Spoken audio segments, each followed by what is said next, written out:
second.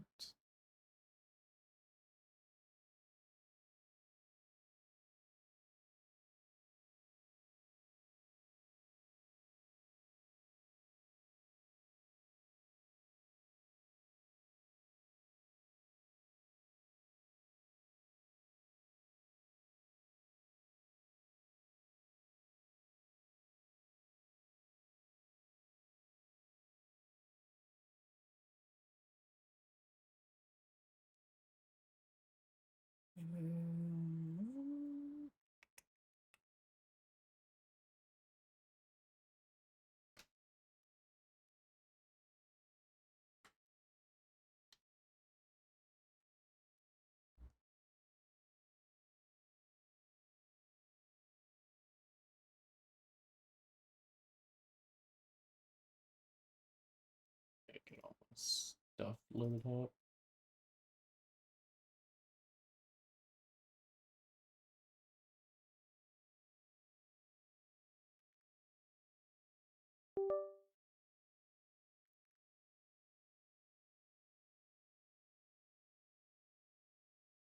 I should have had all this stuff ready to go, but today's been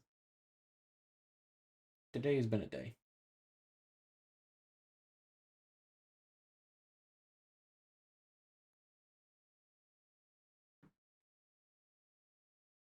Today has certainly been a day that exists.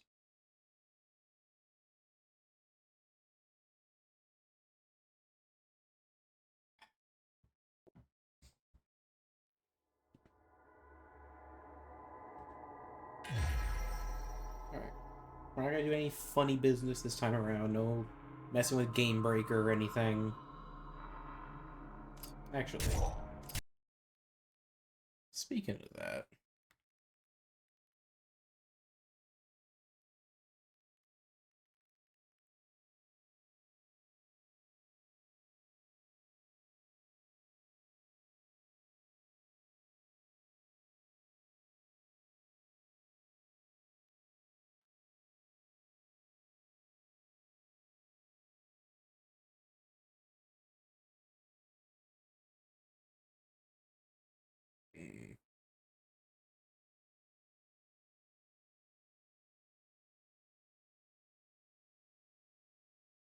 let me try and see if I could take Game Breaker off, because I want to see if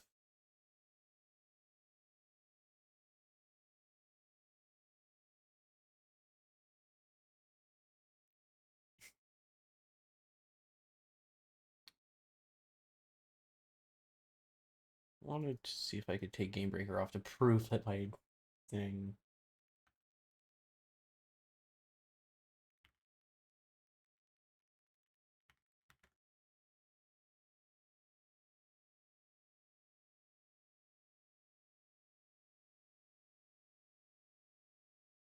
I assume I should have to like verify my files. That's usually how you get rid of them, is just verify your cache. The only reason I don't want to do this is I also uninstall Off the Record Plus, and I don't know if that would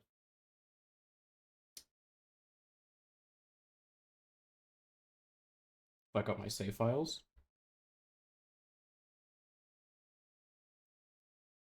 Ah, screw it. I mean, I'm just not gonna use it, so it's not a big deal. I'm just not gonna end up using Game Breaker.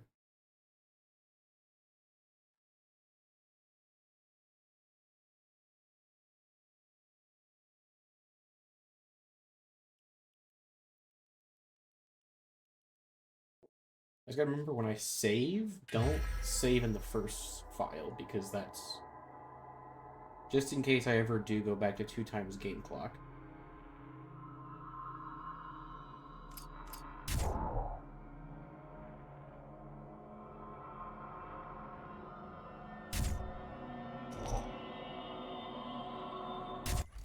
Restart from here, but don't save it in this.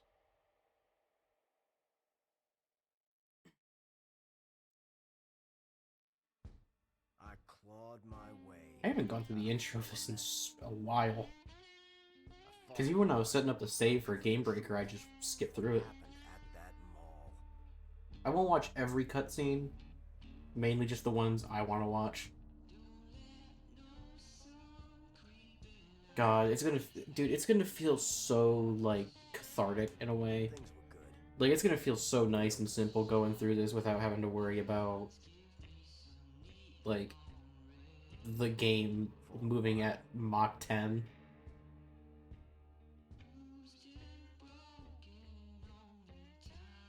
Then I let things get to me. I let things get out of control.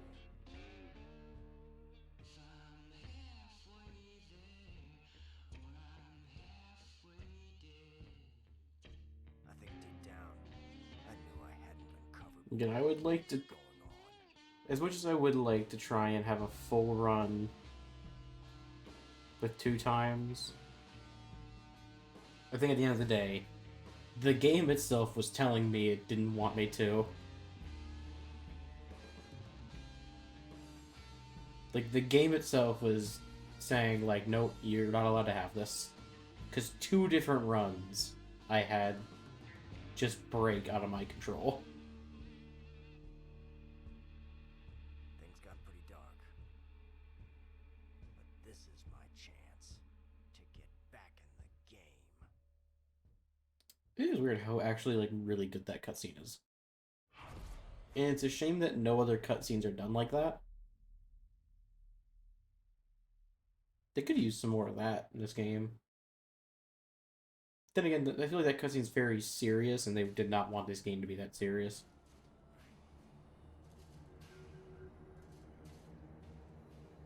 This game is arguably goofier than Dead Rising 2 original, like vanilla.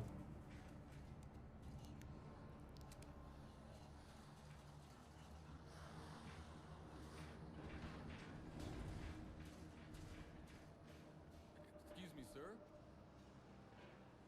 What is it, kid? Like, this is the game that people say Dead Rising went a little too far The vulture circle and kind of got too goofy. Yeah, sorry, sir. It's just paperwork. They want it from everyone. Would you mind if I got your autograph?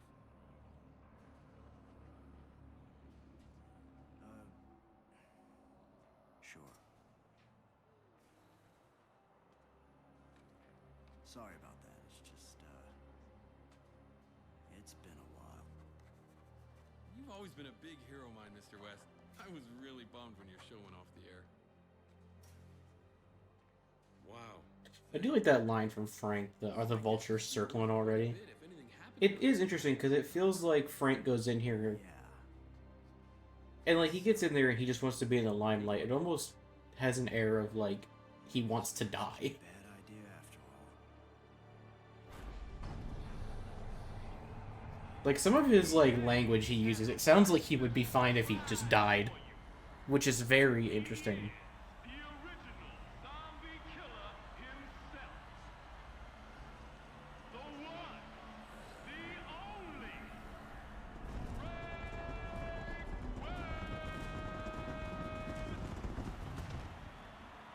So, Fortune City? Now we in for a show.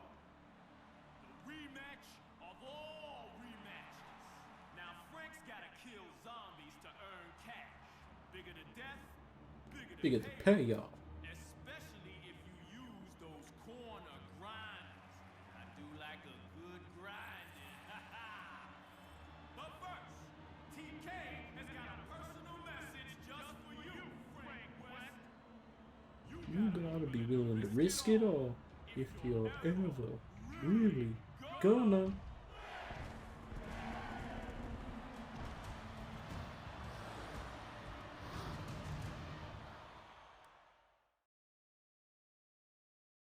We will not be fighting these guys. Let's wipe them off and hose them down.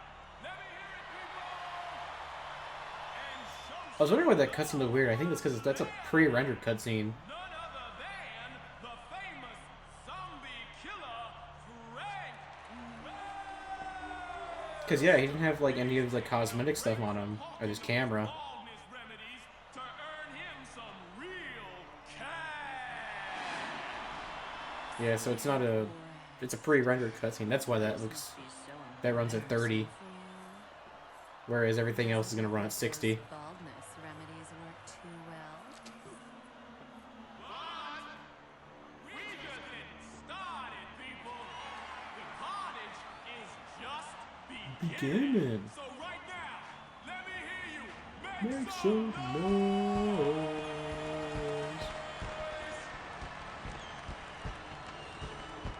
TK really is, like, the near perfect villain for, like, a Dead Rising game. He's just such an asshole.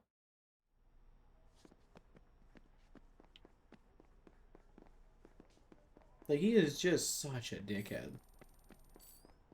But, like, in a way that's, like, Check me out. so entertaining to watch.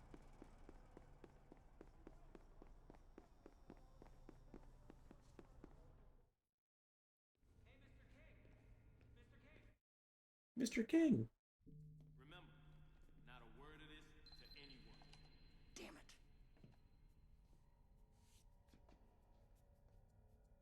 Okay, you stay cool, all right? I gotta get back to my show. Well, well, well. Looky here, Frank West. It's interesting that Frank has... Like, it makes sense that he has, like, an alarm to take his medicine, like, take Zombrex. Thanks, guys. I missed. What's interesting is that it seems very, like, early? I can't even see what time it is on the clock yet. Like, because his little beeper goes off to take the medicine, to take the Zombrex. Still got But it allegedly goes off, like, 4 hours early? Which is, like, why? Why is it going off that early? Okay, this is not what I signed up for. Incredible. Shit!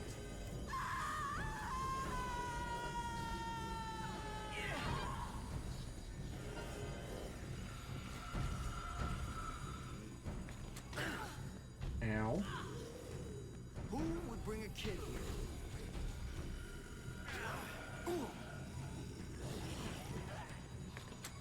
Coming through. Oh my god!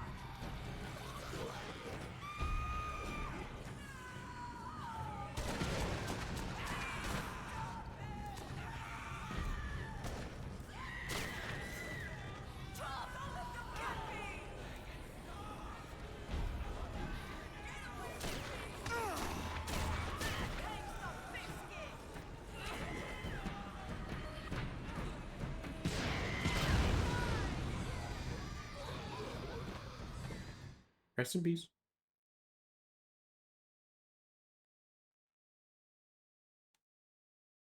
Okay, I remember the update when there were 2 people you could save in the intro, but one of them didn't known properly because the game doesn't really know how to handle that, and only the person you were carrying would go through.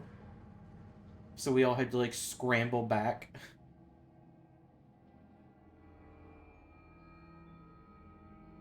I can't get a signal. Why? Why can't I get a signal?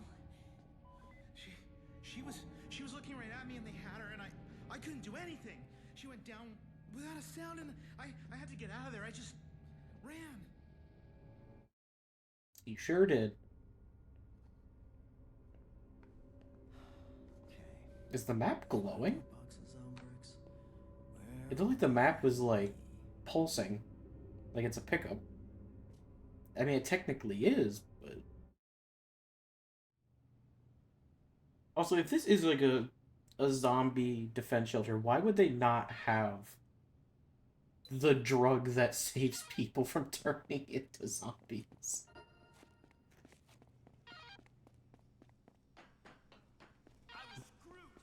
Like, why would they not carry the life-saving medicine?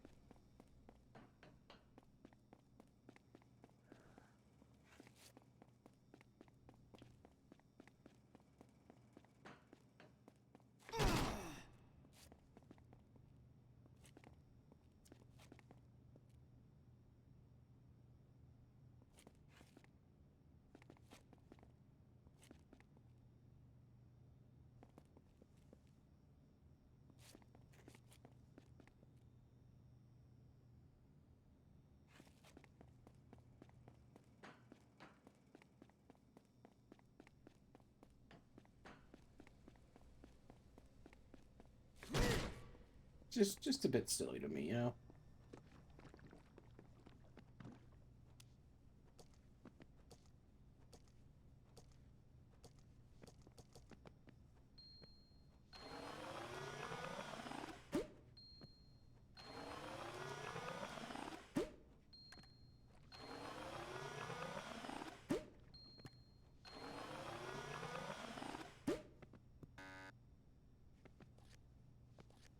Fucking knew it was gonna happen. God, it's gonna feel so nice to not be rushed constantly. Like, I'll still be kind of rushed, but not nearly as bad.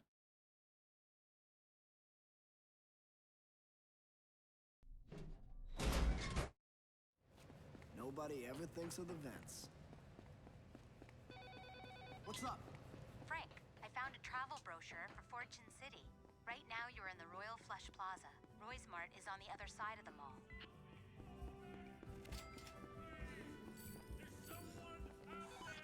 What you got? You really should check out Roy's Mart for Zombrax. There is a good chance there's some there.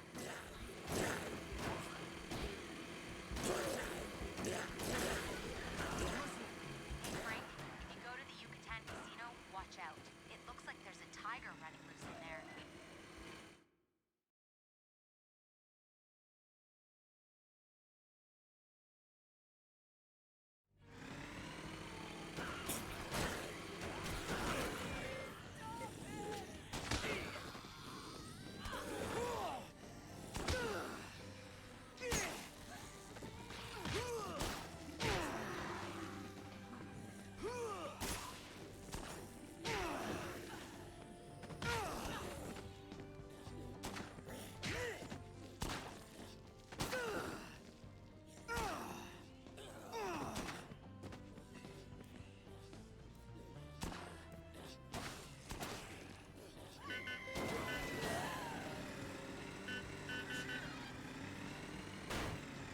Plus, I don't really even need to use the fast cart trick.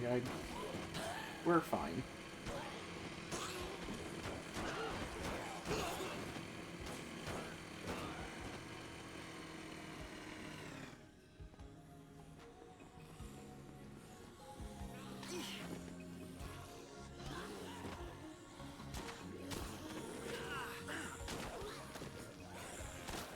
Alright, please jump up. Okay, Frank, whenever you're ready, man.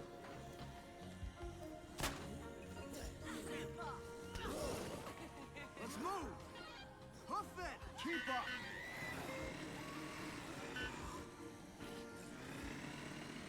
It's look great. I still did not. I never knew that this was a 3-seater cart. Because I always assumed it was like the other like security carts where it was just a 2-seater. Not like you could ever like. This is like the only one I think you could really realistically use is in the underground. That's the only one I like. The only location I knew of that these cars were in before they were added in different spots was the one in the underground.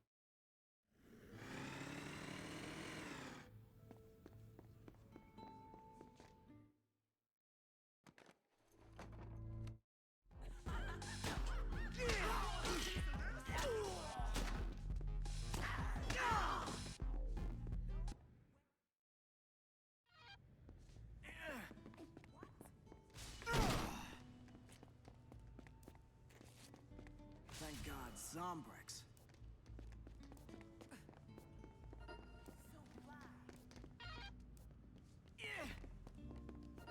Right on.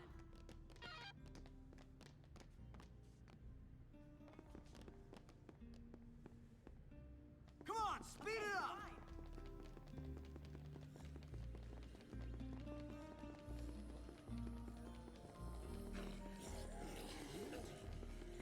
Come on, gang. Grab my stuff for knife gloves. God, dude, it's so much less stressful.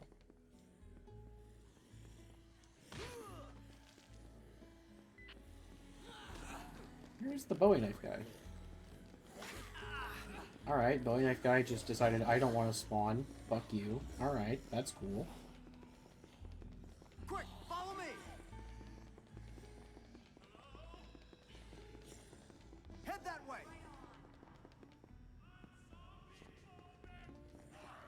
That's right. You go there.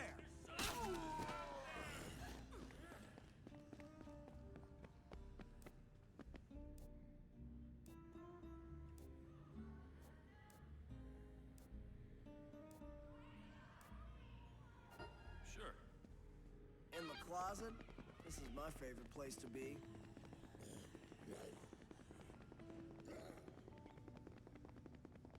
I guess since I'm not being rushed or anything, I probably should grab those Speed keys. it up.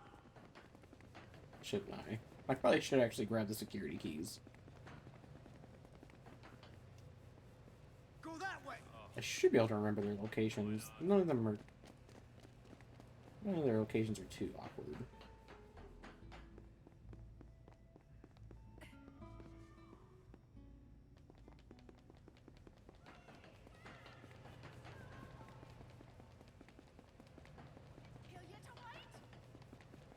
Follow me. There we go. Oh my goodness. It's so nice. Thanks, man. This feels like a fucking breeze compared to the other one.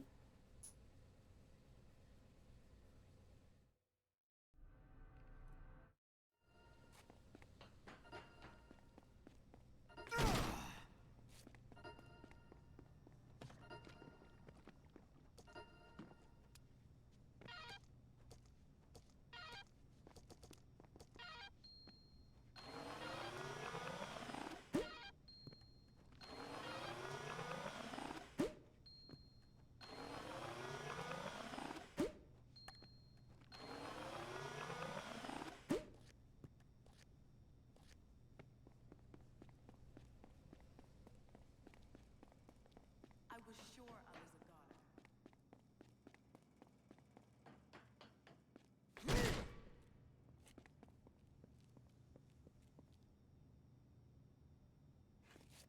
Hmm. Like, I want to change up the outfit, but, like, can't.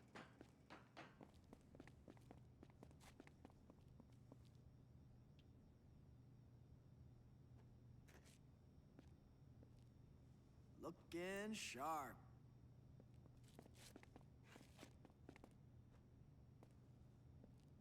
Sweet.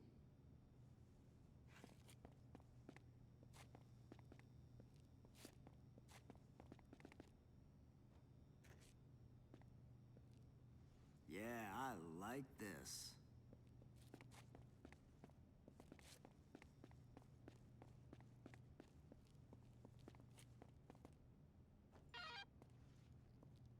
This'll do.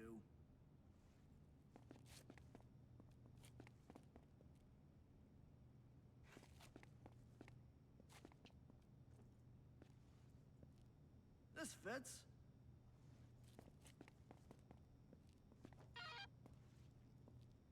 Yeah.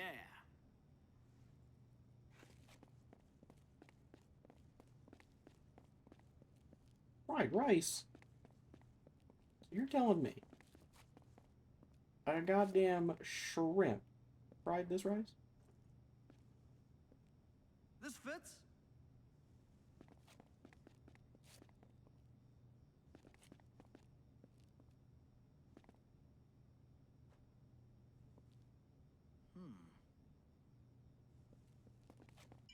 Do I need the fireman outfit, really? Realistically. No, because we're not going to be carrying many people anyway.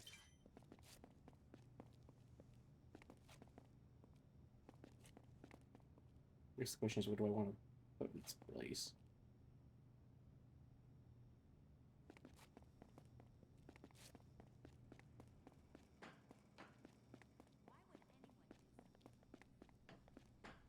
Let me keep the fireman outfit and just until we get through this first loop. Once we get through case 1, we get the leadership mag, I'll slip out of it.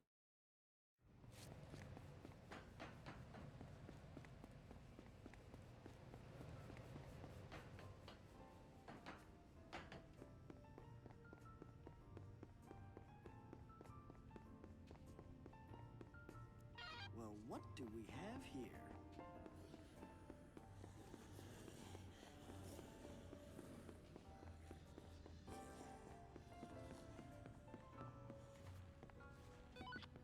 talk to me. Hey, Frank.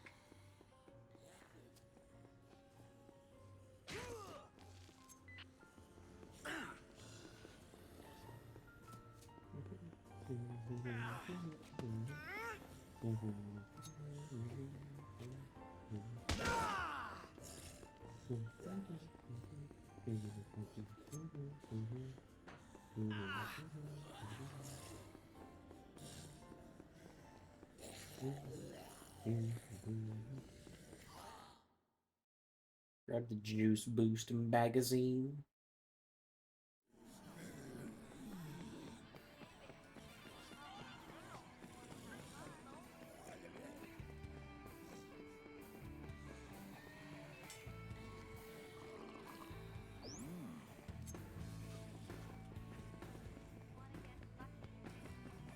Girls just want to have fun. Not sure if you knew that. Don't know if you heard the game when it told us, but girls just want to have fun.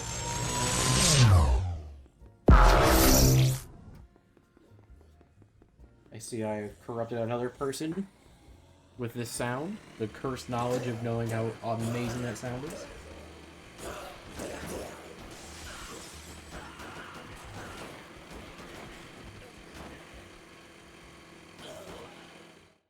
Yes, I. My God, that's Dito's music. It's just that sound.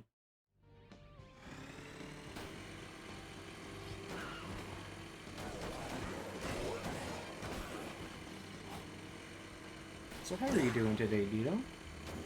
Hope your day's been going well. I think I'm gonna make some. Can I make the knife gloves over here? I'll do Snowflake. You're hot? Well, besides the usual, Dito. Come on now. Oh, you mean the weather? Hell yeah! Good. It's over 100 today, and I'm just out shopping. The mugginess.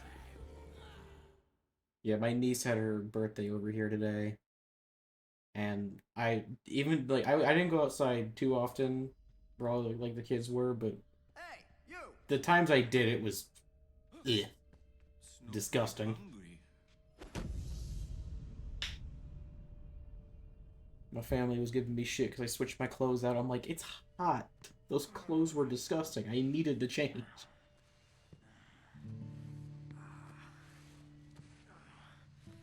I'm gonna let Ted's cutscene play. I like Ted. Pretty girl. Fresh meat. Some people, I think, have a higher tolerance for like mugginess and for heat. Depends. It kind of just depends. I think on like She could eat those. where like you kind of grew up. Not zombies. That meat is rotten. So fucking hot. Food now. Stored in my car, I was dripping. Went bad. She needs meat. Fresh meat. Sure. I can get some fresh meat. Steak. Maybe I'll go look for some. Both go for the same steak. Some people just ain't built for mugginess, I guess. They ain't built for it. People not been very good to me. Don't worry, Ted. I'm just gonna blast you in the face with a submachine gun, and then I'll help you. Don't worry. Snowflake, my friend. Like, I'm definitely not built for heat either. Oh, listen, let's talk this over, okay? What you Dito, not blast him in the face in the way you're thinking. I'm going to mag dump him with a submachine gun for about 150 rounds. That's a nice name. And he'll be fine afterwards. Slow down and talk this over, Ted. Nice and slow. No! Cannot slow! They all I really do feel bad for Ted. not slow! Stop saying that! I'm so glad this mod lets you save him. Because Ted does not deserve to die. Snowflake, go and eat your fresh meat. I think somewhere in this casino there's like a job board I think in one of the restaurants. And on the job board, you see, like, who's in charge of looking after the tiger, and, like, Ted's name is... Like, Ted's name is on every single, like, thing. Like, he is just, like, Snowflake companion. Tried to hit Snowflake here.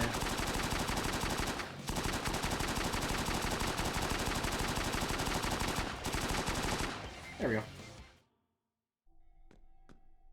It sucks too, because like, Ted's not even a hard fight. Not even the game considers Ted a boss fight. Steak. Where did Snowflake go? Where did this damn tiger go?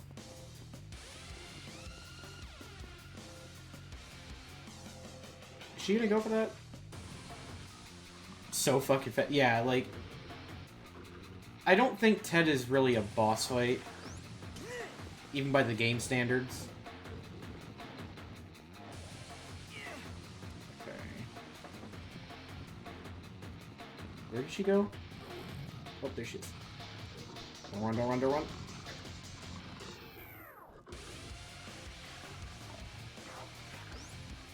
Snowflake's AI is weird. Like, sometimes that does work, other times it just doesn't. It's kind of random. Talk to Ted while she's doing this. Like, right there, she's supposed to go towards the stake. She just didn't. And there's nothing I can really do about it. I have to move the stake, because she's going to keep running that way. Actually, I can make this. Oh, okay, she's going straight ahead. That's good. It is weird. Yeah. There we go. She has to be running basically towards the stake. Ted? Ted? Ted? Ted? She's not tamed yet. So, Yep. orange cat called Snowflake. Alright. And now we're gonna go get Lenny. Lenny is the guy from the cutscene who Frank calls out to, and then before he gets got by Ted. Hello, Lenny. Can somebody hear me? Playing this game when I was a kid for years, never knew Lenny existed. I always just thought that was like a cutscene survivor, and you're never supposed to actually see him.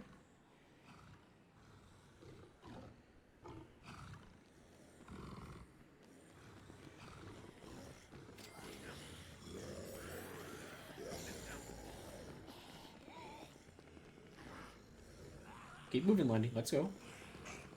I have to lead Ted. Yeah, Ted. Well, I mean, we did just shoot the fuck out of Ted, so yeah, we have to carry Ted. He'll kind of like slowly limp around if we don't carry him.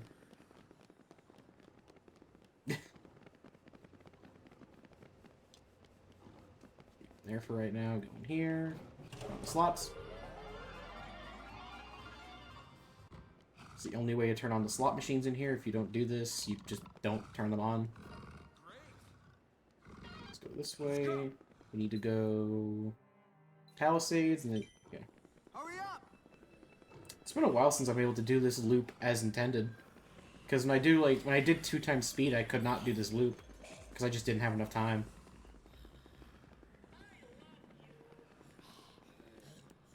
Again, it's kind of nice not running in 2 times right now. Because I kind of just get to appreciate the mod again. Snowflake will zone with us no matter where she is. Which is a very convenient and nice thing about Snowflake. She could be across, like, the area you're in, and she will always follow you through doors. I assume just because her AI is a bit funky and she could get stuck kind of easily. So they decided to just make it so she can't get stuck. What have we got here? Try and grab these security box keys when I can. Because I know we moved a lot of the free Zombrex stashes, but I still want to see what all is in these. Quick, follow me! Keep moving. Go get Katie.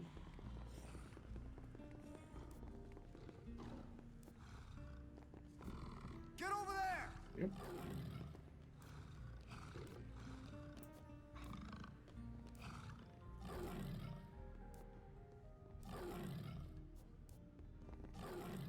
Amazing. There you go. I thought the city was an adult playground. Ignore that little girl sounds like an adult woman. There are no child voices in the game. So the mod maker had to make do with what he had. Stay there! I love surprises. Right, this one? Yeah, it's, This way! there are no child survivors in the game, probably because they didn't want to have the risk of a child dying. Although the implication is in this game, because in the vanilla game, so in original Dead Rising 2, we have Chuck Green, he protects his daughter the whole game. He has to keep giving her like Zombrix and stuff so she doesn't turn into a zombie because she was bit. This game being a kind of a what if like story, Chuck is in this game as a boss, and it's implied that his daughter either turned or was eaten alive. Because when you find Chuck, he doesn't have Katie, he has a doll that looks like Katie. And he thinks she's still alive. But obviously the mod makes it a bit more, like... It's a bit nicer with the mod because, you know, Katie is not dead. And you can reunite them.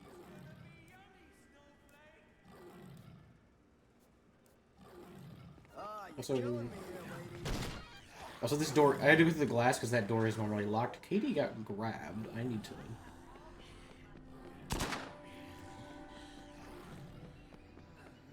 Yeah, I saw she got grabbed, but I wanted to get her out first so I could just have her ready. Cassandra? Yeah. In the dialogues, Cassandra says she will not kill any zombies, so she is not very useful in these situations. I've had moments where I've had a survivor or two in my like group that was like, I'm not going to kill any zombies. And there are two people getting attacked, and the other two people who will not attack will not save them. So I have to hope for another zombie to come and swipe at them to knock them out of the animation, or they will just die. Do I have... Okay, no, there's no missions right now. Wait. Okay, no missions. We're good. Bless her heart, yeah. I think there's only 2 or 3 survivors in the mod that don't attack zombies.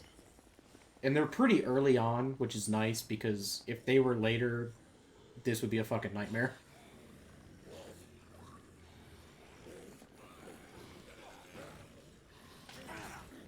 Katie, please. Katie is the slowest survivor. And I think that is intentional by the mod maker, that she is the slowest. Let's go this way. So normally the slowest survivor is an older guy we meet later named Kenneth, who is like a very old, like in his like 70s. But you can get a magazine that makes him the fastest survivor in the game. But that was a move, so I can't get it just yet. That. Lenny, what the fuck? How fast are we talking? Essentially, not as fast as I was running there. Kind of how fast I run here. Like, my base movement speed, if I can move. Like, it's a like, you notice how, like, you see how much faster he is. Like, it's substantial.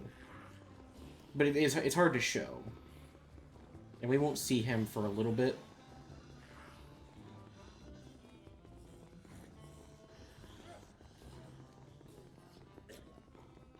You all good? Yeah, they're still good.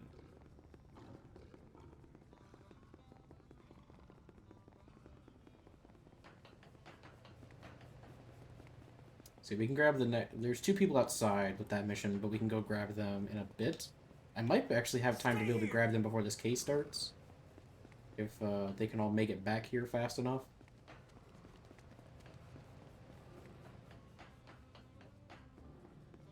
K's are way just very fucking slow. Also, I should have showed it off when she got grabbed. When Katie gets grabbed, because the way he had to program it, her model is not like a like zombies don't know how to grab and like it doesn't for it to look normal. So when she gets grabbed by a zombie, the zombie shrinks down to her size. And then if you shoot it, it just pops back up to its normal size. So you'll see like short zombies grabbing her if she I should have showed it off when she got grabbed, but it was I wasn't really thinking about like I forgot about that little quirk with her model. The game doesn't quite understand how to make that work. Because she's not meant to be seen in that way. I can absolutely go get these people. I'm gonna go get these people now. Because it'll be 2 less people you have to worry about in the next... Oh, I also have to... Oh, you know what? I won't get them, I think. Because we can grab 2 people over here. There's gonna be 2 people outside now. There's a woman standing on the counter at the Dark Bean Cafe in the Royal Flush. She looks angry. She sure does look angry. Yeah, Chandra.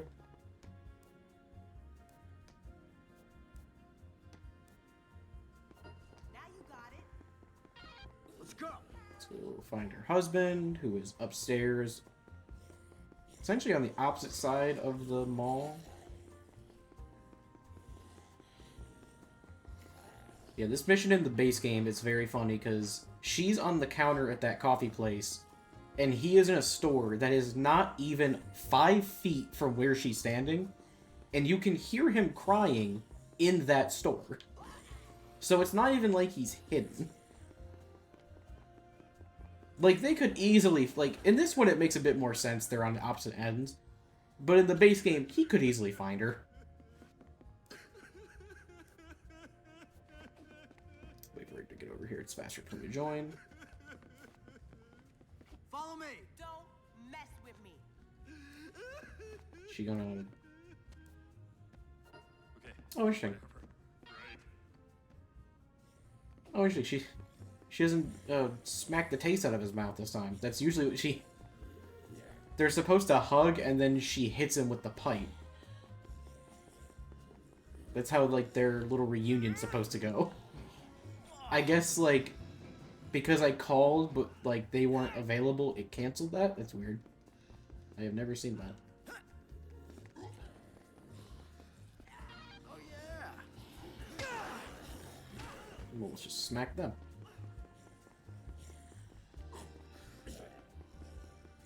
Yeah, I don't know why she does it. Yeah, she just... They still follow... Oh, yeah, like... This game isn't, like, perfect, but one thing they really figured out with this game is the AI. Like, the AI is very good in this game. A lot better than... Especially better than 1. And it kind of looks like they followed this system for the remake of 1, because the survivors in the remake of 1 feel a lot better. I'm gonna go grab these people outside. Maybe I should... Let me speed these guys up. Scusi. Like, their tracking is pretty good. Sometimes it gets a bit off if they get caught on something. But for the most part, they're able to figure out, like, an alternate path to get to you. It's not perfect, but it's much better than the game before it. Welcome. The follow. I'm gonna put them there. I'm gonna go down and grab these 2 guys. I don't need to clear the zombies out. I just need to talk to them, and they should immediately follow me. Yep. Come on, guys. Frank, they're starting to report the outbreak on Here's the a Dr. Surrey. It's playing on the TV here. Hope you're doing You should well. come back and watch this. Learn for a bit playing Cursed Companions. Well, Dino, I appreciate you coming in. Thank you for the lurk. Hope you have a fun time playing Cursed Companions. I don't think I've ever heard of that game.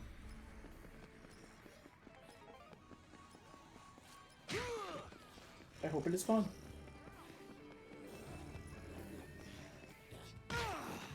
Oh yeah, this mod, Off the Record Plus, is a phenomenal mod. It is so well done, and it doesn't feel out of place. It feels like a very natural evolution of the game.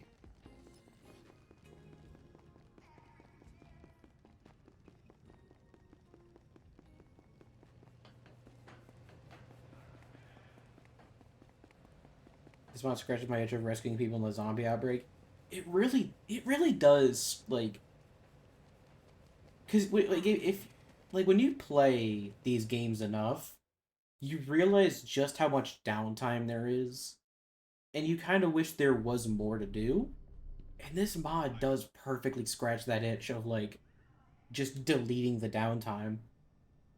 Like there is still a little bit of downtime if you're like efficient, but it's so well done.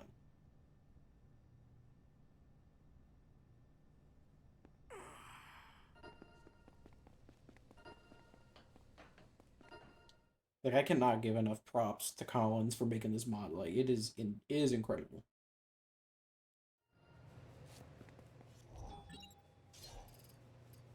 I will save. After my recent issues, I'm definitely gonna save. So the downtime is short but much needed. Yeah, like he's still left in the downtime where, or even if he like took some away, he added other ways to fill in like what you would be doing during that. Like more survivors give you money, you get more money from certain people, you get more Zombrex from certain people.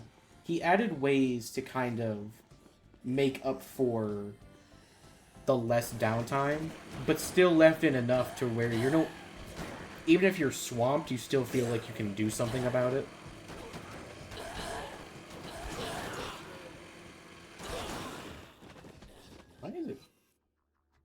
Why is Alive on Location trying to pull me to the arena? Like it's trying to push me to the arena. Oh yeah. Survivors like Sarah are worth the trouble. Especially if you plan on doing like multiple runs and you can just stock up your money. Like I have 7 mil on this save file and it's, I didn't really do too much when it comes to like farming money or anything. What have we got here?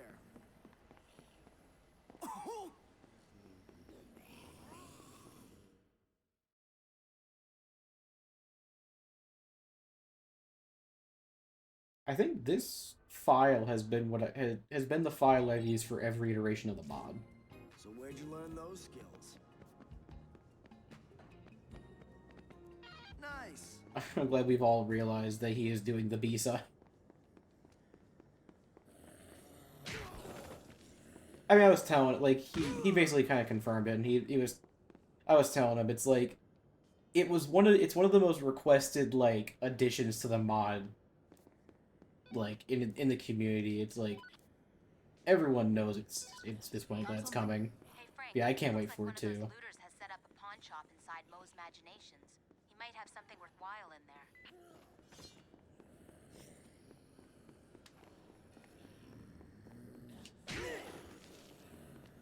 Avoid the looters and go right for the buck.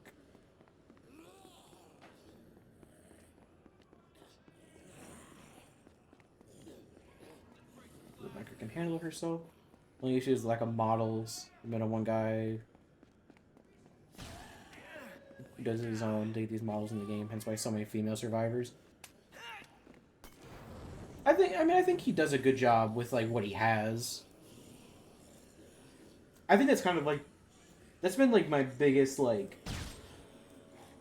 what the fuck, Buck? Okay. That's been like my biggest I'm trying to find the right word. Like I commend him so much on making use of like leftover models that we never see in game. Like the unused voice calls, like taking bits from other voice calls to kind of work for his own, like the new calls that he added to the mod. The unused arena victims, like he did such a good job kind of recontextualizing a lot of the unused content and cut content, and it all works so well. Even the models he pulls from other games, Oh, looks like you're about to pop another button.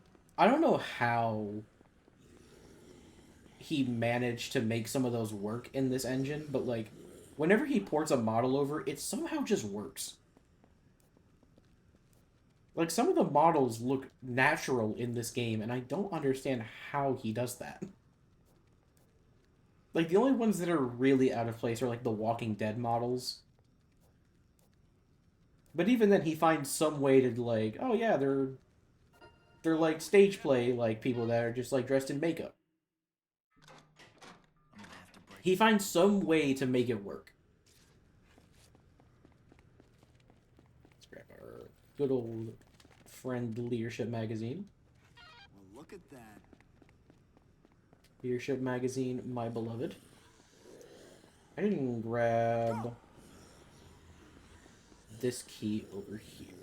Ooh, who's that handsome man? Might be something good. Come on, speed it up! Whoa. Hey, Frank. I should actually probably go out here and grab these people since we have so much time. Hope we could get that same modding for Deluxe Remaster. If someone cracks the engine to create new designs, it'd be amazing. I would love it, even though I don't personally have the Deluxe Remaster on my PC. I got it on console. I would still like to see like what kind of impressive mods people like once they kind of get to modding that game, what they could come up with.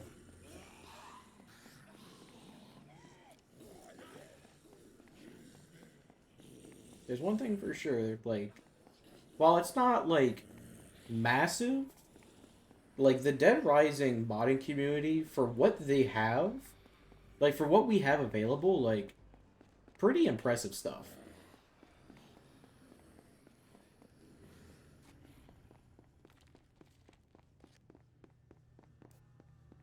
Kaori.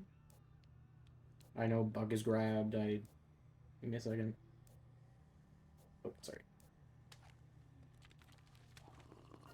Woohoo! My hero. I keep calling him Buck. It's Beck. I keep pronouncing his name. I'm sorry, Beck. Imaginations? Is that really a word? Hunger Plus is that one gem that just amazes me. It is very impressive.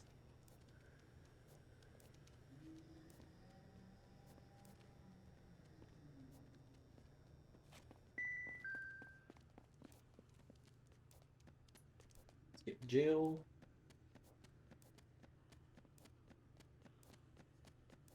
I shouldn't need to buy Zombrex, so I'm not going to this time around. I normally do, but I don't. I shouldn't need to here. We could make a new run, even though it'll demand a lot of efforts. But it would be cool to see him come back to this mod now that so much has been added to it. Hurry it up! But like, I understand, like, you know, he does his own thing. He did do his playthrough of the mod, so I'm sure he is content with that. But yeah, it would be cool to see him kind of return to this with so much that's been added.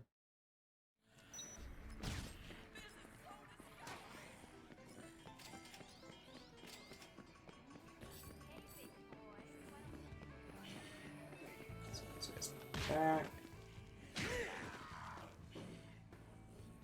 Probably take off the fireman hat since we don't really need to worry about carrying anybody anymore. I mean, there's Sarah, but I'm not too worried about that.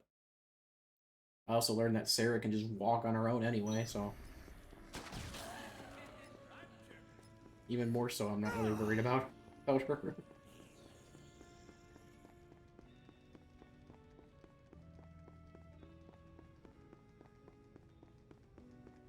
Right, they're on the side.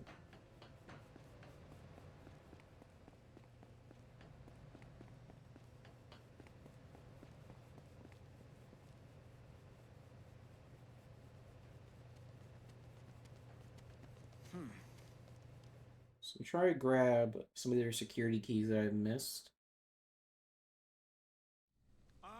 Because there's the one in Americana, but we can wait until we have to do Luscious Lady for that one.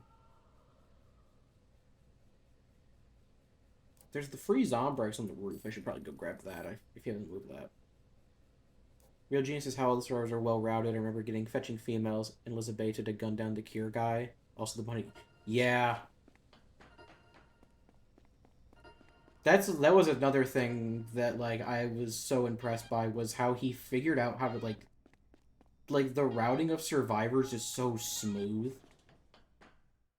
Like the first cycle of survivors, you go to get Snowflake, and it's just a one big loop around the mall basically.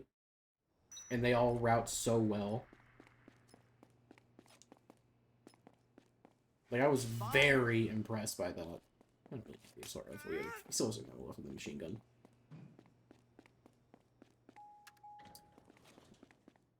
And just like in general, like some of like the smaller ones, like Secret of Charlie's Gold leads you to find Daniel in the Yucatan. Like all the unmarked cases have a case that puts you in that area in the first place. So like you're not gonna miss it.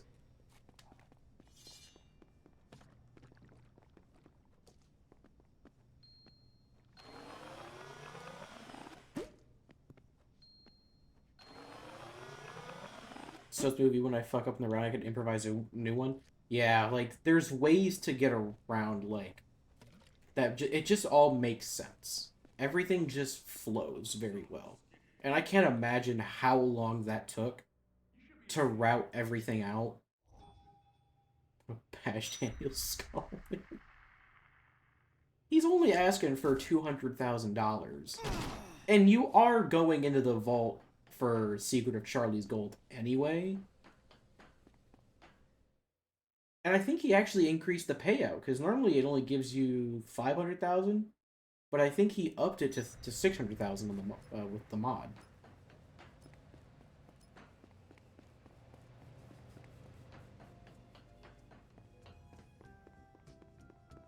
So you actually get a little bit more from it. We have nothing right now. We're about to get shut in. Should probably start heading over there. Yeah. Try to think if there are any more keys and Palisades that or Royal Flush I need. I don't think so. Something's going on.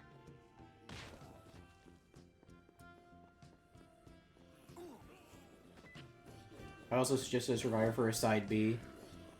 I imagine he's probably like since he's been trying to work on side B, he's been going around to the different people in the Discord and the community and just asking about like, hey, do you have like any survivor ideas? Because he did ask me if I had any ideas for survivors, and I don't even know if I gave him an idea, because I was just I'm not good with that kind of stuff, man. I play game, I don't make game. Head empty. He has you and not me. To be fair, I have been streaming this mod since its inception. Like the first I've been playing this mod since its very first update, and I know there's other people that have been doing that too. But I've been streaming this mod constantly, and I have not been hiding my affection that I have for it. This could come in handy. Best survivor next to Linda. Your run is amazing. Well, thank you.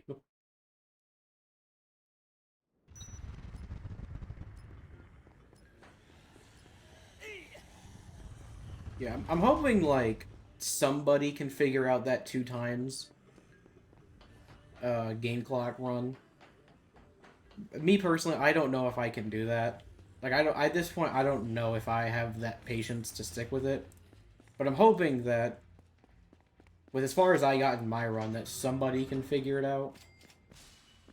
There's a lot of very smart people in the Discord, and I'm sure somebody can find a route that'll just work. That's great.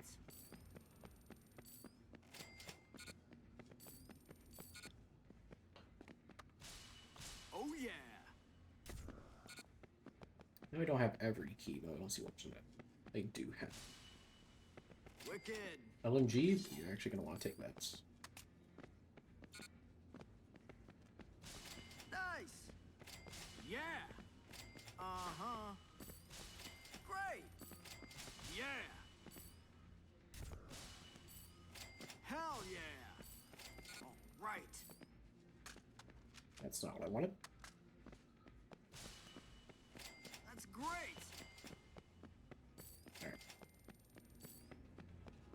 Open most of them. Basically, what's our idea? With some uncommunicated with jewels. Oh, I need to go to the roller coaster. Her quest would be her escaping the safe house to loot more jewels. Oh, that's interesting. I don't think we actually don't have any cases like that where someone just kind of like leaves the safe house and like you have to like find them. That's a cool idea. I don't think we have any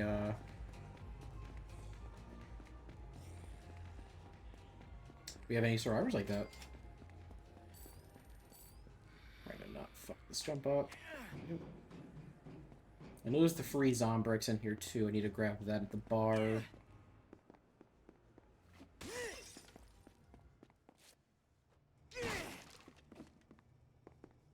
Key. I probably should. What do we have here? I should have probably kept the shot. I'm gonna grab this one for Marie.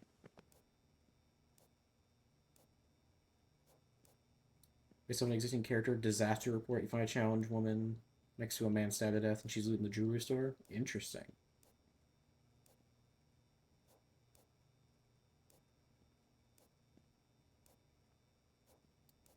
Yeah, because like, Looks like cutbacks at the theme park. yeah, because we have the like obviously you have if you don't like if you don't do certain things like first survivors you bring back, they will leave, like the mutinies. But it'd be interesting to have a survivor who like the mutiny is just part of like their mission. And it would give me the ability to use the survivors that we save from the opening, There it is. but we don't really see after that. How much longer? Okay, we might as well start heading towards Palisades.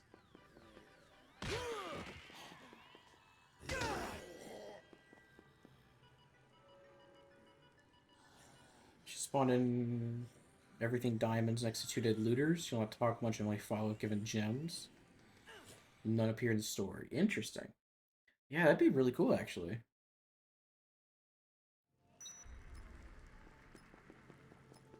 Jeez, I just look outside for 1 second, and outside it's probably gonna start raining soon because it looks like it has the color filter of The Walking Dead outside. Like we're starting to get the sepia filter on. Yes? I can see two guys in Shank's knife shop at the Palisades Mall. Better hurry. I don't know how long they can hold out. I do need to go grab a sniper for fucking Jack. For detail, her left hand carries a handbag that appears on her zombie self. Interesting. Did I spawn? Oh, I'm here. No looters? I am so used to looters being in here. Fucking you bots, man. Yeah, I'm so used to looters being in here. It is very weird. Maybe that's like a 2x thing. Because the 2x run, they were always in there, but I guess not normally?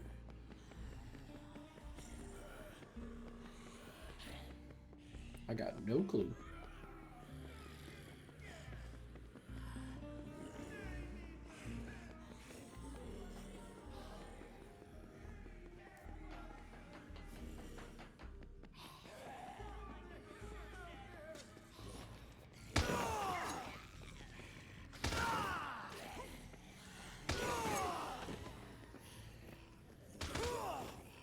Nice. Especially guys when getting the Left 4 Dead Survivor calling. Considering that Collins was fucking with me the entire time in the lead up to that mission, I was very surprised. Bro was fucking taunting me with terrible hints that I couldn't possibly understand. Move it there.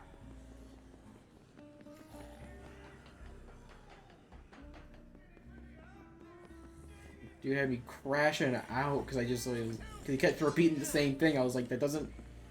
Those words mean nothing to me. Just tell me where it is. Am I right?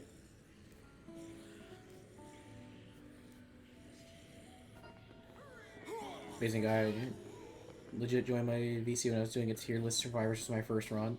Oh yeah, that's what another great thing is he very much is all about like the community. And you can see that with like every update he puts in with this mod, like they're very like he pays attention to certain trends in the community, and either he kind of plays with them or he plays against them depending on like what he wants to do with it. And it makes it keeps every update very interesting. I should probably just go to the food court. What am I doing?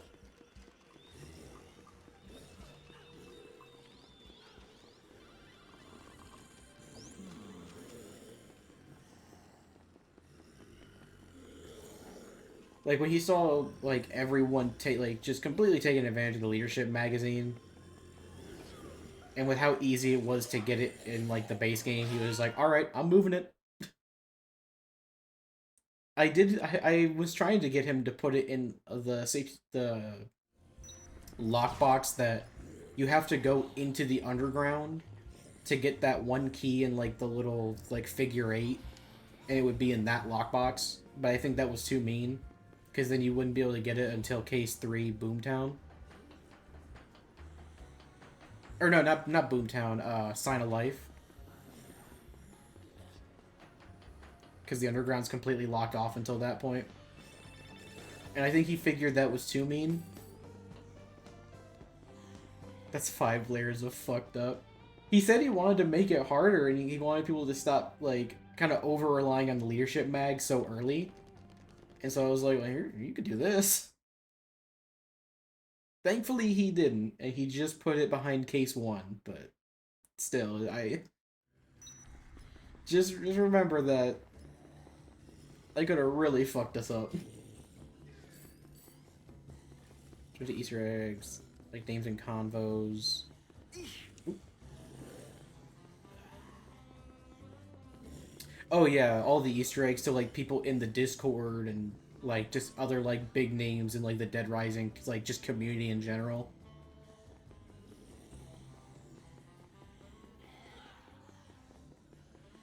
Like I'd imagine like a good chunk of like very recent survivors are probably named after their somebody Collins knows or people in the Discord.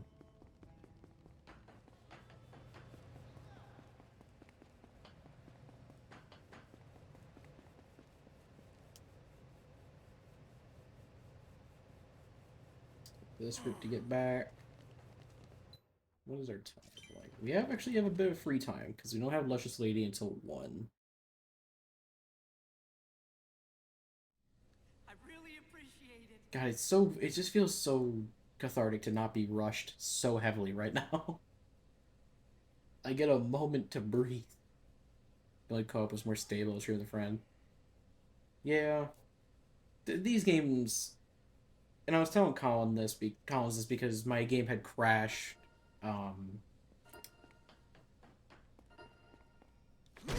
When I was doing one of my 2 times attempts, and he was kind of saying like, oh, it could be like the mod might be stressing the game out. And I was kind of reminding him, I'm like, these games, even before the mod, they're not very stable. Especially the PC ports. The PC ports are very, they do not like to be messed with that much. Also, I need to go back and take the fireman helmet off now. We don't need it anymore. Yeah, especially off the record. I don't know, like, the 2016 remaster ports on console are also very touchy. Like, something about it, they are a mess. What's your outfits in here?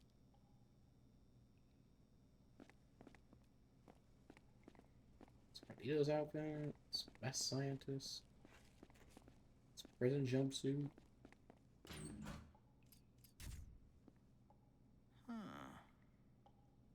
I guess I can. I mean, we're using quick steps so much. I don't really. I mean, I still really like the speed boost. I am a little meta slut. I can't. I need the. I need the speed boost, man.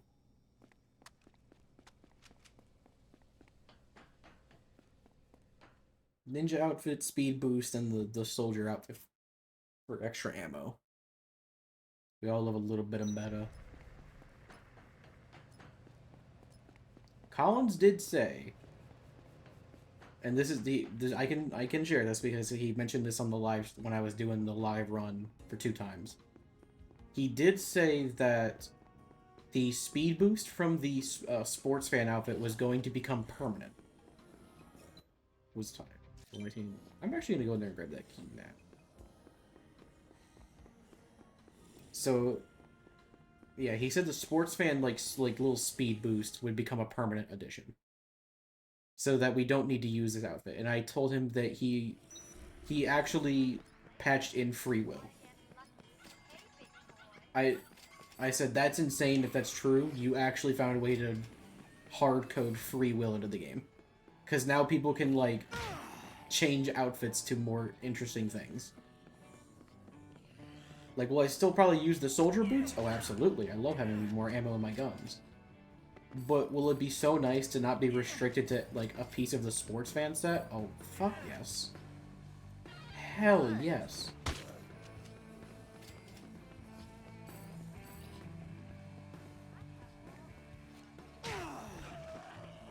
It's also fun to see, like, in the Discord, all, like, the different, like, outfit combos that people run. I can wear the banana hammock all day. It's always fun to see, like, the different, like, I run the ninja mask, the soldier boots, and then the sports fan, like, clothes. So I get more ammo, zombies don't, like, notice me, and I get the speed boost. I've seen other people mention that they run, like, the cyborg, like, parts to get, like, the electric shock on pushes, so they can kind of just flow through zombies. Where are other keys? I'm trying to remember where the other keys are. There's the one in the basement. There's 2 I can only get during Boomtown.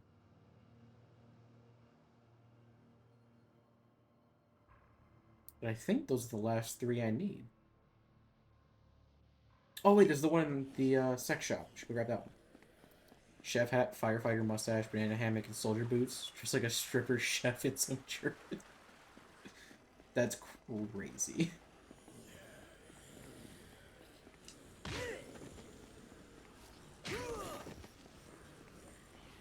Yeah, so I want to... I don't want to run, like, the sports fan outfit so often. But, dude, like, when you have used this speed boost for so many years, playing without it just feels awful. I cannot stand being without it.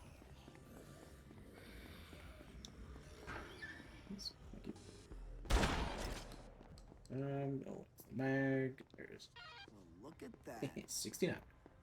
Feels like severe withdrawal. Exactly. It's just... It just feels wrong to not have it.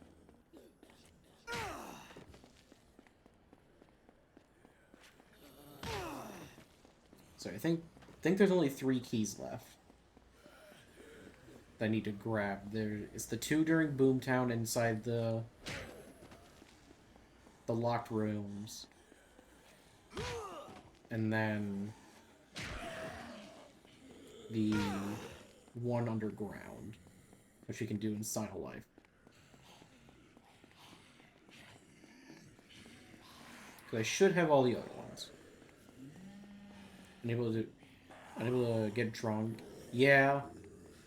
Yeah, especially a lot of like, especially like the magicians, because they only put alcohol in the area. Like I'm pretty sure the only healing items besides like a pineapple or two in the Atlantica is pure alcohol. That's really just let's start.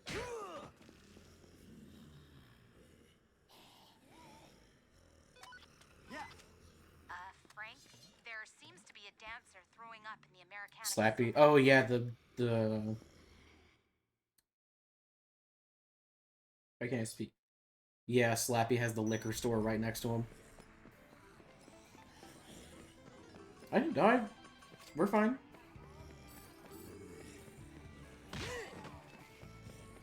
There's coffee in here. There's coffee right here. Hello, Kristen. Please let me rub on my shoes. Damn, I'm blind. I've never seen it. I honestly never knew the coffee was in here until Collins pointed out to me. You go there. When I was like, This is a really bad time to be slow and stumbling. I think it was the first time I did this mission. I was like, where the fuck is coffee in this casino? I thought I had to go all the way to the Dark Bean, like back in the Royal Flush, and he was like, no, there's one in the office with Kristen. That's what I intended. I was like, no, there's not. And I went in there and I saw the desk. I was like, how long has this been here? I think everyone instinctually would go to the Dark Bean first, because I've never seen that. I think it's just that thing where it's like, you never use it, so you just never think about it.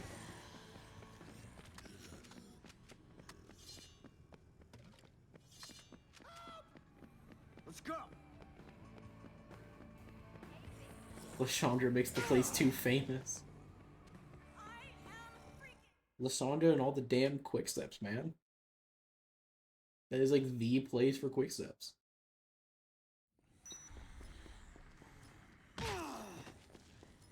And it gets literally right by the door. She's the queen, the moment, and ready to commit domestic abuse. Say it. So in this run, she actually didn't do it. I don't know what happened. I must have like done something to like break her animation, but she didn't hit Gordon this time.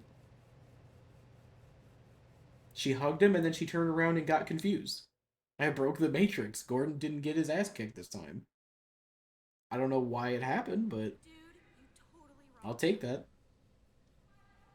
I do need to move my list down, so I'm going to pause the game for a second.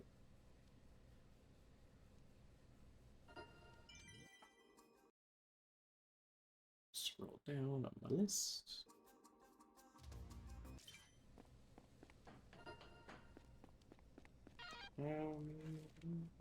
I didn't actually drink quick step.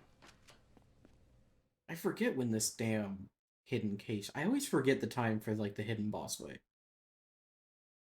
I think it's day 2, right? I can never remember.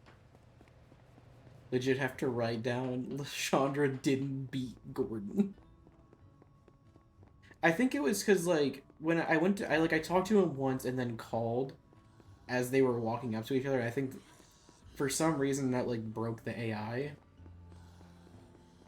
And like she didn't, because she turned around and did like the no way thing where she like sticks to that, like they like stick their hand out and kind of wave it. So I think it was like something where like her AI got like confused, which I don't think I've ever seen it, but like I know it's possible. I know if like the AI gets like multiple requests at like one time, they get a bit confused. Let me actually drive over to Americana so I can just zone out, grab Carlos and Maria quickly.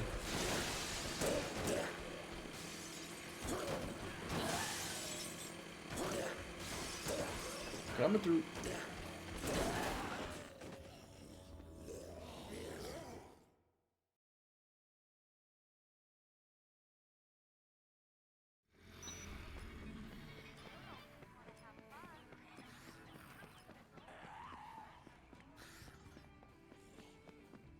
Can I see the key on the table in here? Or is it, like, not sure? Because there's a key in there, like, on the table there. It's funny, you can see the money through the wall, but not the key.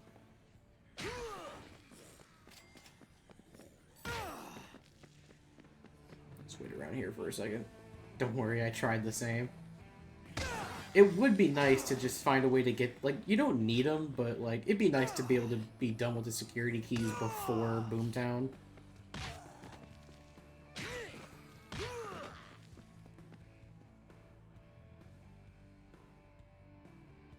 I don't even know if any of those keys are necessary. Because I think one's the 6-shooter, maybe? I only opened the vault after Boomtown.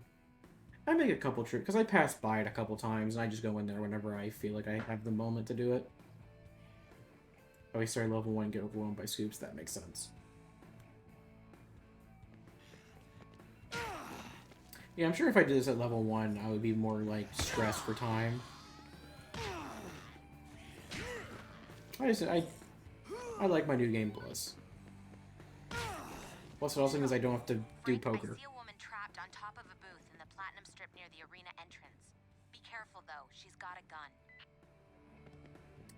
Level 1 survivor with all... Level 1 run with all stars is easier than Saint. God, I remember going for Saint for the first time when I was still, like, kind of new to Dead Rising. That was painful. Once you kind of figure out the survivors, it gets better. But Dead Rising 1 survivors are just such a pain in the ass. Never hate Gordon enough.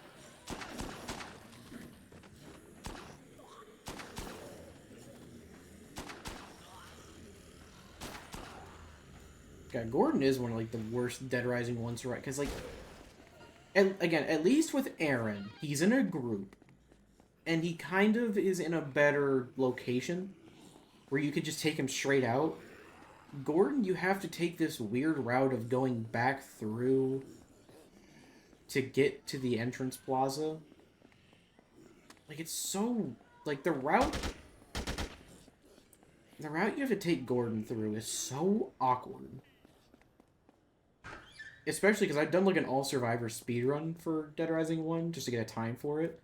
And oh my god, Gordon was always so fucking annoying when I was trying to get that run. Everyone was right in my face, but their pathfinding is utter trash. Yeah. Oh, yeah. Like, yeah, I think Dead Rising 1 has more distinct survivors. But yeah, they are... Sometimes their distinct personalities are their detriment, like Aaron being a fucking...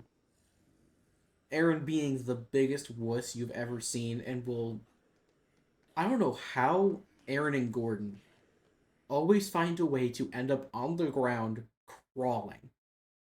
And it's even worse when you have to deal with the convicts with Aaron and Bert. Bert's trying to fight the convicts, Aaron's crawling on the ground, Sophie's being mauled to death in the center of the park, and I can't even really do anything about it.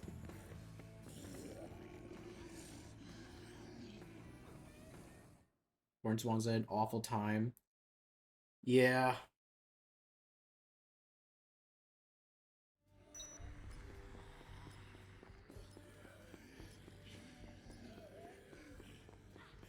Yeah, Gordon just has, like, one of the most inconvenient spawns. Aaron is also dependent on Bert, who's an aggressive survivor, so Bert gets grabbed. Aaron just... Yeah. I think people have shown, like, sometimes Aaron will just... He won't follow Frank. He'll follow Bert. Which I think that is true because with Tanya and Ross, Tanya will not follow Frank. Tanya will only follow Ross. So if you try to, like, put Ross somewhere and take Tanya somewhere else, she will not follow you. She will only stick by Ross. Which is a cool concept, but it makes some of those Dead Rising 1 survivors so fucking frustrating. When you're just trying to get them to one location, but, like, their friend got grabbed, and so they're sticking next to their friend. It's like, bro, I know you care about them, but you gotta leave them. Or else you're going to die too. It's like, I beg of you, move.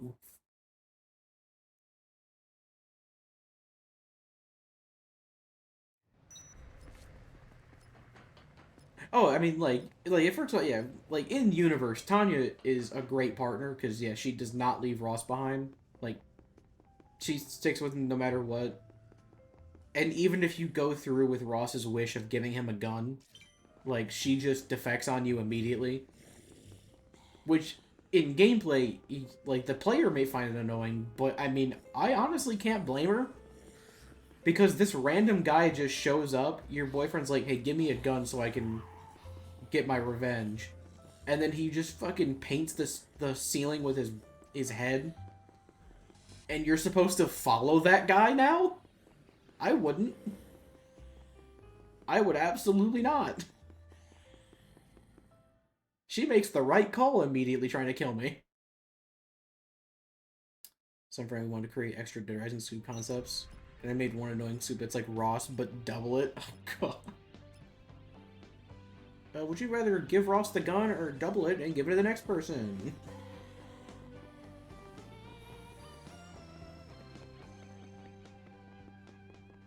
I can't imagine how many people, like, actually, like, because it's not hard to get Ross a gun. Because there's cop zombies right outside the store. And they always spawn with one. So it's not hard to get him a gun. I cannot imagine how many people had to watch Ross blow his shit off smooth.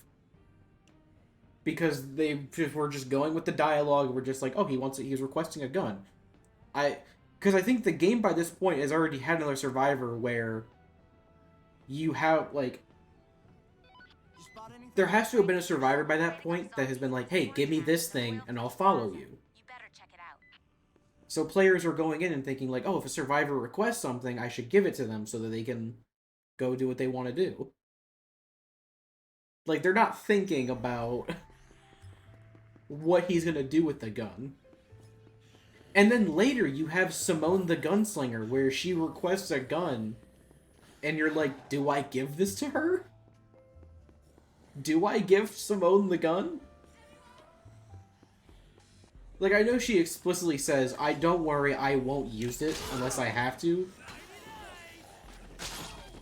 But I can't imagine people were very trusting of Simone if Ross died early on. Simone does, that's actually very fun. Well, I mean,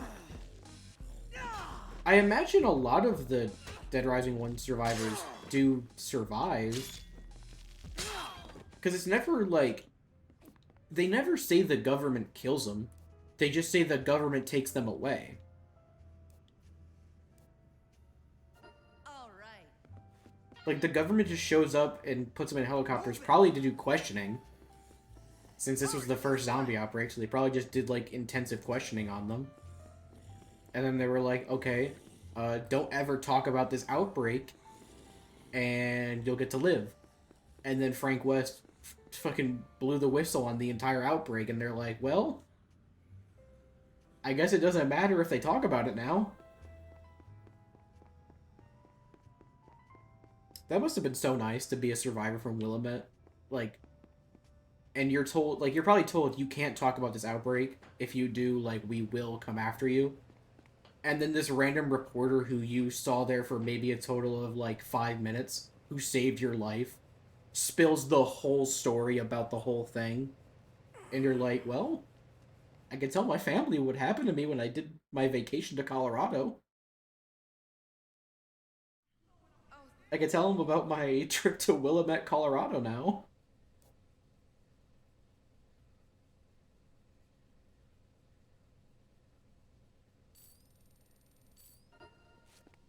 Like, what happens to, like survivors like Shinji and you? What happens to them? These guys came from Japan and are visiting Colorado. They have to go back to Japan and try to, like, keep hush, at least for the time, at least until it was revealed, about the fact that, like, they probably were telling friends, like, hey, yeah, we're going to Colorado. We're going to, like, visit, like, some, like, cool states, like, around the world. Like, we can't wait for our big trip. And they get back, and it's like, hey, how'd the trip go? And they're just, like, 1,000-yard staring past them, like, they can't say shit.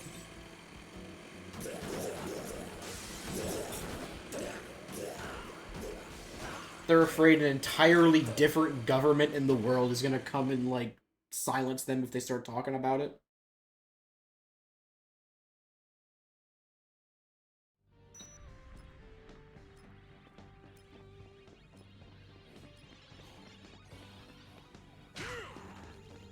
You and Shinji with the 1,000-yard stare.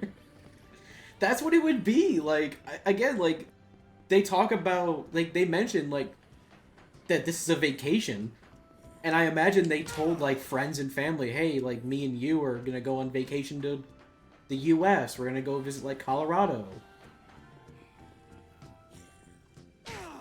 And then they get back and they're just, like, they're like war veterans. They can't, like, they're just broken. People are like, guys, what happened?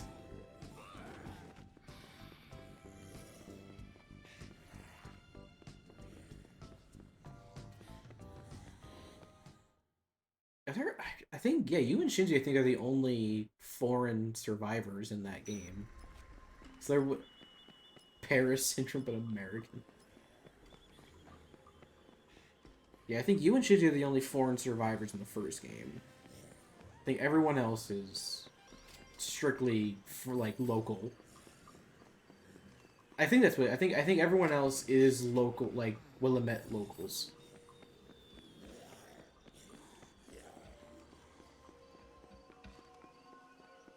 Yeah, like, it makes sense. Like, especially considering, like, the Willamette Mall is, like, the main attraction of Willamette.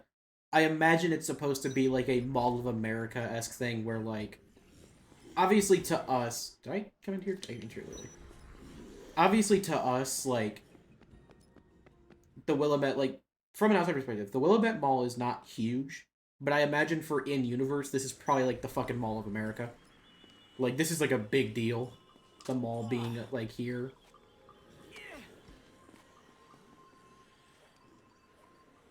Because, like, it's explicitly stated there's nothing to do in the town besides go to the shopping mall. And the fact that you and Shinji even consider taking a vacation here, the mall has to be a big enough deal that they've heard about it. I know I'm probably looking too much into just, like, they just wanted to include Japanese survivors since Capcom is Japanese, but...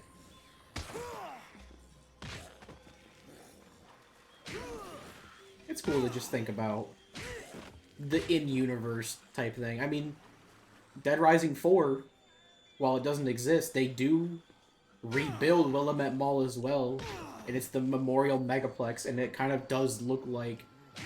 it kind of is very reminiscent of the Mall of America. It is much grander of a scale. Love how it makes sense that day 1 and 2 survivors are mostly unprepared, scared, and weak, but from day 2 to 3 we have subtle shift to more competent armed survivors. That is, yeah, I never even thought about, like... yeah, because, like, some of the later survivors, like, you have the people in the gun store, Jonathan, Brett, and Alyssa, you have, like, they're completely armed.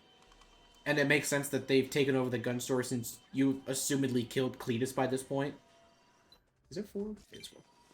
Like, you've killed Cletus by this point, so no one is in the gun store.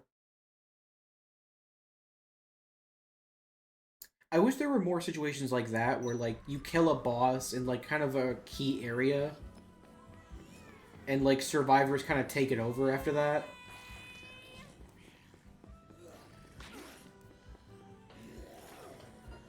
Keep up. Like, having, like, the gun store trio be this group that takes over, like, probably the best store to be in besides, like, the supermarket after Cletus dies is cool. Like, it would have been cool if they had someone, like, take over, like, the supermarket after Steven dies. Never had a Leon Smart Cleaner as Survivor.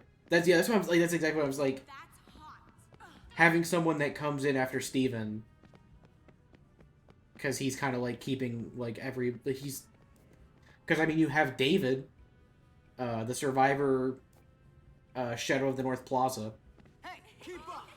You've got David who's like, I went to go to the supermarket and some crazy guy started attacking me, said I was stealing.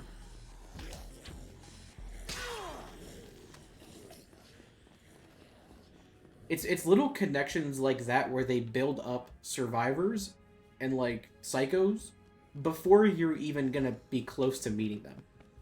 Because you talk to David day one, and you don't meet Steven until, like, end of day one, start of day two.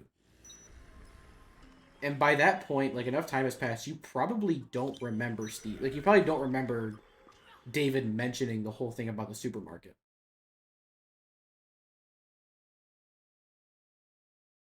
Like, enough time had passed by that point, like, you don't remember. Chill with these guys for a minute while we wait for, Oh, for sure. burn rubber.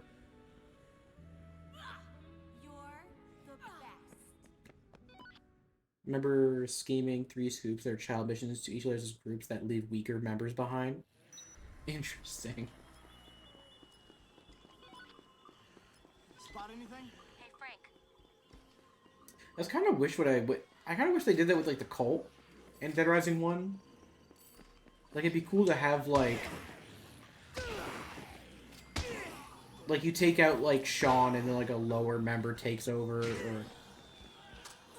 Like, it's the fact that, like, the cult is introduced, and then you kill Sean pretty quickly after, and then the cult is just no longer a threat.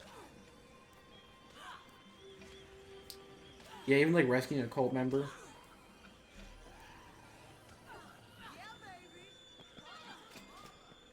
Like, I never realized until doing, like, another playthrough, but, like, the cult is introduced, like,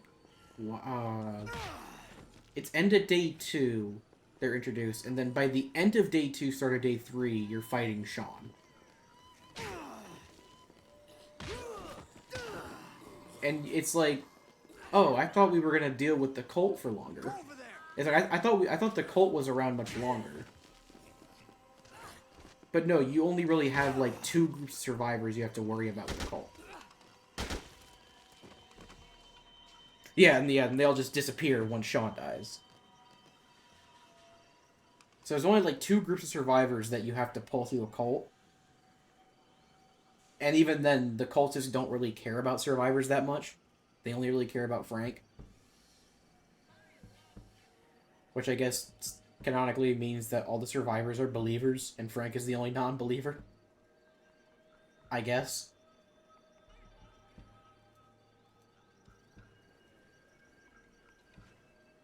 Yeah, the AI is a bit weird when you try to pull them through the group of cultists.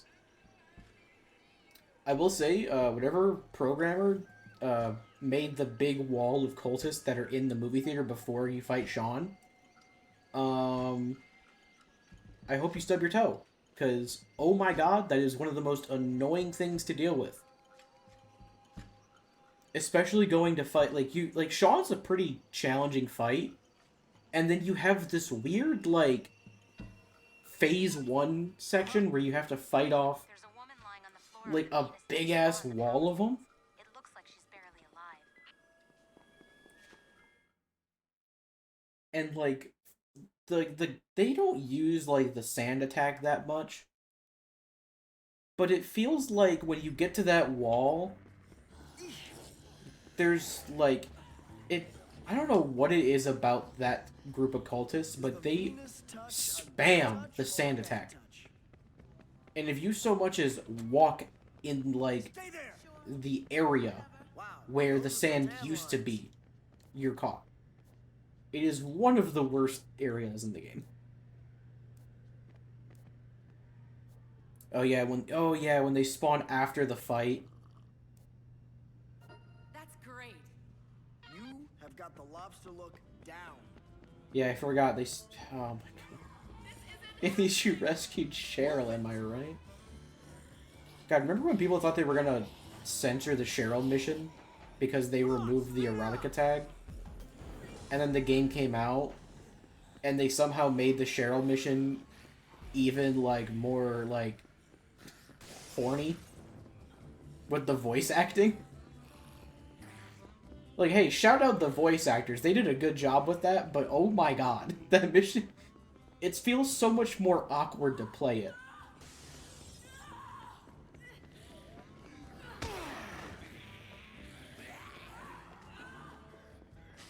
Keep up. Hello? Can this one stop getting grabbed?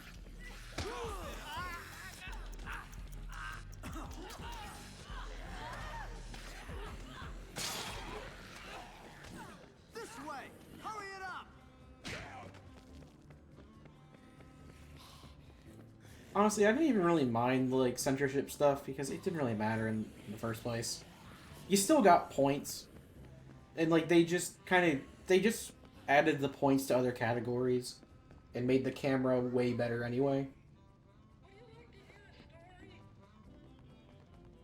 And if we're being honest, of the issues, like, of things to complain about with the Deluxe Remaster, I love the Deluxe Remaster. But of the things wrong with Deluxe Remaster, them removing erotica was not even close to one of its issues. Hurry, this way. Like, that game has its flaws, but censorship is not really one of them. That is not really even near the list.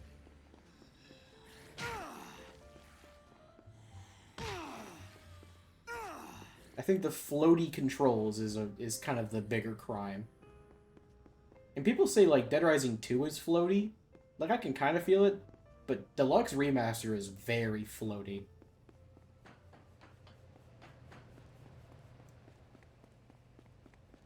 Turning the plywood attack into a regular bench bash. Oh yeah, because before when you had like the plywood wall, he would like decapitate zombies with it, right? He would like swing it like a flat thing and then it would decapitate zombies. Am I remembering that right? Or is that this game? Yeah. Yeah, they definitely like some weapons kind of got cooler and better. Other weapons kind of got worse. I think that was them trying to get players to kind of use other stuff. And not... Because they nerfed the mini chainsaw. Like, the mini chainsaw is still one of the best weapons in the game. But they did kind of nerf him a little bit. Especially with, like, the boss armor and stuff. And they somehow made guns better. I don't know how they did it, but they somehow made guns even better in that game. Like, even with all the boss armor, they're still, like, the best choice. Okay, Frank. Yeah, they kind of just, like, weirdly changed the funkier weapons, yeah. Yeah, I'm sure that was probably RE Engine, if anything. That does make sense. RE Engine does kind of get screwy with weapons. But even so, like, that was RE Engine, though. It made some of the survivors look rough. Let's think, some survivors look weird, others look really good. That's why I feel like a lot of, like, some of the changes weren't intentional and were just a product of moving to a new, like, engine, which we can't really do much about. Because, yeah, like, some survivors got upscaled and look incredible. Like, I understand. People have issues with Frank's model. You can't deny that Frank's model in the remaster... Like, look at this Frank. Frank's model in the remaster is this. They literally just made him this, and it looks incredible. I know, funny hairline. He has a receding hairline. He's got the McDonald's arches going on. Bro's got the 5 head. I know all the memes. But you can't deny his model is incredible. Isabella, Carlito, they look fucking incredible. They look so good. Say what you want about Brad's voice acting. Personally, I find it fine. His model is such a fucking upgrade. Like, all of, like, the main cast got such a big glow up in the remake. But I do agree, some survivors kind of got done really dirty. Some survivors did get done a bit dirty. Removed erotica instead of adding one sticker on Carlito's cleavage. That was the funniest thing when they revealed what Carlito looked like in the remake, and everyone's just, oh no, he's hot. So what would you think was gonna happen? That's what Carlito looks like. I remember people like unanimously agreed that Carlito was the best glow up in the remake. And I have to agree. I think his model got the best upgrade. I think Brad's got a really good upgrade. Jesse looks virtually the same to me. But like you see smaller details with her that just look like it's insane how one for one Jesse's model looks compared to like the original and the remake. But you still like are like, that looks really good. Also, I will hydrate. I did just drink, but I will hydrate again because it is a bit hot.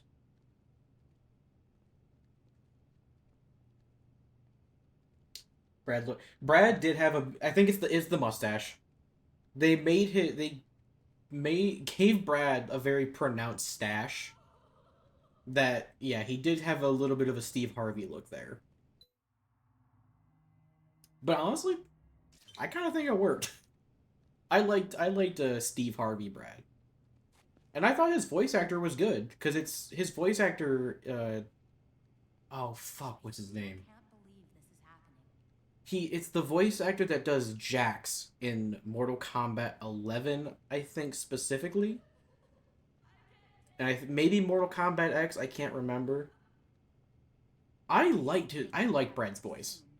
I know people made fun of it, like, because I mean, when you're comparing Brad's remake voice to the original, which I think that's TJ Storm, if I remember, you're not beating that. You can't top that. He is iconic.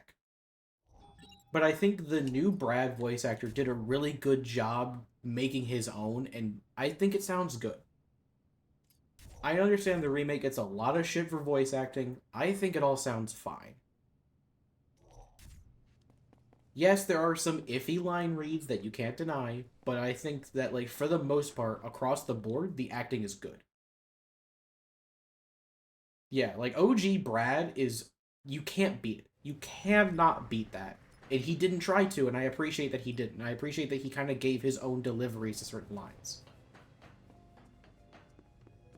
Like, other lines he's reading it one for one, other ones he's kind of giving his own style to, and I think that's the best decision he could have made. And I think that was the problem, is people wanted the voice actors to beat the original voice actors when it came to this game. It was never gonna happen. TJ Rotolo. Is it TJ Storm? I can't remember. That's the name that keeps popping in my head, but I don't know if it's right. But, like, Brad's original voice actor, Frank's original voice actor, even, like, Jesse's original voice actress. People, you're not going to be able to top them because everyone just knows those voices. Those voices are ingrained into people's heads. They're not just going to forget those. His versus VA in the remaster. I think the survivors were not phoning it in, but they were hamming it up. I think the main, like, principal cast, like Carlito, Isabella, and all them, I think they were playing it very serious. They were playing it very straight. But I think the survivors, since they had no survivor voice acting to go off of, to, like, kind of base the performance off of, I think they were just told to ham it up to kind of fit the campy vibe that the game has. And I think that's why we have a lot of the very weird line reads. That's where a lot of the weird line reads that I kind of mentioned come from, is the survivors. And I think they were just told to make it campy. And some of them, I think they work. I think some of them work in the campiness. Oh, I need to grab Elizabeth. Haven't heard the French ones yet. They might sound good because French VA always goes hard. I don't think I've heard any of the different localizations or the different, like, languages. This place is not cool. I can't say I usually experiment with those, though. Dreaming. Is it gone? Come on! Come with me, madame. We are going to go kill a psychopath. Moment from Uranus. Okay, Charlie's Angels. I'll grab them after, because I can loop back to the Palisades. I usually just take Elizabeth. Dude, I remember the patch she was added. I gave her a shotgun, and she fucking, like, she, like, 5-shot Brandon. It was insane. And I think I remember bringing that up to Collins, and he said something like, yeah, I don't know why she was doing a lot of damage. I think I broke her gun stat. Like, I think he mentioned, like, he broke her, like, weapon stat or something. And he was like, I don't know how to change that. Or, like, and he was like, I don't know if I should change that. But, like, she fucking melted him.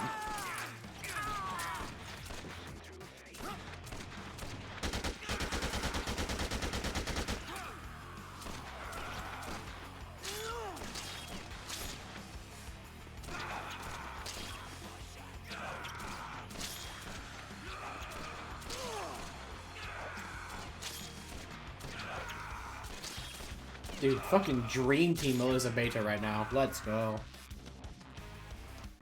I never worry about Brandon, because I can... If I need to, I can just put him in that... in the spin cycle, you know? Put him in the loop. Got something? Frank, did you find anything out from that guy? Get back to the safe house. I need to The know. fuck was that? Isn't there, like, vodka in one of these garbage bins? Elizabeth went from annoying to queen within a... Bro, she was always queen in my eyes. Are you kidding me? Like I said, first update she came out, I gave her a gun, and she melted Brandon. I was like, is this intentional? Like, is she meant to do this? Because I gave her the shotgun that spawns up in the bar, like, next to her. And I brought it to Collins, I was like, did you mean for this to be like this? And he was like, no, her gun stat must be just out of, like, insane or something, and I didn't change it. Oh, yeah, she had to be held by the hand. You're right. I did forget about that version of her. Yeah, because she wanted you to actually, like, privately escort her. And I think it was like an in-between update. He made it so you didn't have to hold her hand to move her. And you could give her guns. And then obviously the whole thing about she, like, fucking melts bosses. Yeah, now she probably escorts you, yeah. Then Collins found out that she fucking melts when she has a gun. And then he changed her dialogue so it's like, don't worry, I can handle myself. Which I always thought it's another case of, like, he makes changes to the mod that fit with, like, what happens in the community. Like, everyone was going crazy because Elizabeth was, like, melting fucking bosses. If you gave her any gun. And so he changed it so, like, now she kind of wants you to give her a gun, and she's like, don't worry, I can handle myself. I think, was it her exact line is, I'm not afraid to get my hands dirty?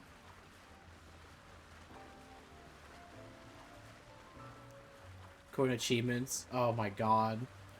Yeah, the Alpha versus Omega, but it's Elizabeth, so it's just dropping a tactical nuke on Blaken. Let's move. I don't think I've done Alpha. I think I did Alpha versus Omega on my console version of this game, but I haven't done it on PC. To be fair, I think I only did one PC run before I actually played this mod. And that was just to see, like, how the PC port was.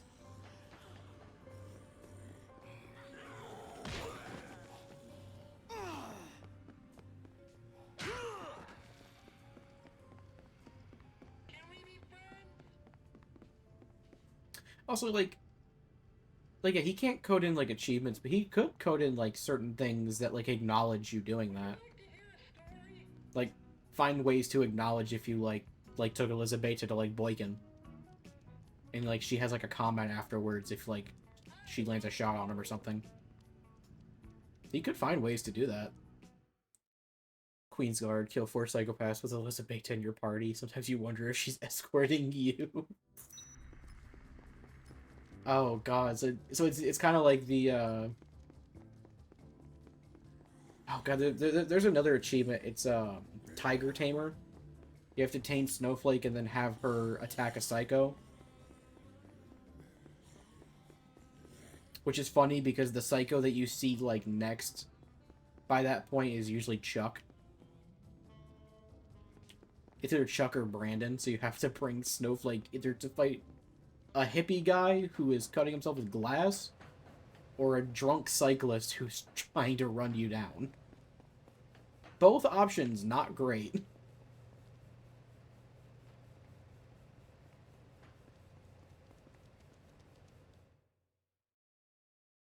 Trying to find funny achievements and names for them.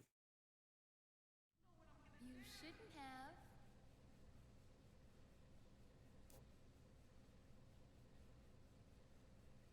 I'm trying to think of like... So there's Alice that you can save in the beginning. I'm trying to wonder, could you maybe pull a Denise with her? And if you somehow zoned out and got back to the arena before she dies, could you pull like an Alpha versus Omega with Alice? Or at least like, not like maybe like attack a psycho, but like some sort of way to get her to like the military arrival. Because your survivors stumble all over royal flesh. That's just mean. That's just mean.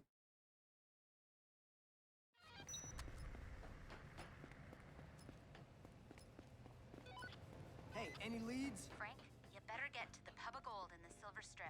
There's a guy hiding out in there. Looks like he's bleeding. Do I grab Jared before I go to this case so I can get the funny line where Frank is like, I'm surprised you guys kept up after all the survivors appear at the end of the train? Oh wait, I can just take a shortcut.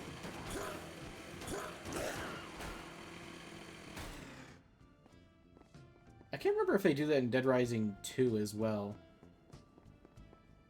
With Chuck. I can't remember if he also does that. I just remember Frank does it. Because they teleport you onto the train.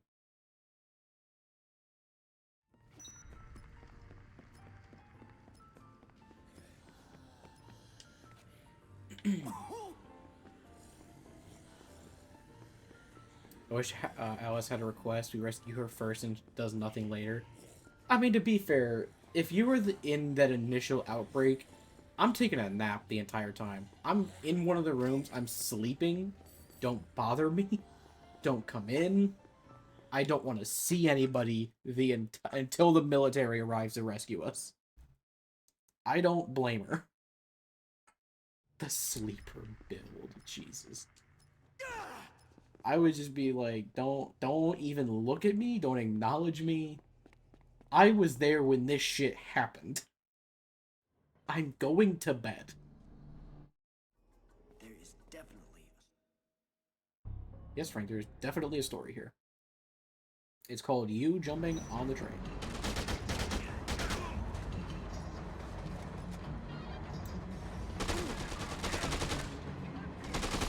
Anyone remember when George's fight's available?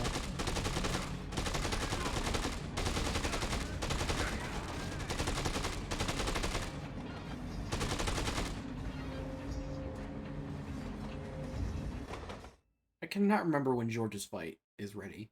I know where it is, I just don't know when it's available. I think isn't it day 2? I've only ever done it like twice. And the first time I found it by pure accident. Because I just so happened to like be like, oh yeah, didn't he add the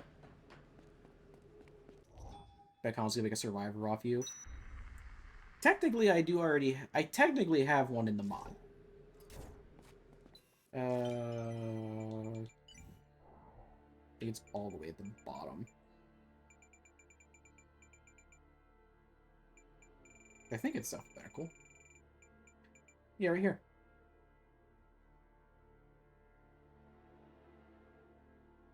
Yeah, my guy is one of the terrorist reality guys.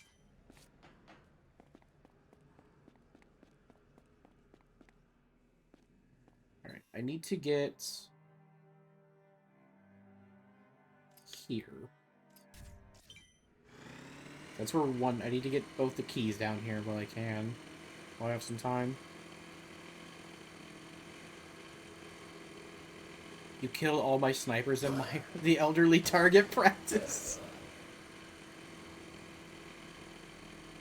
Yeah, I'm trying to, yeah. I remember my run, I usually do that as well. I give them all snipers. As I kill the snipers, I give them one. Or I usually try to find, like, some weapon from them. It's in VC friend, that's what William got my bag, he's the man.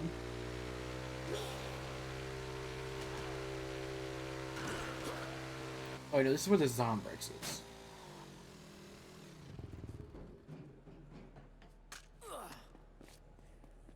Thank God. Shit, where's... Oh, the key is, I think, up here.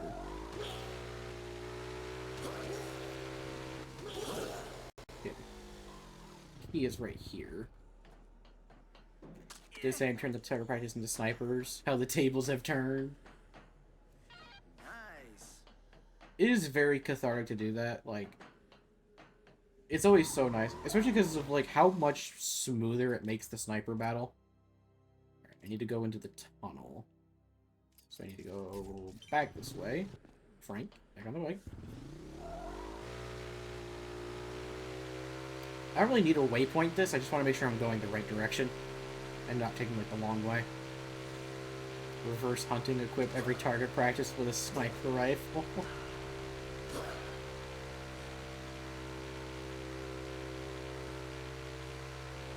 I know there are some like mods for some games where they do make like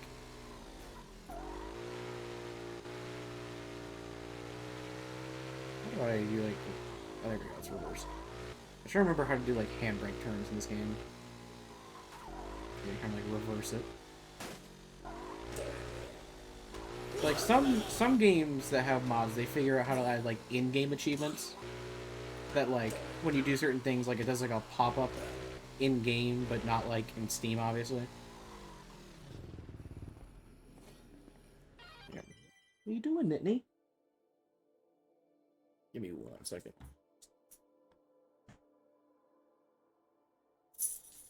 What you doing, Nittany? Can you watch out, please? Thank you.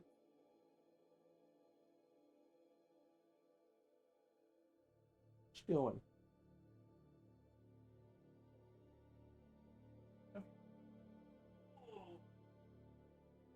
Alright, we're bringing dog into this. I am become the PNG tuber. Dog on lap now. Baby. Love surprises. Alright, let's skedaddle. Rimworld, getting that human leather hat. Yes, it's always cool when like mod makers find a way to add like in-game achievements that like reward exploration of the mod.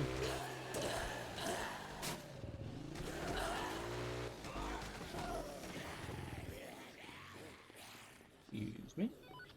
Hello? I just saw someone carrying a bride into the swept-away chapel in the Silver Strip.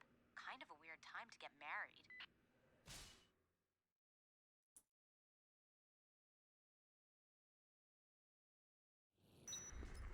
Organize an off-the-record plus bingo. Oh, jeez.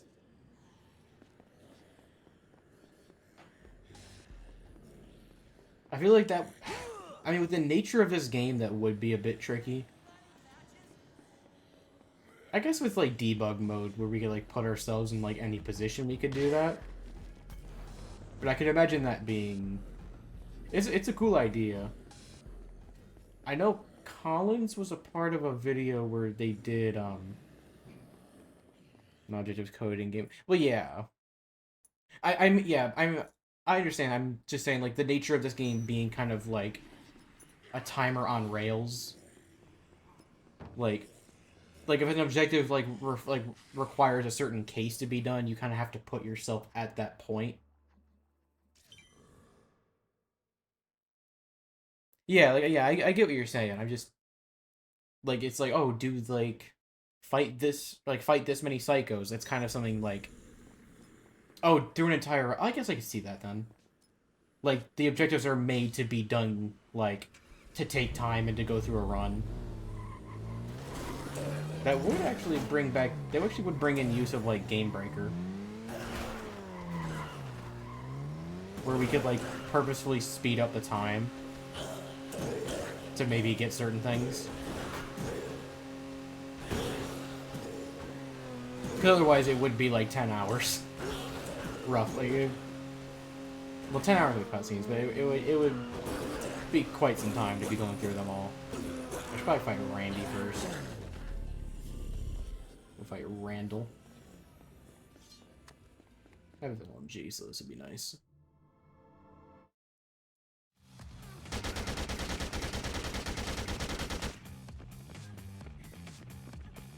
Get away from me? Get away from me?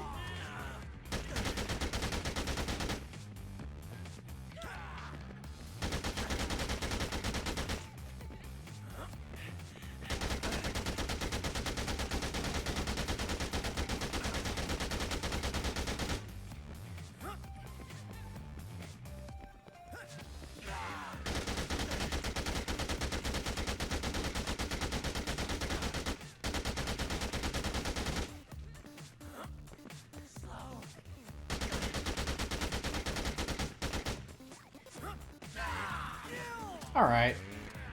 Randy should be a DVD killer? God, no. I don't want to have to see this man in Dead by Daylight. It's already bad enough seeing him in here. I don't need to see this man in Dead by Daylight haunting me.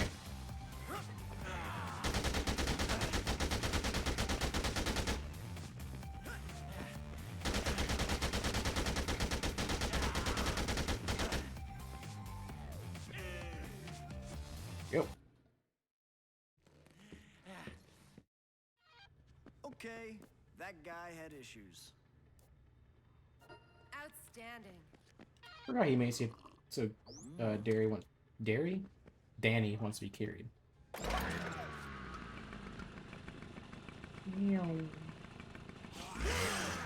Let's go to Jared.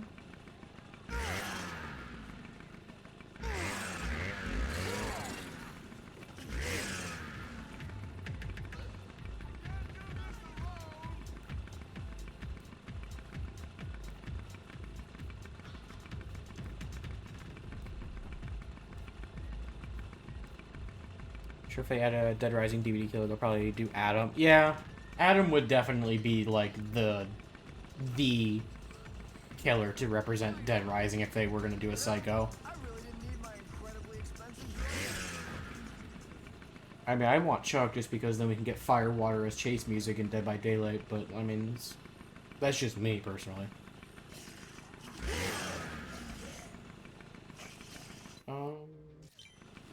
I'm gonna go over here because I'm gonna wait for Code Blue. Adam's OST would be so good. So I think I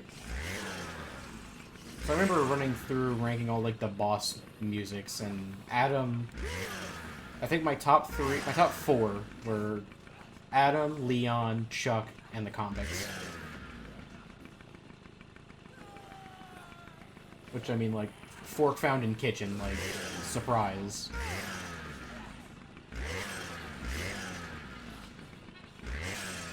Sorry.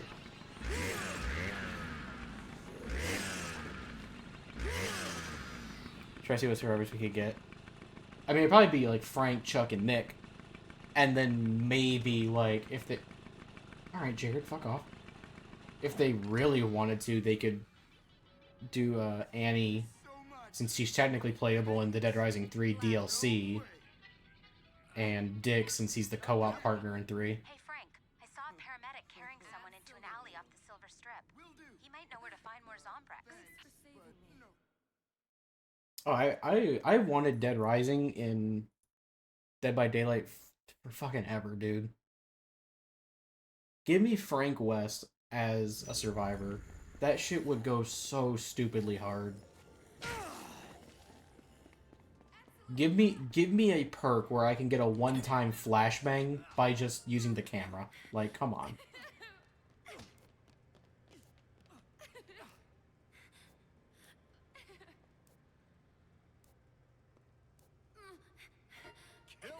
Oh, the different survivor, yeah.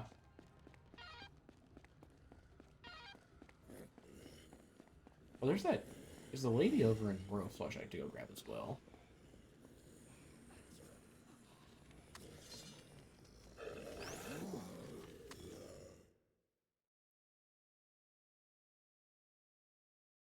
Also, welcome Mini Race Utopia. Thanks for stopping in, I appreciate it. Yeah, I since I've been playing Dead by Daylight and they've been doing all these collabs, I'm like, please, Dead Rising. Especially if Dead Rising starts making that comeback that I really hope it does. Oh my god, dude, it'd be we literally peak. We would be in peak.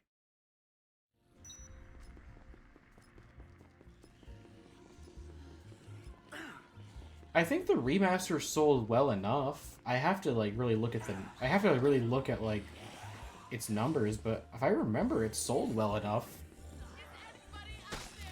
It's a good remaster. Also, like, people will like try to tell you all these different problems. It's like, if you're looking for like a way to play the new like Dead Rising 1 with some kind of better systems, I would highly recommend.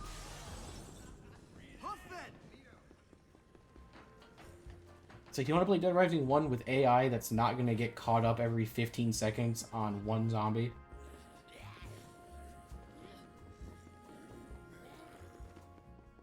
That's what sold me on it. Was just better AI. That's all I needed to hear to know that it was going to be good.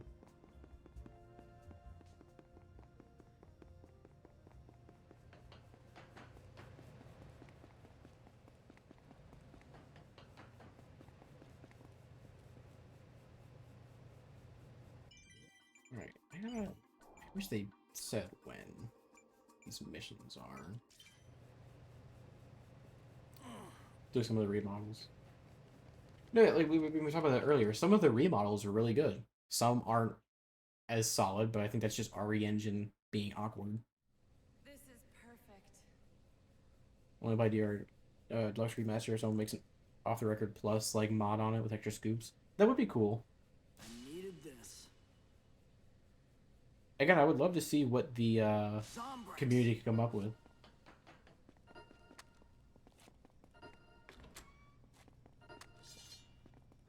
This.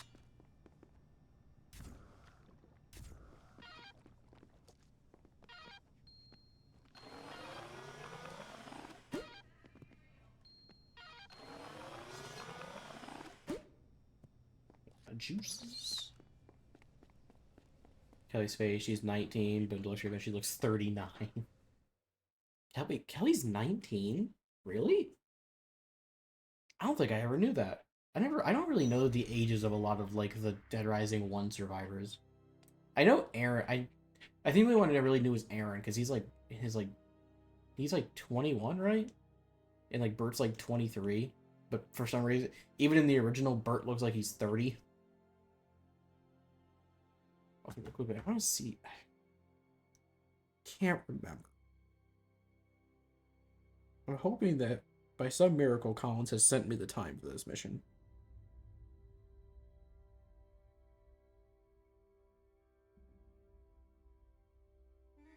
I can't remember when George Romero's mission is.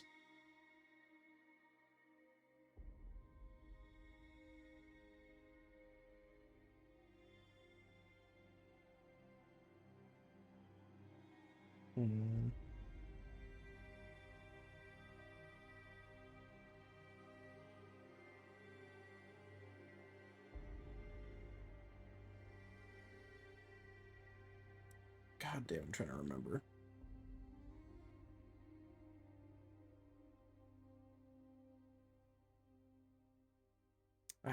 I cannot remember that mission. I guess I could just try to go over to Yucatan and see if it's there. I just can't remember when that mission is.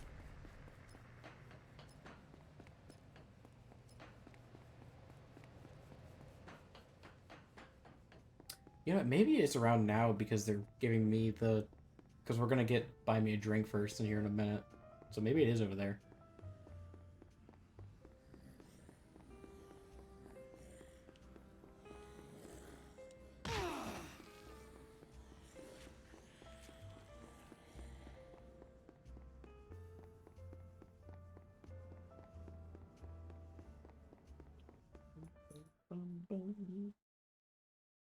Fortune's delight, my beloved.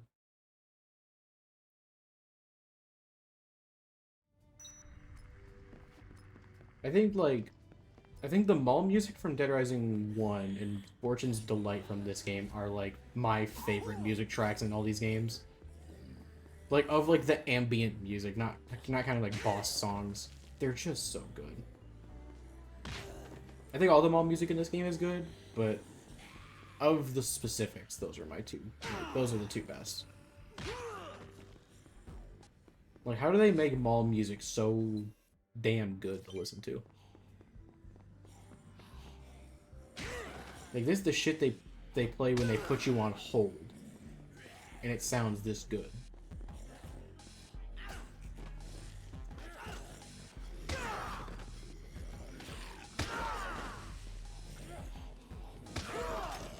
It's so funny how I swear the looters in the Palisades always get themselves killed. They will almost always get themselves killed. Like, you do it to yourself every time.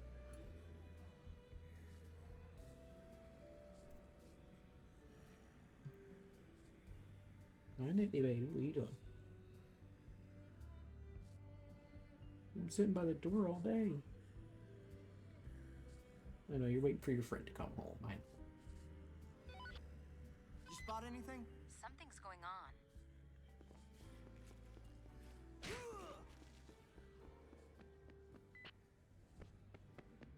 Alright, I'm gonna check Yucatan Rooftop and see if it's in there.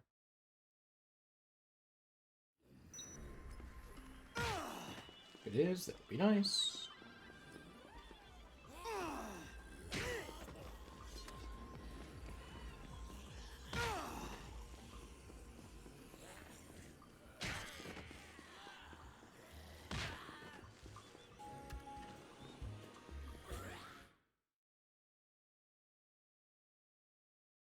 Show me the money.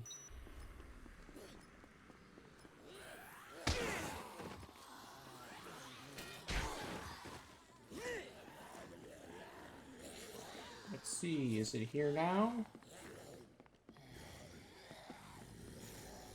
I got no fucking clue.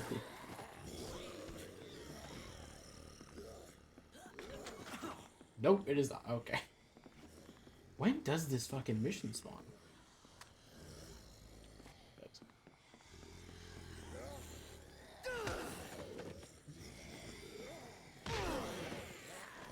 I might need to message the man himself to really remember.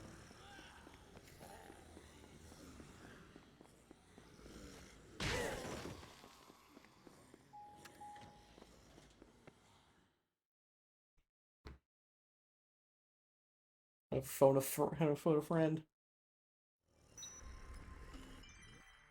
Shit.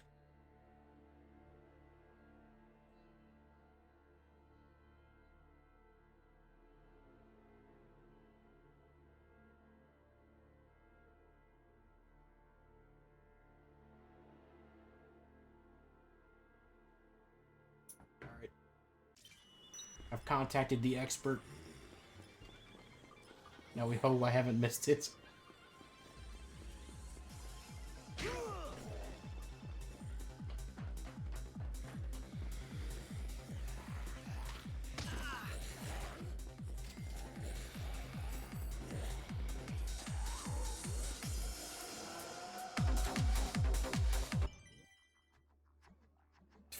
Fuck. Well...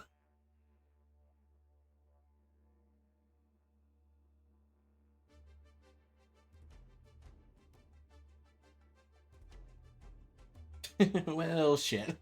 Apparently it's 12 on day 1 until case 2. Well, We tried.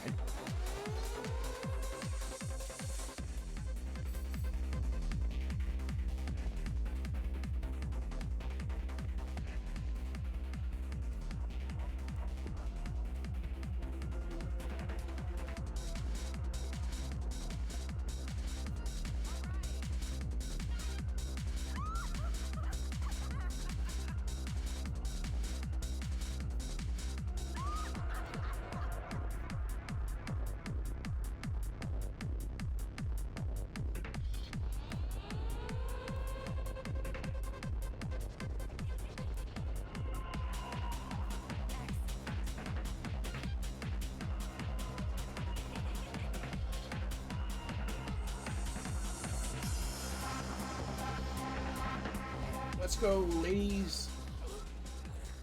Sucks that we missed George, but that's fine.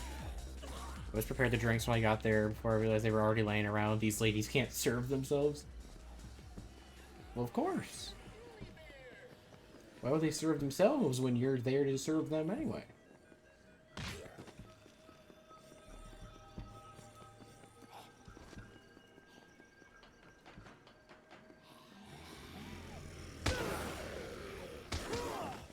It is funny, the idea that Frank is just grabbing random like cocktails off like the ground and is like, fine, here's your martini. You said you wanted your martini dirty? Don't worry. This one's extra dirty. Blows like dust off the rim of the glass. Healthy Vegas drink.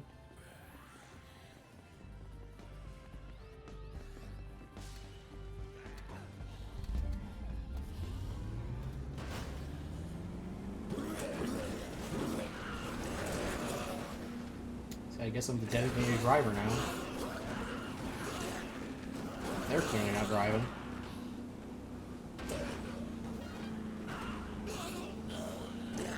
If I was an intern bartender, I would seethe and foam at the mouth.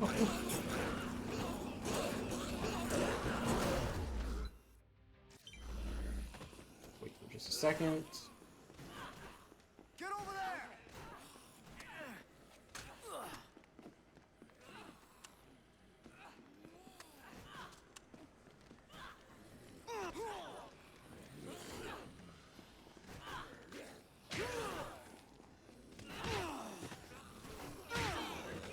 It's alright.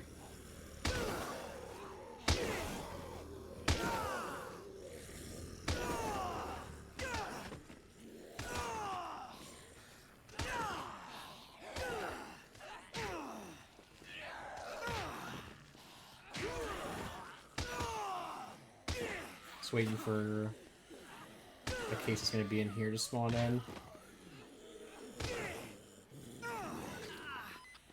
Frank, I think I can see someone hiding by the elevators in the hotel. She looks cold. I'll try to make survivors more memorable. Yeah, I would say some of the survivors get more memorable, for sure. Move it there! That way. More of the missions did an off-the-record plus than an original game. I mean, I've been playing this game for years, so my brain just remembers all of these. Like, all the base missions. But yeah, I definitely find, like, some more memorable missions from the mod.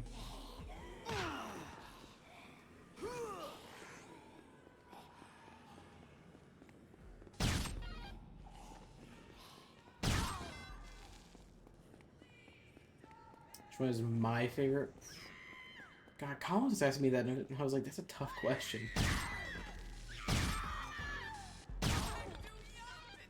There's a lot of good ones.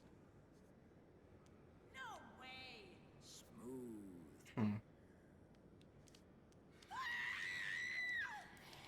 Honestly, I think it's probably target practice. Just because some of the dialogue in there is pretty funny.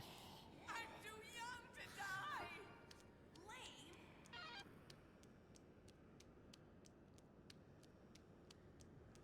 Because I always think about the line from the guy in the red outfit that's just...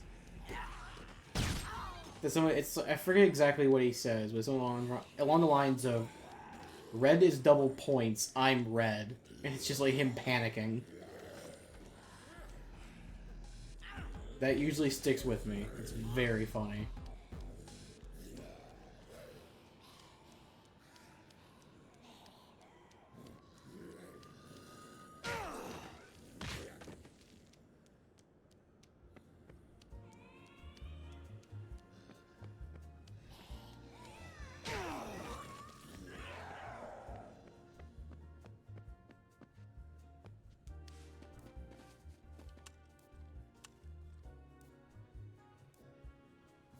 Go that way. Sure thing.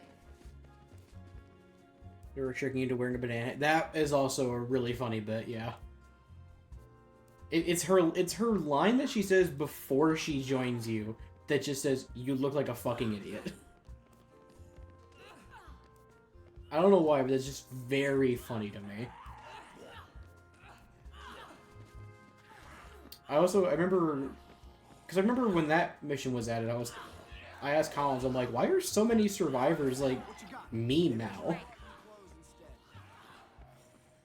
Like, I remember asking him, like, why are so many of the survivors, like, kind of mean to Frank now? And he mentioned that, I forget, it was like, people said that too many of the new survivors were nice, so I wanted to add mean ones. I remember you said that most survivors were mean. Nora, is it Vanessa, the lady at the motorbike? I think it was those two specifically that were added. I was like, why are they so mean? And you were like, people said there were too many nice new survivors. I wanted to add some that are just mean.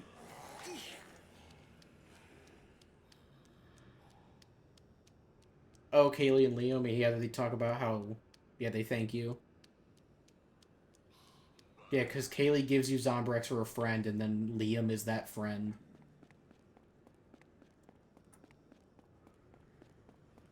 Yeah, Nora.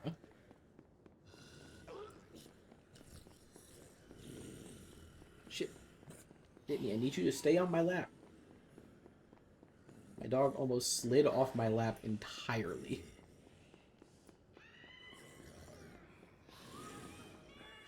Really, guys? We're just gonna... Hey, I'm waiting on you. We're just sitting there, huh?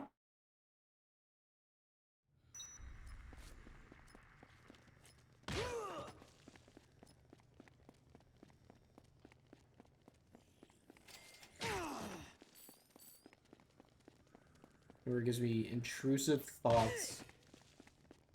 That way. Move. Good lord.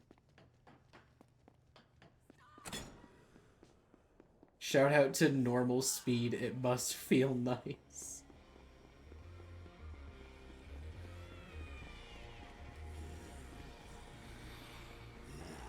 I mean, realistically, if you get to level 50, this is what the speed should be. Let's be honest.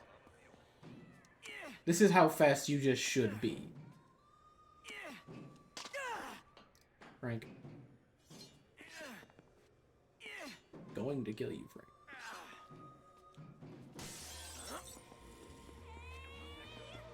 I love the wall jump. It's so funny. I'm just, yeah, like, it's too natural. See 2 construction workers trapped at the work site in the South Plaza. Doesn't look good. You better hurry.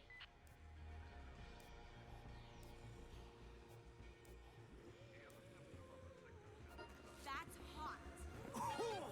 Remember this time. This way.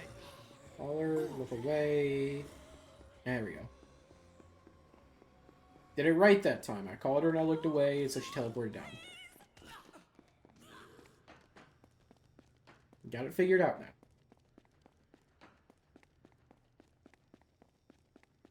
Let's get back to industrial fashion.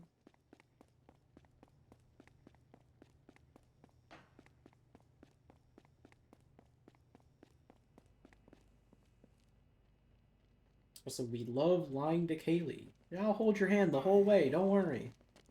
Proceeds to never hold her hand at all. I hope you like giving survivors Zombrex. What are you talking about? It's my favorite pastime.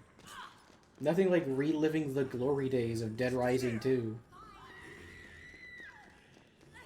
Where Katie needed her Zombrex every 24 hours.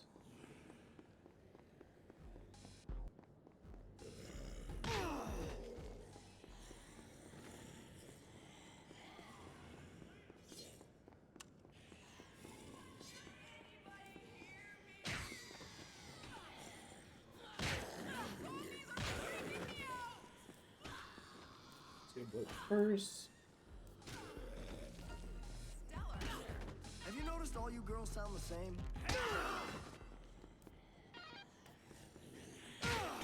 Come on, speed it up! Remember to talk to Terry that time. I accidentally called the rest of the females. God damn it. That loser's just... These losers are just gonna die. My favorite Dead Rising protagonist? Like, Frank is iconic, but I kind of like Chuck. Like, better. I don't know why. Hey, keep up! I can't really explain it. Move it, there! Here in time for a concert. This is gonna be a risky shot. Okay, never mind, she got free.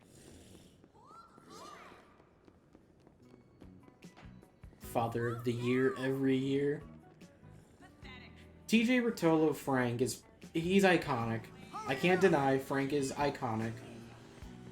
I think just as a character, I just prefer Chuck.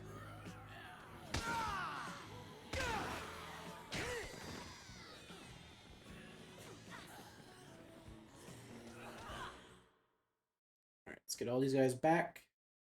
We can get ready for the concert.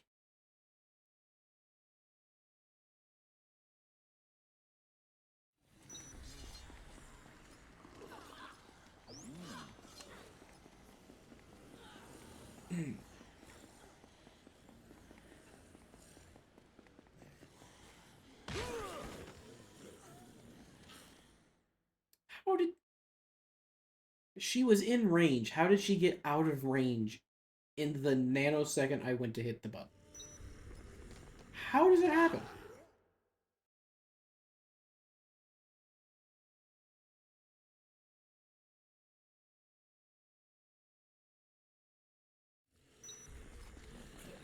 Terry, how are you out of range? She was right next to the door. The door. It's on distance to you, not distance to the... I know. But, like, still. The fact that it said that, like, she was close enough. And I don't even know if I turned around. I just pressed the button and it happened.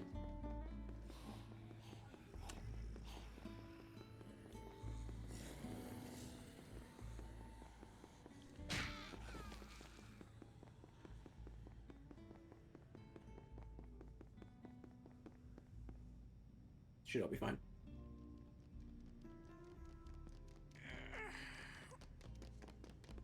It definitely would be cool to actually get, like, a female. I mean, I think they were trying to do that with Vic in Dead Rising 4, the game that doesn't exist.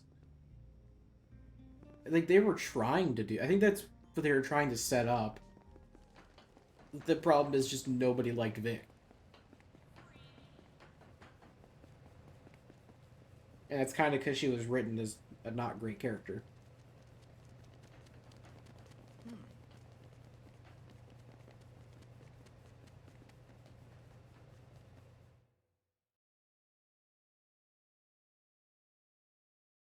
Oh yeah, Dead Rising. Yeah, from what we know about what Dead Rising 5 was supposed to be, it was going to have Chuck. Finally. Yeah, all of like the shit that came out about Dead Rising 5, I'm kind of glad we never got it. Cause man, it did not look like a Dead Rising game. Like I saw that pre-alpha footage of like Chuck wherever they were, and it looked bad.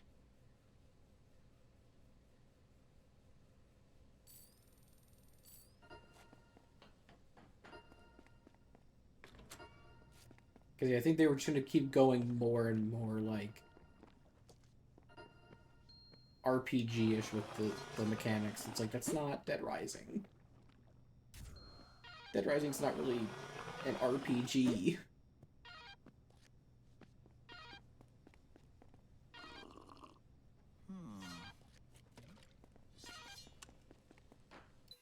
Yeah, one outside.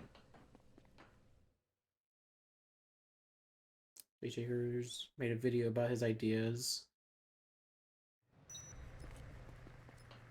Be an army cook that's immune.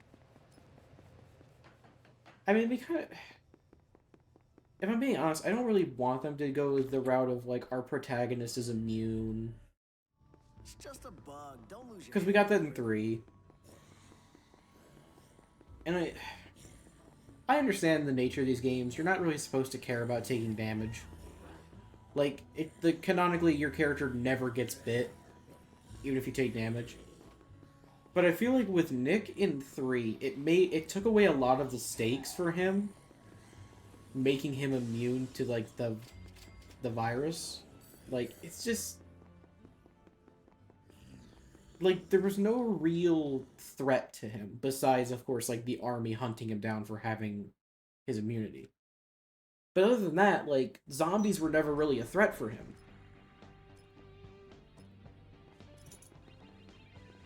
Female pro wrestler. Bro, give me King in Dead Rising. Give me that fucking jaguar mask wearing luchador in Dead Rising ASAP.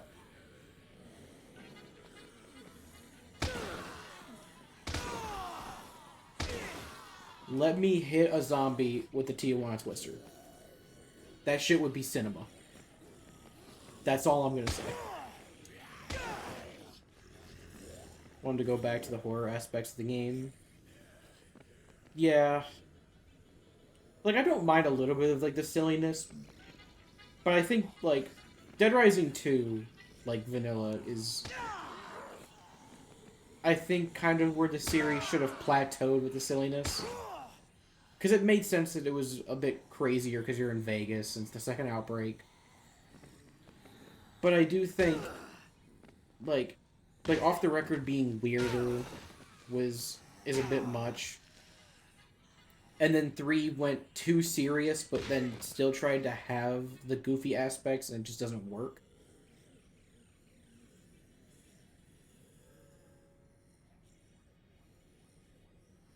Like, 3 is such a weird... That 3's tone is, like actual whiplash. Because why the fuck in Dead Rising 3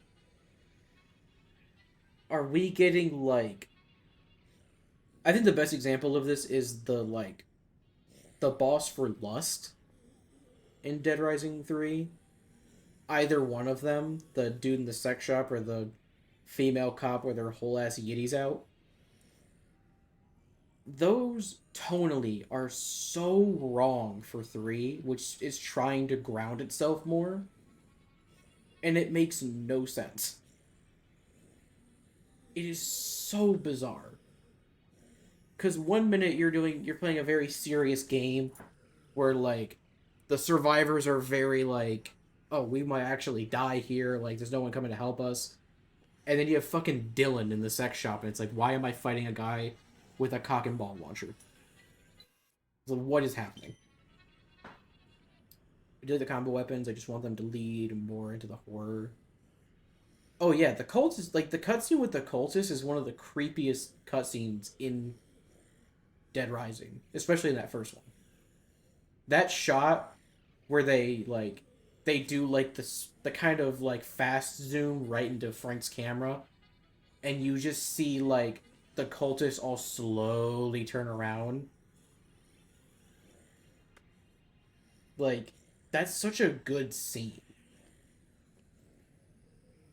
It would be nice to get more of that. Like, I think all the psychopaths, like, I think that's kind of what Dead Rising 1 does so well with the psychopaths. They're all treated very seriously. Like, they are treated as if this is the most horrifying thing in the world. There is nothing funny, there's nothing silly about this. the rest of the game might have some silly moments, and you might have Frank dressed up like Mega Man, but the boss itself is taken very seriously. Oh yeah, and the power cuts when the mall goes into night mode. Oh my god, so good. Save? Oh shit, you're right. Yeah. That is a very good point. Yes. Yeah. Frank, you aren't going to believe this. You But it aren't looks gonna like believe a rock this. concert is going on in the Silver Strip stage. Best voice line in the entire game. Frank, you aren't gonna believe this. Frank, you're gonna want to see this.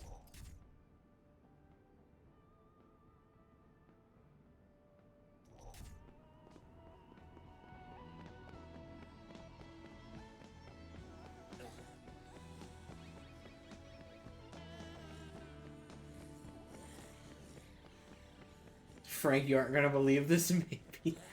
Oh god, please. Frank, it's right behind me, isn't it?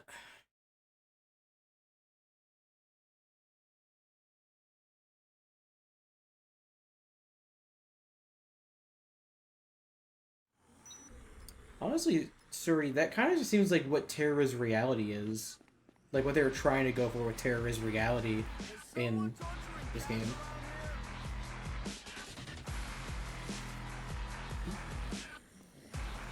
You get the picture. Try and get all of them. I think I got all of them. I didn't get the drummer. Shit.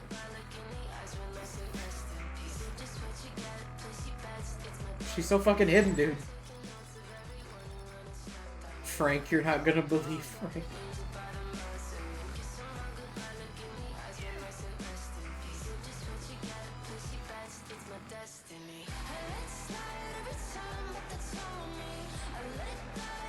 Let it go for a little bit.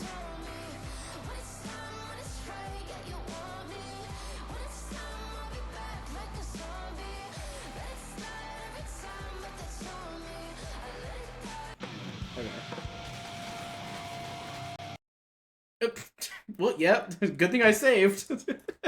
Good thing I saved. I think what happened was I fucked up jumping in the crowd. I think that was my mistake. I shouldn't have jumped in the crowd. Because my guess is all of the particles combined with all of the survivors, the game did not like that.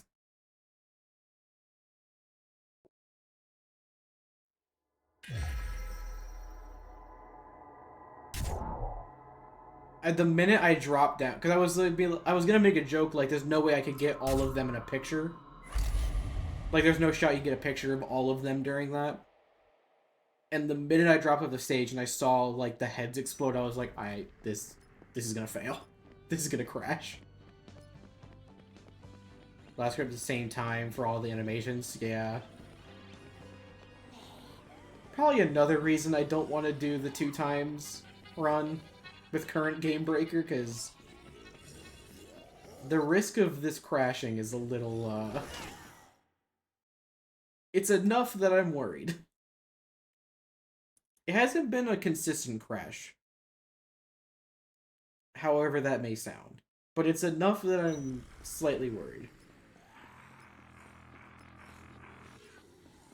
Did a truck crash into a music store or something? I don't think I've ever heard that line from Frank. Did a truck crash into a music store?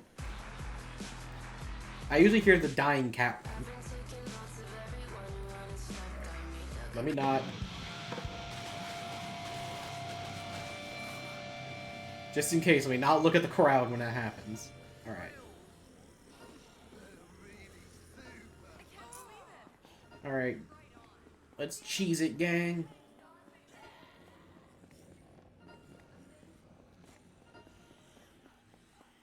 We get 78 follow and 78 join messages.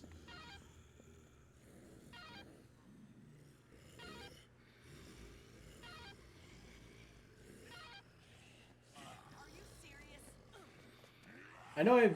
Oh. Gianna? I think she got grabbed, but like only for a second. She might have gotten swiped. I know I mentioned it, like, I think near every time this mission comes up, but I remember when this mission used to be a test to see how well you were doing in the game, and all 8 would only spawn if you had the room for them. Because I think this was before you uncapped the limit on the amount of missions that could spawn.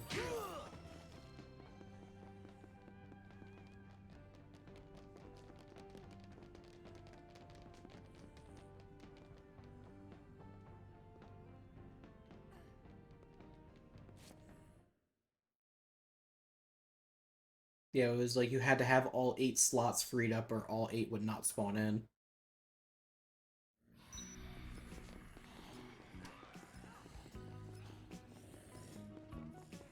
I'm gonna be smart this time and not fuck up like I did during the 2 times run. I'm gonna grab a queen for uh Sarah. Yes, the girls in the MK costumes are modded, yes. Yeah, and Lynn. Lynn's model is... It looks like a Mass Effect model, is that right?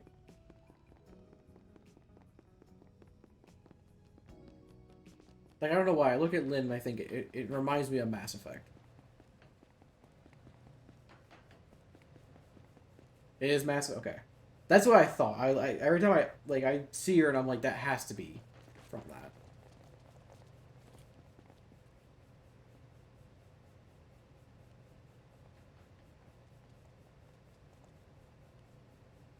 Of course. I was waiting on fucking Alan. Appreciate that, mate.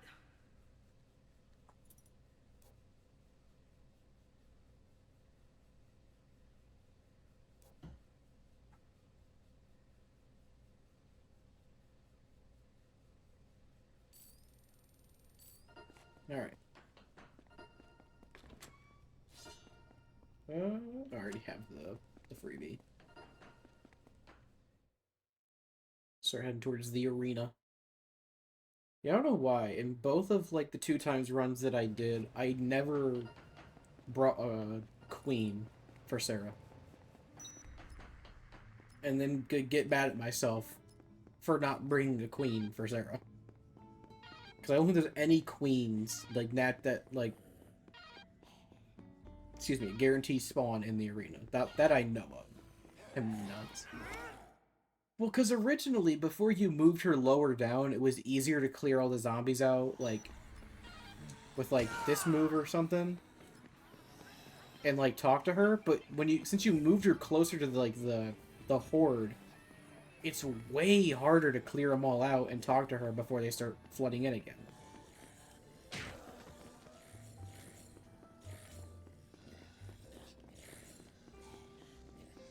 So yeah, like, that definitely wasted some time. I don't know if that wasted enough time that I lost anybody because of it, but definitely was not my best moment. Here for a second.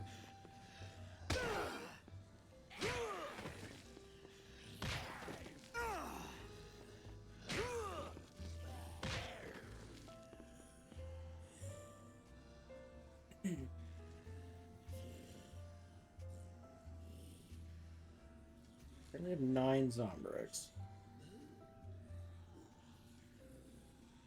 Trying to think of how much I've had throughout the run. I think at least 11 so far.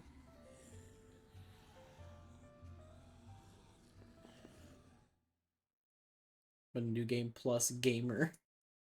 You're right. I mean, my favorite speedrun category in Dead Rising 1 is New Game Plus. Just because I like using all the funny, like, the funny bonus weapons. And also, it's more consistent than New Game.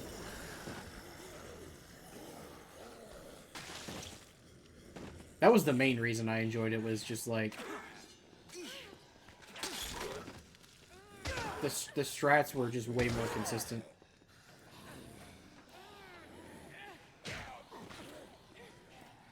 Okay, maybe I should have brought more queens.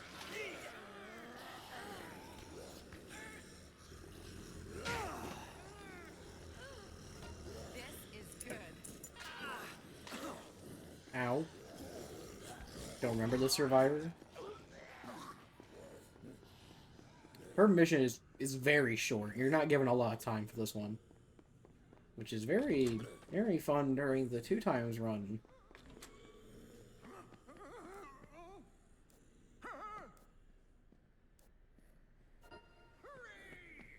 Come on, Stanley.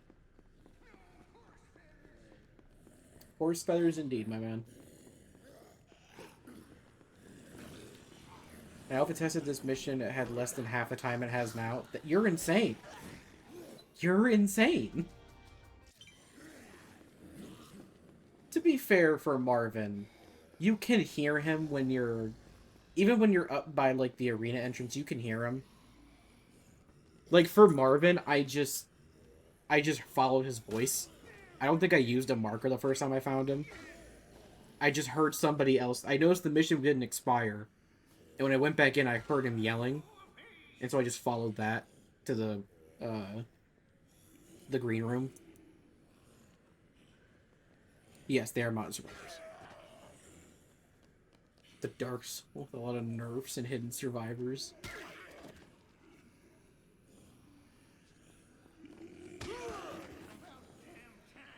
I mean, we'll have to see.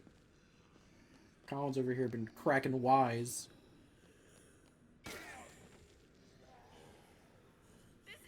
I told him to be funny if he put all the fan favorite, like, modded survivors in the opening outbreak.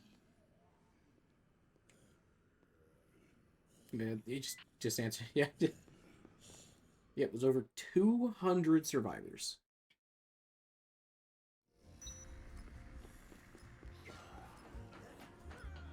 There is roughly a mission every 2 to 5 minutes in this mod. Depending on how fast you are. Because roughly every 30 minutes to an hour in-game.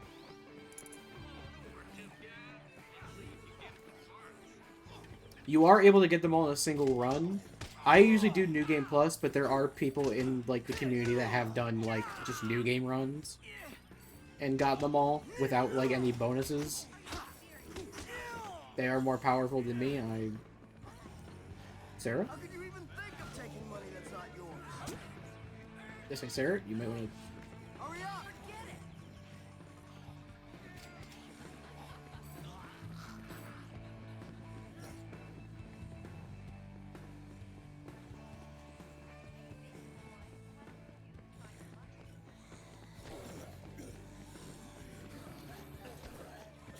Yeah. Yeah, Collins went through and made sure that everyone was possible to be saved without any, like, bonus things, if you so choose to.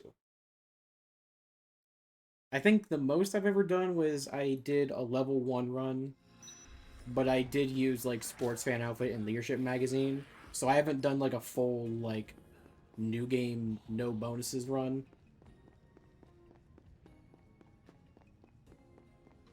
But it is possible.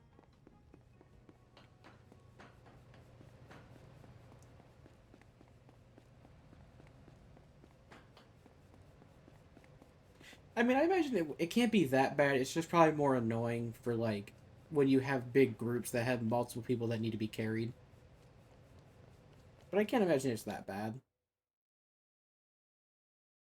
I sure it's almost fire water time. It's almost time for fire water.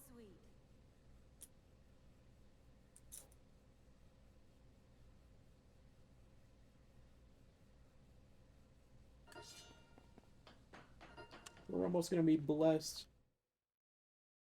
Any of the bosses? I think every boss in this has a new survivor. Roughly. That obviously would be probably more of a question for Collins. But I think every boss has a new survivor tied to them.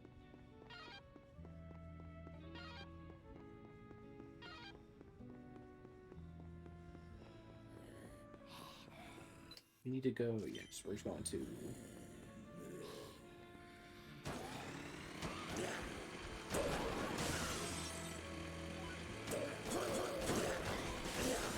Oh, corner... Oh, yeah, 8-ball. Give me the break.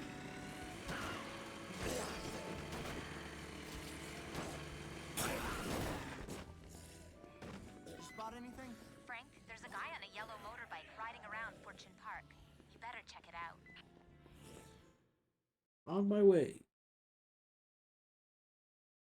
I probably will watch this cutscene. I've been skipping most of them, but like I said, I'm gonna watch the cutscenes I personally really like, and this is definitely one of them. I think this is still my favorite boss in the franchise. I don't know why. I can't actually explain it. I just really fucking love this boss fight and the cutscene that leads into it. This shit is so peak. Definitely watch the cutscenes if redacted. 10-hour run incoming. Hey! No. Yeah, corner pocket is 8 Get ball. the hell away from my bike!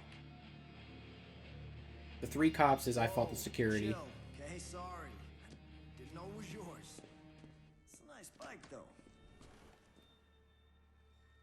8 ball the legend. Hey, sorry, buddy. I thought you were one of those crazy... People always talk about 8 ball this, 8 ball that. Let's not forget, Curtis is the one that gave Boykin his gun. He's the real legend. Curtis gave him the LMG. They're annoying, sure, but Chuck is in the they're multiverse. easy to kill. Hell, kinda fun, even. The real threat is the people. An outbreak like this does things to men. The violence. I like that this also implies that Chuck has fought his own psychos. Change. It makes people snap. Because the way he talks about this, he probably, like, Just like you and he probably has fought his own psychos. just when humanity should be coming together. They turn. Although they might just be normal survivors that he thinks are crazy. I've got a daughter to protect.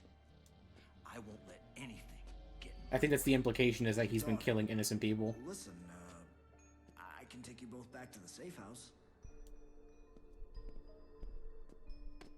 Katie needs her Zombrex every 24 hours. Never forget that, guys. Right, baby? She needs her Zombrex every 24 hours.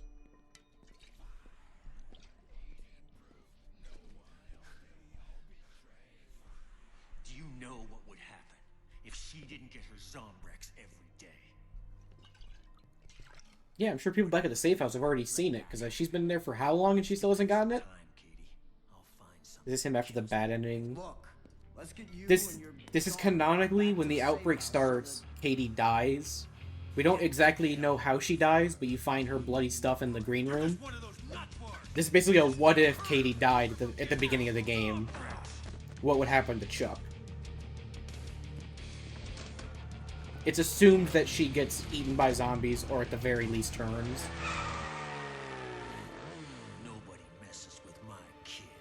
Firewater Time, best song in the entire game. Every man for himself. Okay, maybe I shouldn't be doing that because he can one-shot me.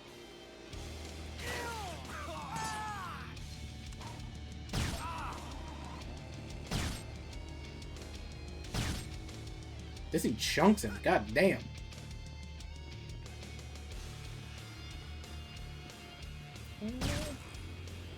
Okay, hit him.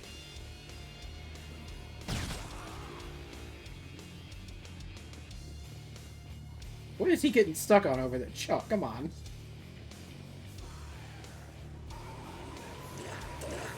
Chuck, what are we doing now? That's my redeem! That's my redeem! I know that guy! Being an advanced sniper.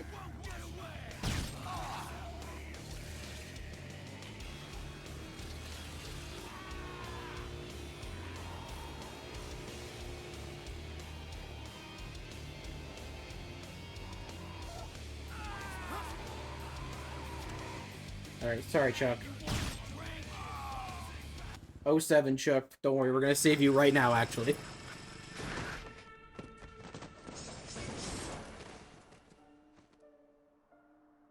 I forget how powerful the advanced sniper is sometimes. I don't use it often. Katie. Katie. It's a good way to beat boss armor. Because by the time you can shoot again, the boss armor has kind of gone away. So you're getting full damage every shot. Katie. Martian rifle is good. Yeah, I remember I tried that on the, I think on the snipers, and it was really good for taking them out.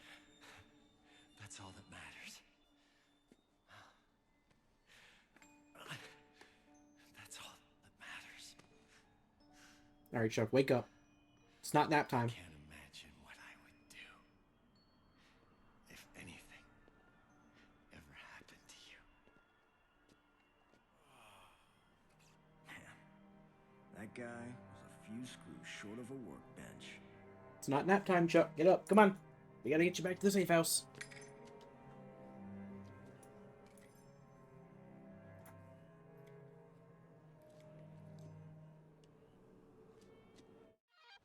I swear. And look at that. He's right there. Somewhere before. He totally didn't disappear in the cutscene. Don't worry.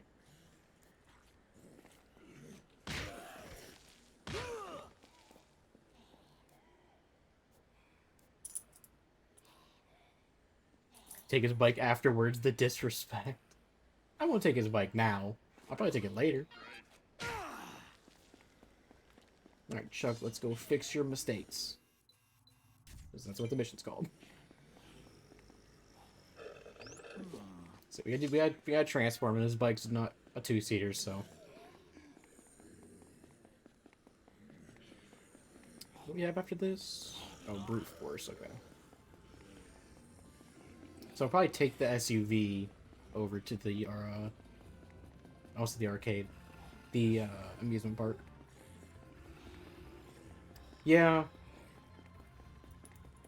It was really cool when the first version of this mod came out, and you could save Ted, because everyone wants to save Ted, because he does not deserve to die. And then the next version being saving Chuck was also so good. I tried to add more seats to the vehicles, but it was buggy. Oh yeah, and another psycho later on. It's nice because like the psychos that you made savable are ones that's like, yeah, we want to save them. We want to be able to save these guys. Yeah, I like it's cool that they added a little thing for Thomas where you don't have to kill him. But obviously he doesn't want to join you because you just killed his family. I do wish they would have let you actually save him though, instead of just kind of sparing him. And he probably just dies later on.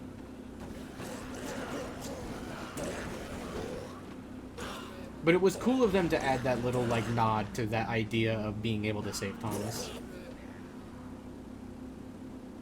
That way, move! You guys get in there. I'll wait for... Yeah, this call's going to be coming in any second now, so we'll wait. Then we'll take all these guys back. Maybe I'll wait for Slappy, just because we can get another survivor there real quick.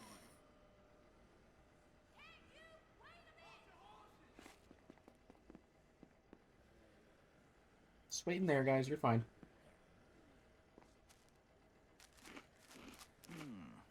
I haven't really even been using my quick steps that much this run. A knock could have also been that Oz mentions Thomas, who can be rescued in a later scoop. Yeah. Like, again, I agree they should have let you actually save Thomas.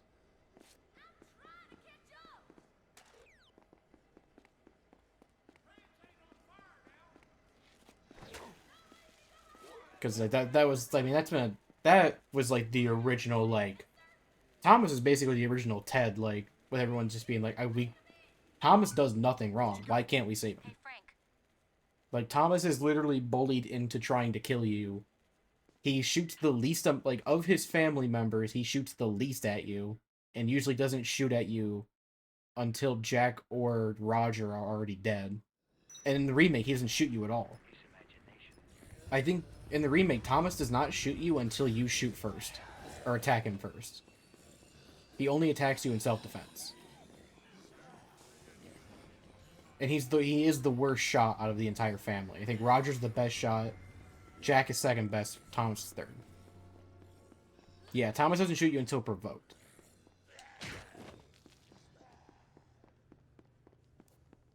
Kirby. I do have a gun, actually. I just remembered I needed a gun for this guy. Excellent. Speed it up!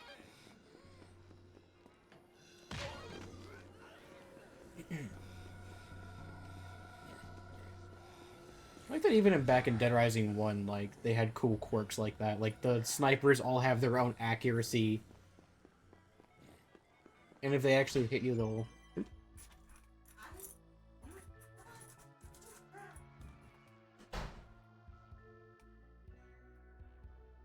Sorry about that. Let my dog out.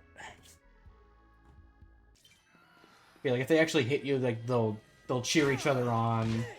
If you kill, like, depending on who you kill first, they'll call their name out and they'll get angry about it. I think in the original they high five each other. I can't remember if that's a remake only thing or if that was in the original where they like, if they're close enough after landing a shot on you, they will go up and high five each other, and you can take a picture of it. They high five in the OG. Okay, I couldn't remember if that was in the OG because I think I rarely ever saw it because the snipers are not hard to deal with. Even on New Game, they're not too hard. Only Jack and Roger will like do that. Yeah, I think even in the OG, Thomas doesn't really like cheer on his family at all. I'll wait for Slappy, I think.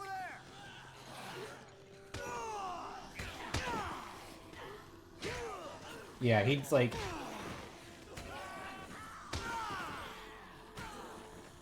Sorry, have different gun stats.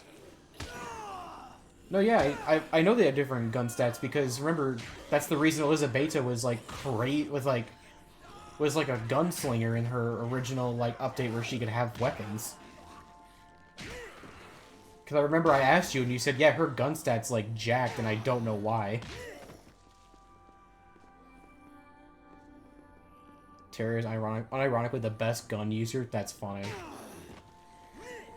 That's actually very interesting. That is very interesting.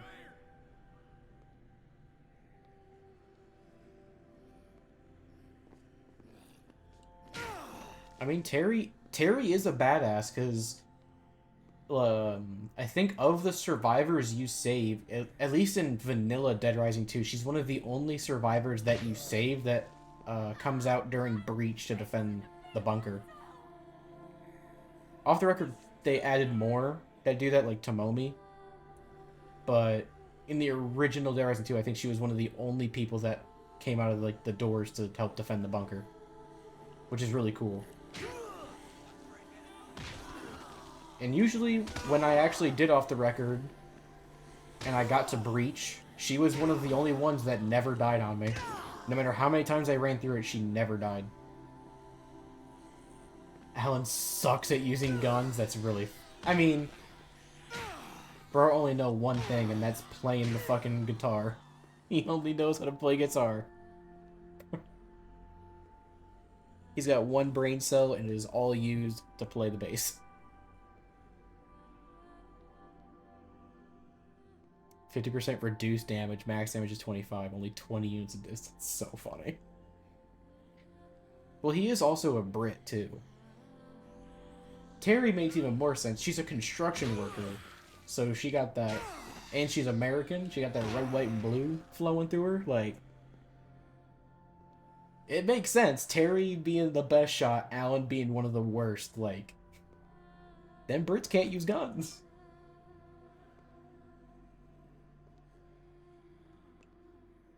I imagine the rest of the band members probably similar stats, but like probably lower than normal.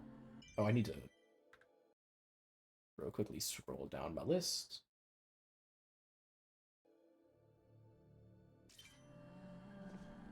I was gonna say, yeah, their melee skill might be great. We'll probably just have to inject when we get this call. I wonder how the Slappy loop, I don't really need extra damage because you already do the most before you go through it. Frank, it looks like there's someone in a mascot costume over by the Kids' Choice clothing in the Palisades. I imagine melee skills probably not something, just a lot of them are similar. Yeah, I imagine they're very similar. Let's go.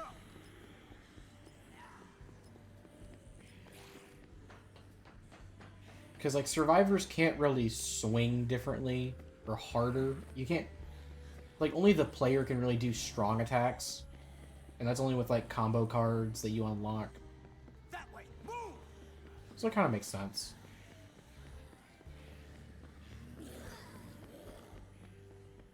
Give females sort of different attack animations. Oh, that's interesting. Oh, really?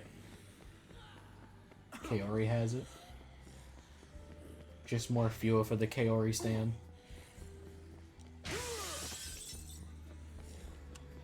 Bro will go fiending with that information.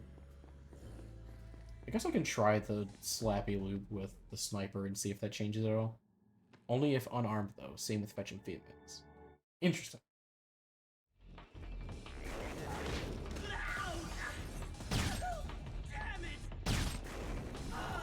I don't know if that's better. I feel like I do the same amount of damage with my gloves.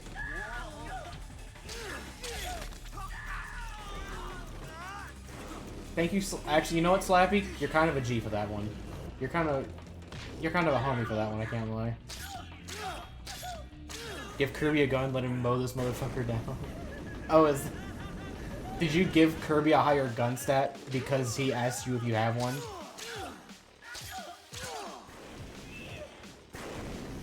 He will fuck.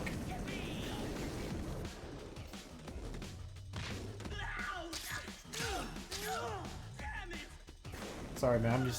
I'm too ingrained in my bullshit. I can't not do the Slappy loop. It's just so satisfying. Not letting Slappy do anything.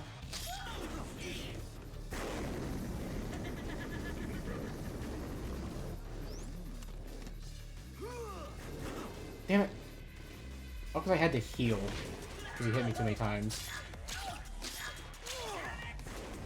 I used the sniper here to save ammo.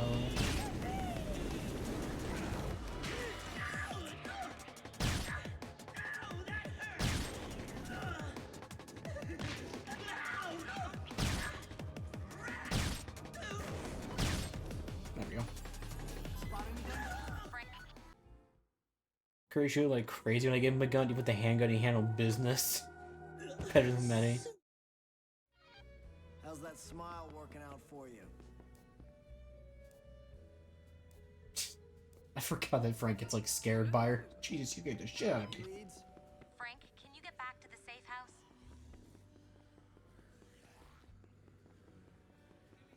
What? The woman that was surrounded by zombies at the arena is infected? I would have never guessed.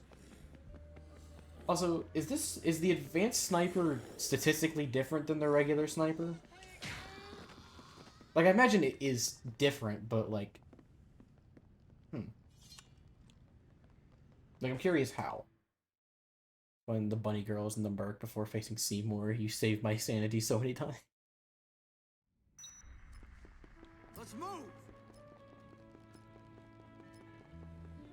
Higher fire rate, more damage. Okay.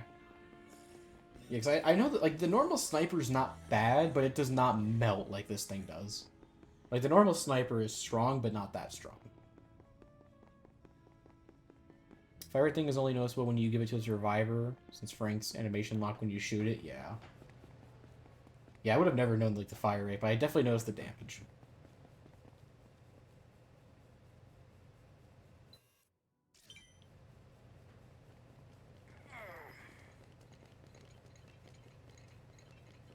Doris, what are we doing? Why did she run to the corner? Why did she have to hit the corner? I appreciate it.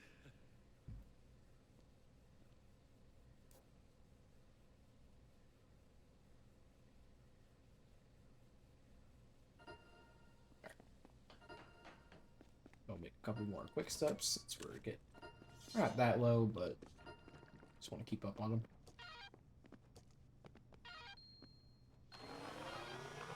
Oh yeah, the new survivors are all great.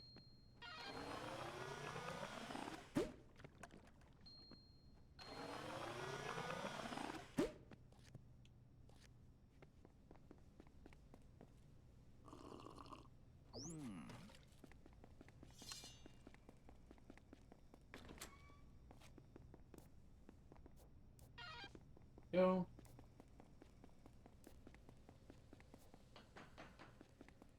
Why not?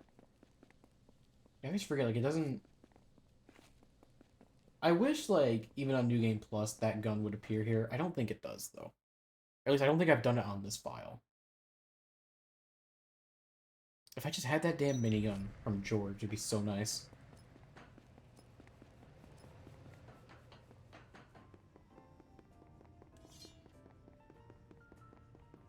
Should be getting a call here in a second. What's up?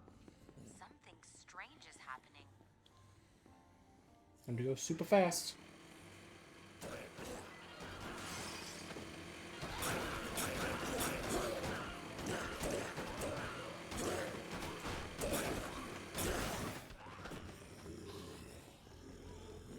Please. Still so funny how fast you can move doing that.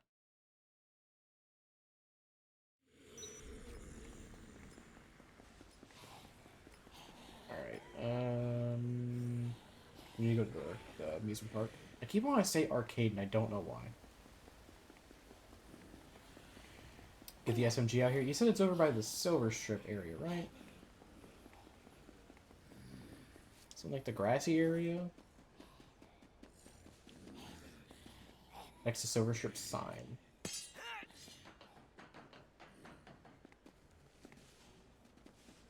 Oh, there's remote. Okay.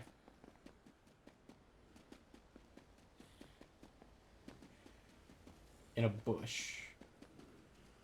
Soccer ball. Oh, here it is. Yeah, okay. I actually might switch it out. No, the sniper still is enough. I'm gonna probably switch out for these knife gloves though, because we're gonna break soon.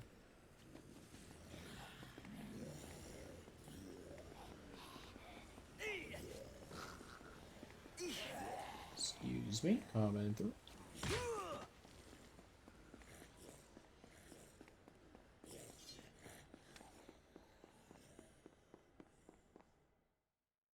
Time for the survivor with arguably the weirdest name in the mod. No offense, I just this Melt Psycho, especially in the survivor's hands. Like I'm so vanilla off the record pilled that I just don't give survivors guns or any sort of weapon. I'm just so used to never like arming survivors because you just really never have to. Oh, there's a bunch of new clothes for the mod. I can check those out when I get back to the safe house. Hey, man.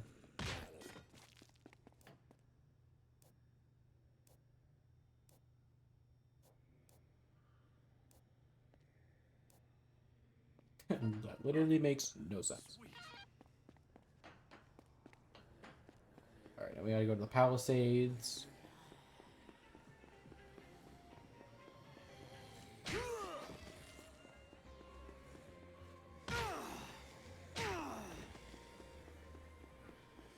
Do want to check the bank real quick to make sure I'm up with my keys. We should only need 2 more keys.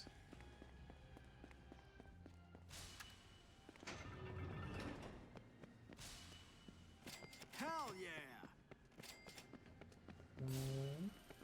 Damn straight. Great.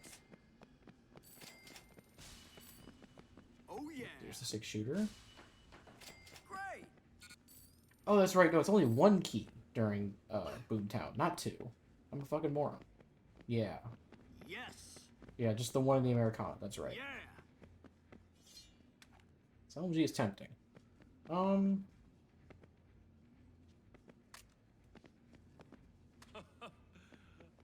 You can have this, man. Sure. Didn't make the clothes. I poured them from some from Dares and 2, and some were by the others and given permission to put in the mod. Alright, let's see. We need to start getting to Palisades.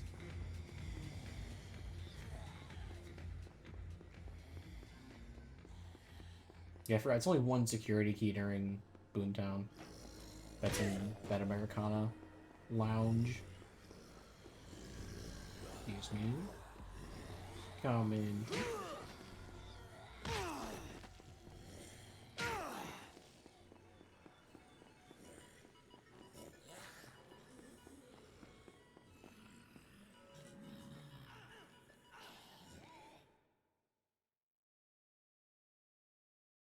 It's so funny that you see like that guy, you see like this guy die like 3 times throughout the game.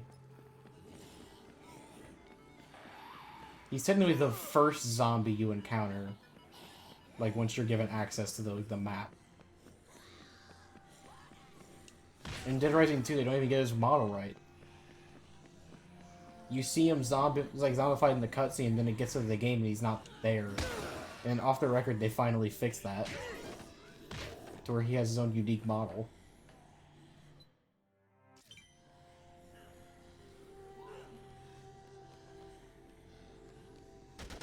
I'm so glad. Well, stop shooting, man! Don't pause when you're shooting, just keep blasting. Let's hustle it up. Alright, I'm about to lose three fucking Zombreks here in a second. Some of these next cases. Head over there. In there? Anybody?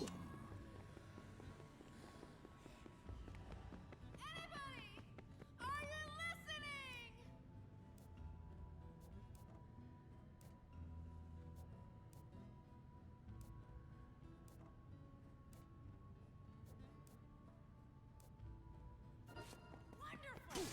Have you noticed all you girls sound the same? The shell shock I felt when I realized her model is from GTA 5, because for some reason, when put into this game, I could not tell. That gave me such serious whiplash. Because I was like, I recognize the model. Where is that from? Go that way. Sure. Alright, time to call a fucking idiot.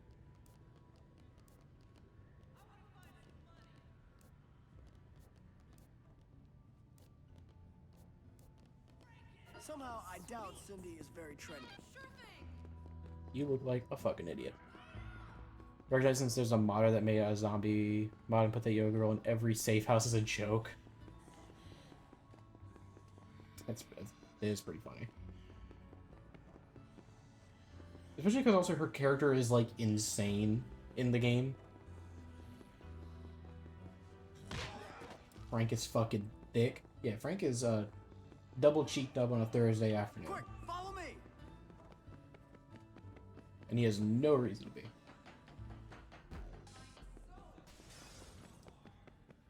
Alright, we'll have 3 more survivors when we get out into Royal Flush. I'll have to go grab. I'll get these guys to the security door, though.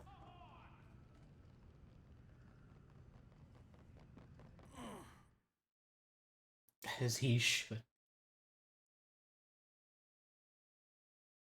It is, like, it's so funny how every time, like, all, like, the outfits that Frank wears makes him look, like, way bigger than he is, and then you, like, you put any outfit on that's, like, either form-fitting or, like, makes him, like, shirtless, and you realize, like, no, he's actually built pretty well. Like, the outfits just, for some reason, add 7 layers to whatever he looks like. Like, the sports fan outfit is one of them. I don't know why. It makes him wider. When you saw with the banana hammock, he's not built, like, wide. He's built pretty lean for, like, a guy his stature.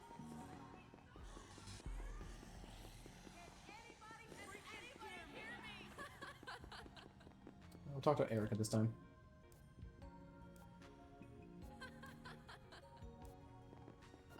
Yeah, baby. Come to me. Let's go.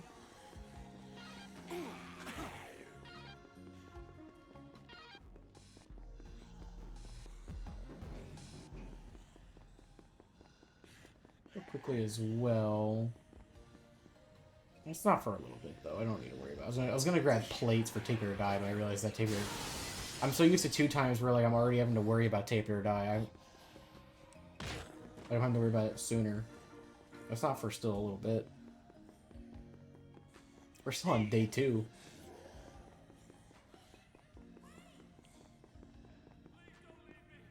Okay, they're still good. Move it. Sure thing.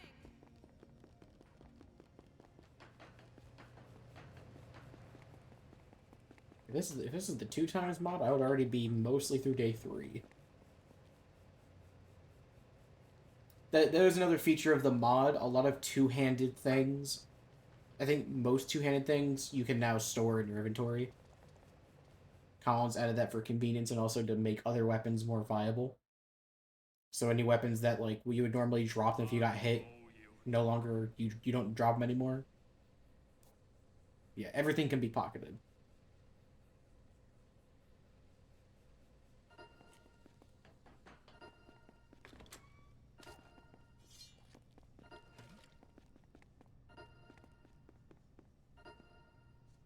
There's so many fucking weapons in here.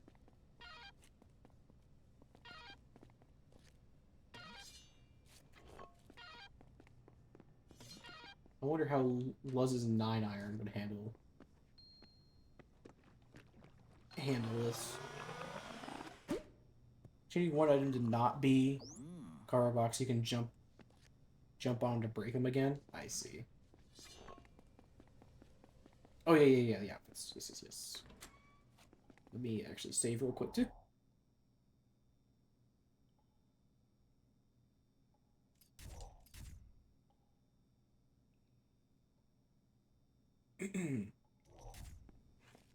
There's a bunch of outfits down here. All of like the DLC outfits are in that room all the way down there. There's a bunch of outfits ported from like different things. Ladies, This is from Case West, I believe. This is like an outfit you can actually find in Case West. That's Frank's classic outfit. Hey there, handsome. This is from Case 0, Dead Rising 1. Killer. It's Case I look West. Good. This is Chuck's default outfit from Case 0. Which actually, it's cool that it's actually like kind of form-fitted to Frank. Some Carlito. Handsome devil. And shaves his head. I don't think they did that before. DR1 Mega Man. Which is actually kind of cool. I am liking this. It's from Case West. Yeah, I like this. I forgot this because this isn't in this game, right? That prisoner outfit, Sure, it works. flying jackets, Oh, security I look armor. Good. Yeah, that prison outfit's only in Dead Rising 2. It's weird. Ladies, Oh man, right, you come found through. this. You found this in the files, because this isn't the same outfit you can get in the store, right? Handsome devil. This is the yellow jacket. I think you get this for getting a bunch of money in Terrorist Reality in Dead Rising 2. And I think Ladies, man. it's a different color. Oh, it is? It's the red jacket. Nice. It's a bowling shirt. Oh, yeah, this is classic Dead Rising 1 Frank. Like this Dead Rising 1 model. What's we got here? The Dead Rising 2 Frank outfit. Where he wears Chuck's jacket. And it looks like it's constricting. It looks like he can't breathe in it. Hank East, which is very funny because it's Dead Rising 4 Frank. The game that never happened. Dr. Metal T, which I think you normally can only get this in the Tape It or Die room. Sheriff outfit, which I think... I'm pretty sure this is from Case 0, but I don't remember it. And then there's these. Under underwear. Handsome devil.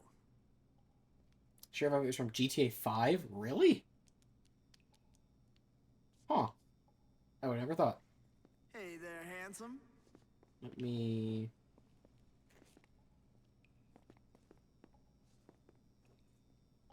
It's not that what I wanted. Smooth. Ladies, man. I put different boots with this. This'll do. My boy in his classic fit. Why not? We've used the sports fan outfit long ago. I'm keeping the boots. Actually, I'm gonna go. I am too much of a meta whore. I'm going to give him the mask as well. The mask and the boots are just too helpful, but I will take off the sports fan outfit. I will suffer the slow speed for a little bit. So we can have Frank in a different outfit.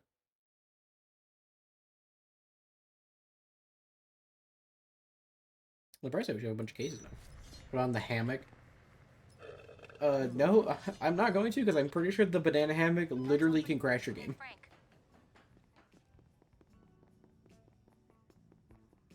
Like, I'm pretty sure the banana hammock can actually unironically crash your game.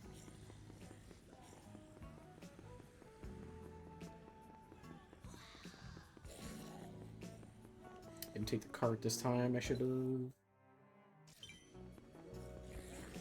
I hate the hammock. It wasn't my idea. Whose idea was it? The community. They clamored.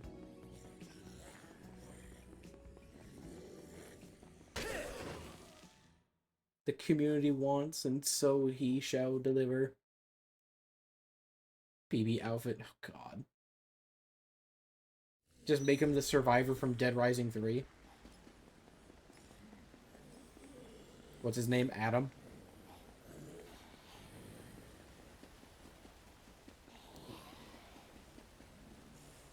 Get my flower crown back.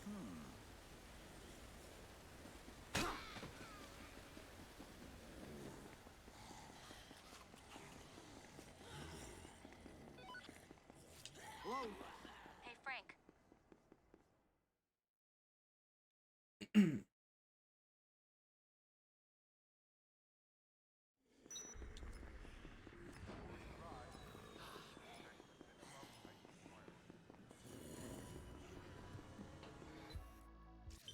I thought it was gonna make me do the call again.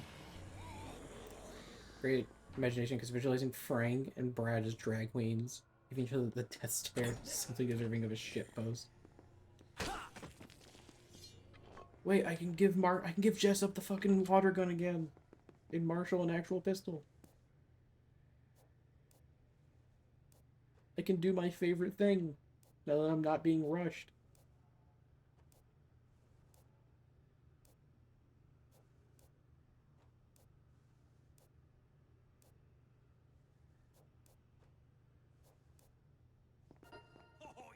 Props to you. Alright, Marshall, Glad I you could help everyone get healthy.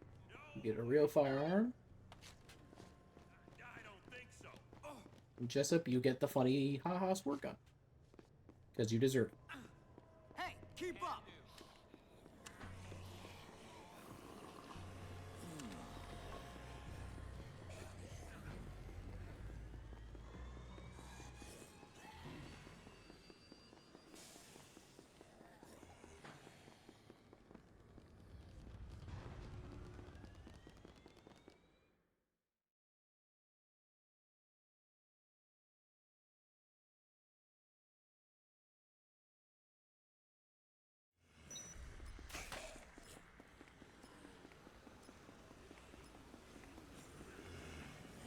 I was coming up on 4 hours here. I guess I want to try and get through the rest of... Yeah, I want to try and get the rest of day 2. And we'll do the start of day... We'll do a little bit of maybe the start of day 3, depending on how long that takes. And then continue tomorrow.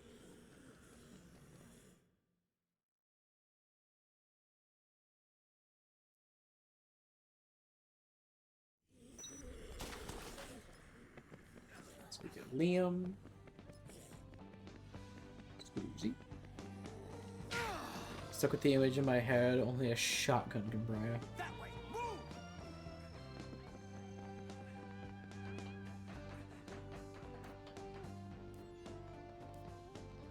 Bro, why is Liam holding the pistol when he's got a submachine gun sitting right next to him? Keep up!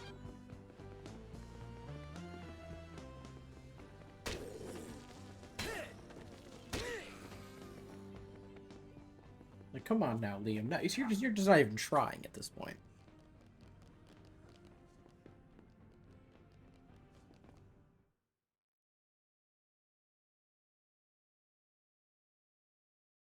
We have the high rollers coming up. Do I do one round of poker with them just for the funny? I don't have any of the gambling books. so it will be a fucking mess.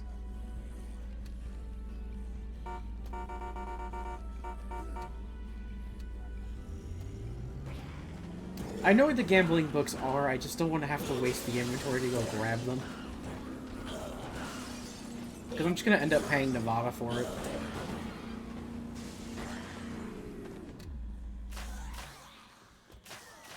That was like one thing I always hated about 2 was like I have to have the fucking gambling books in my inventory and waste 3 slots that I would rather use for like healing or something.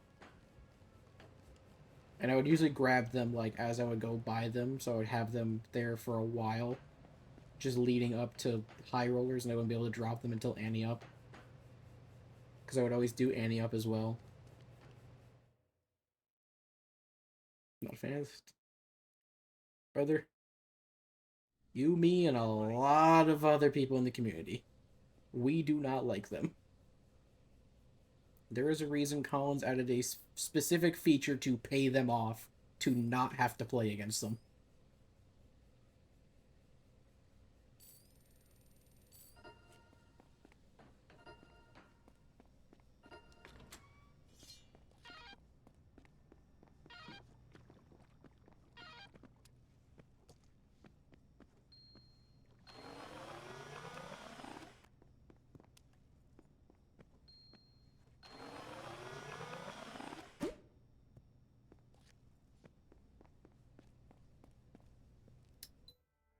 Yeah, they're gonna spawn here in a second, so we'll go grab them. Probably just get back for the next mission. I need to grab a steak while I'm out too for Snowflake.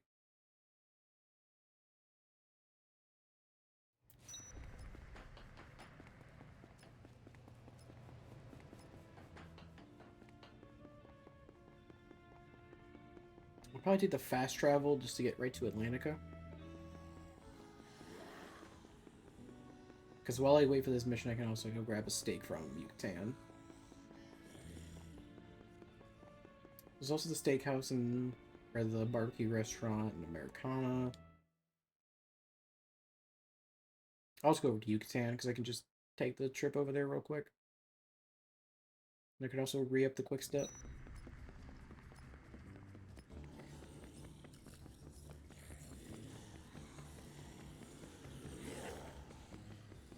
Excuse me.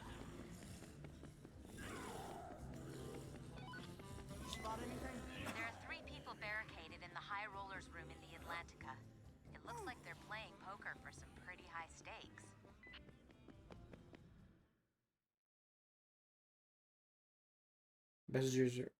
Massages are called Bob's Toy? I mean, why are you judging Bob? Maybe he... Why can't Bob have a toy?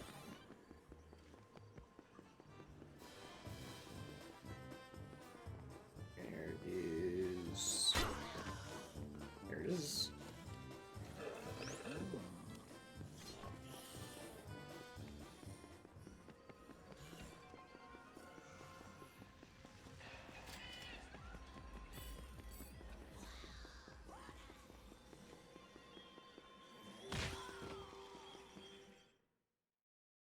With prop equals Bob's toy. Bob's plan. Be typing massager and wondering why it's crashing my game.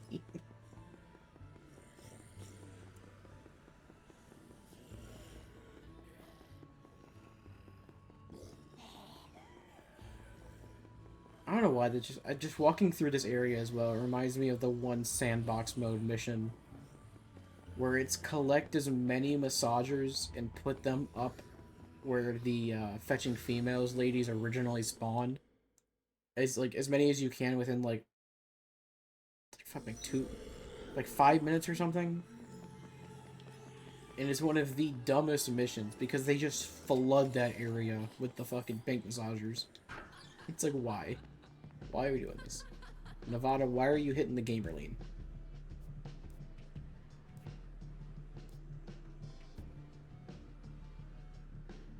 Isn't this that guy we saw in the Yucatan rooftop? Yo, was that him?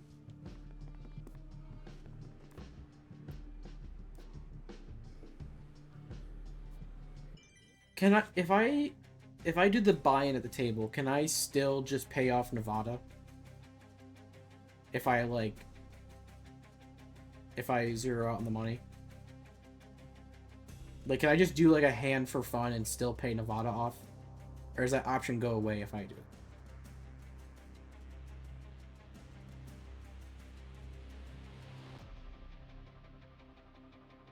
No.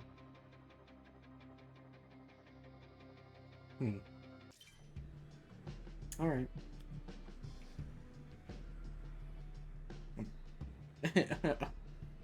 You don't know?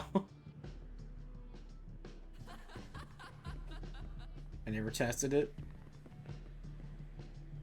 Fuck, there's not a save.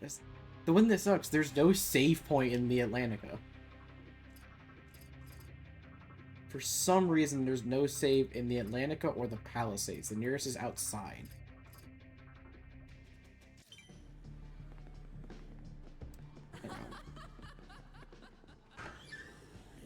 Hold on. Yeah, put a save right in that fountain. And Frank just pisses in the fountain.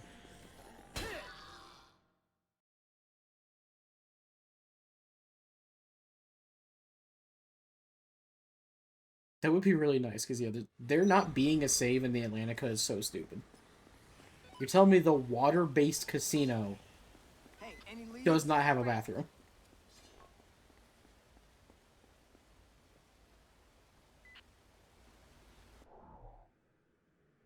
Literally gonna do that right now. Side B campaign. Frank now pisses anywhere. Give me 5 minutes. The side B campaign where Frank learns he can... It's a zombie apocalypse. He can just piss anywhere. Piss in the fountain era. Frank learns what it means to be a real pisser.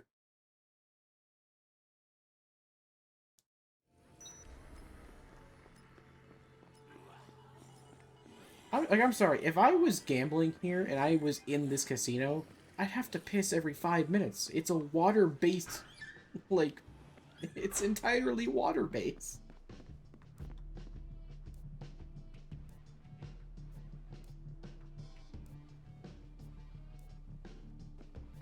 Alright, let's see. Does this break Nevada? I'm only doing this for a bit. That's a good hand. Raise.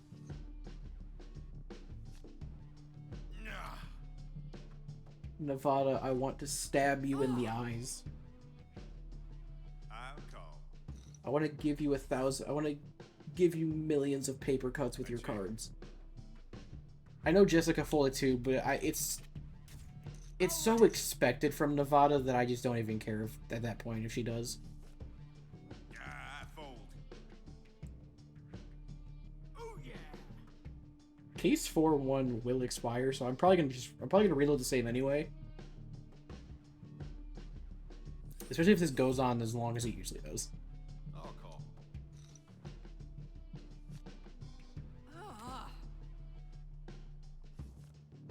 Fold.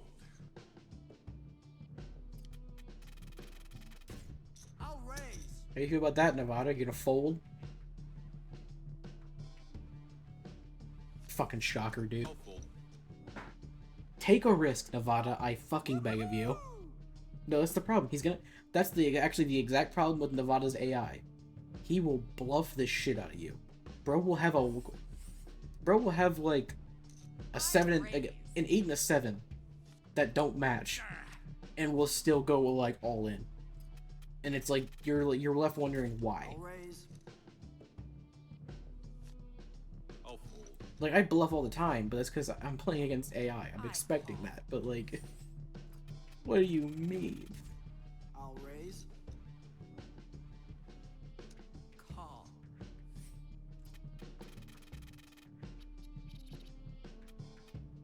Raise. You going all in, Jessica? Oh no. Well, glad I got the side pot of $180. That might be the lowest amount of money I've ever seen transferred to your balance in poker. How did she even get that much? How did she even bet that specific amount? All in. How is that possible? I'll call. I'm actually... How did that happen? How did she only have 180 there? What? That doesn't make any sense.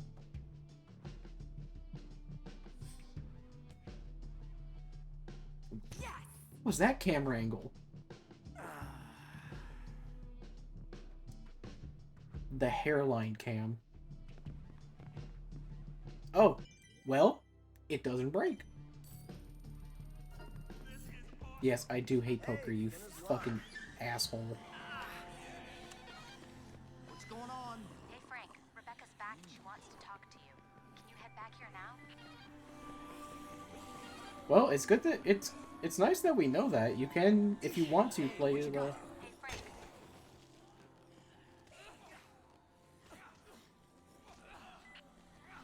you can play a little, if you want to, play a hand of poker and still pay him off.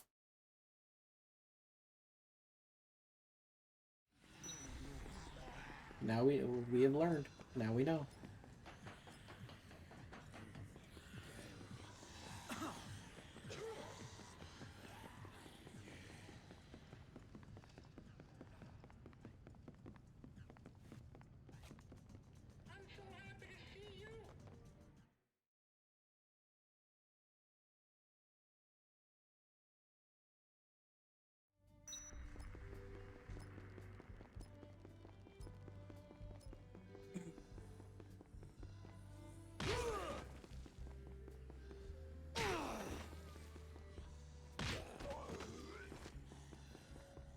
If I switch, oh, that's when I get back.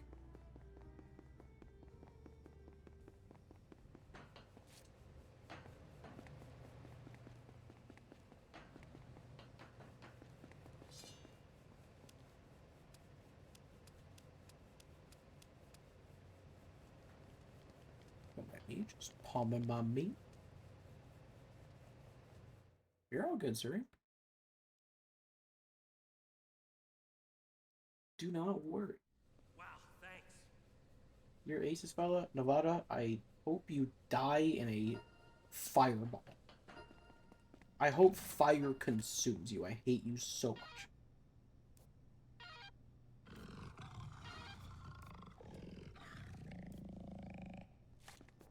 So, you're an orange cat called Snowflake.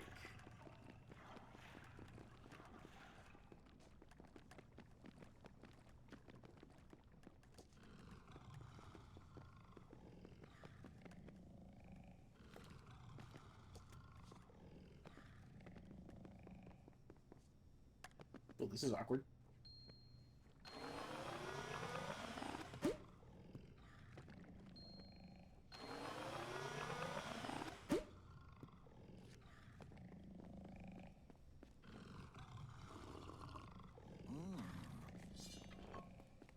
Boomtown.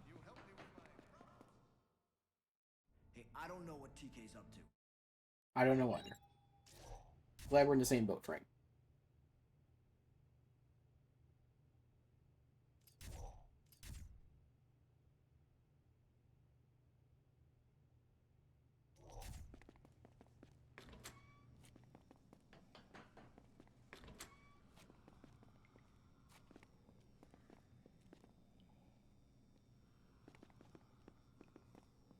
What should I wear? I just wear Nice. the Chuck outfit. The Looking Chuck outfit good. really does accentuate Huh. Frank's voluptuous cheeks. So I think I do.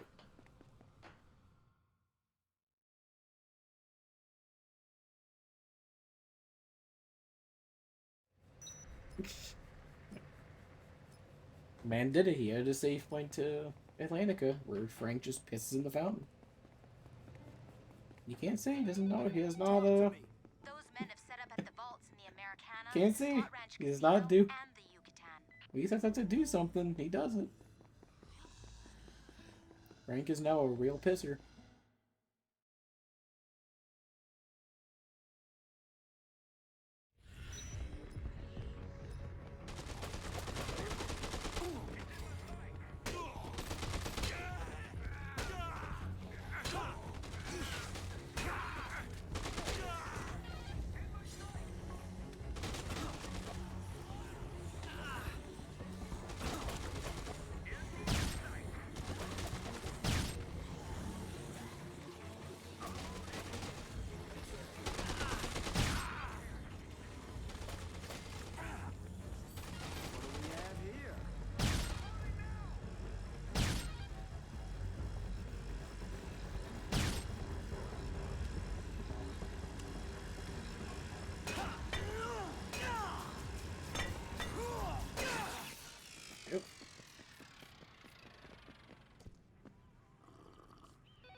He is still gooning in the city.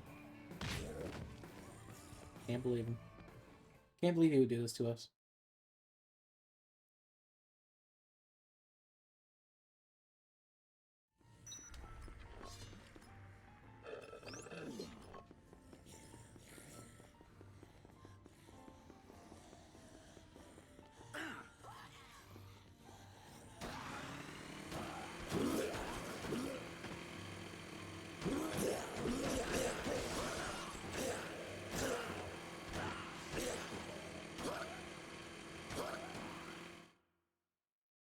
Yep.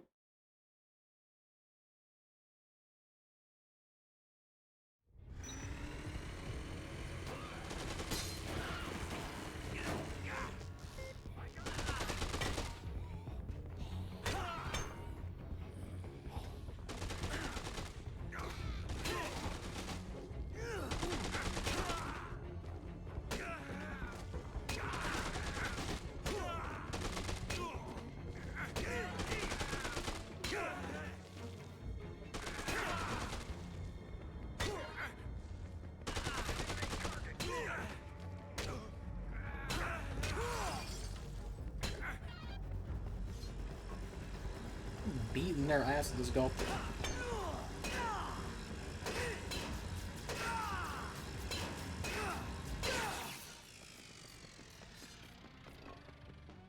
They're getting their shit rocked, dude. Yes? TK is still moving in heavy equipment, and more of those thugs are showing up as well. I'm worried, Frank. Yep. You sound very worried.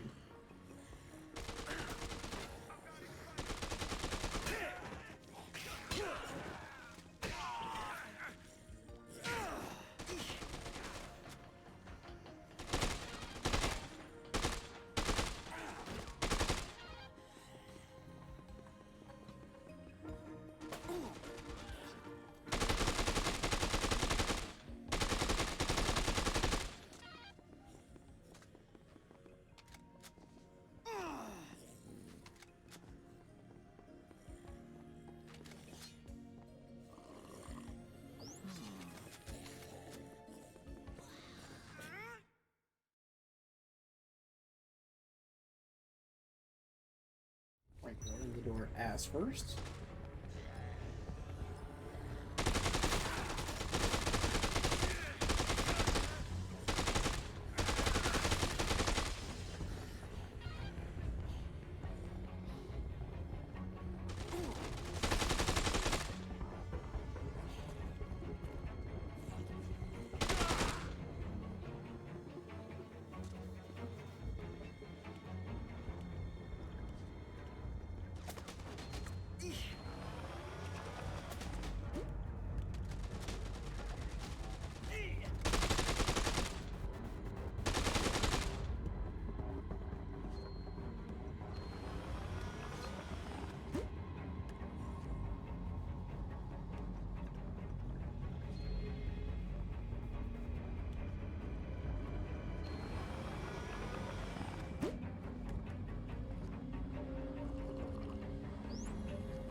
We have technology.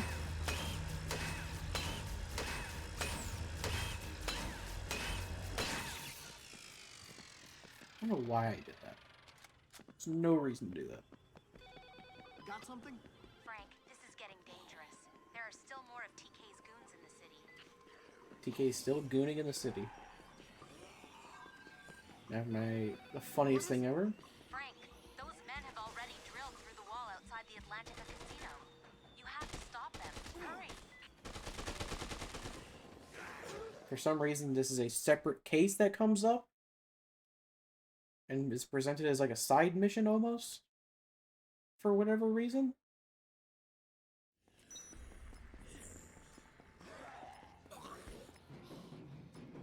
It's never said why this is done this way.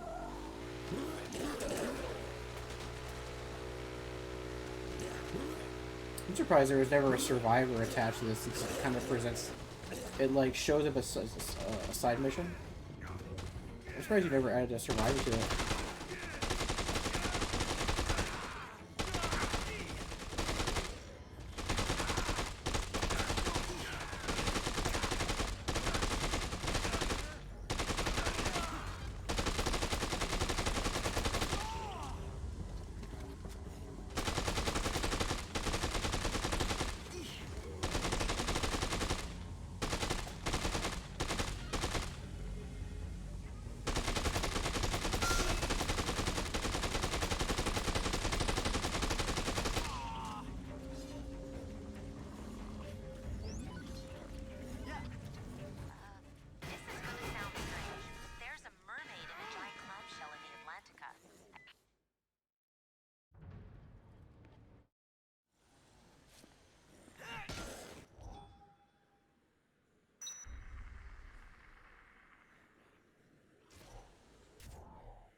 Go ahead. This is gonna sound strange, but there's a mermaid in a giant clamshell in the Atlantica. I think she's stranded. I forgot to grab fucking Annam. I completely forgot about Annam. I usually do grab him. I don't know why I forgot about this. Forgot about him this time.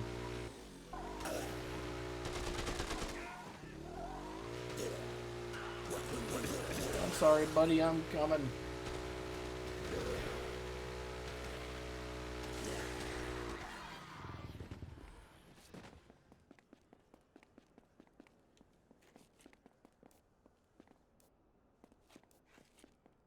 Not to get any of these bikes, because these bikes will probably instantly kill him if he walks forward even a step.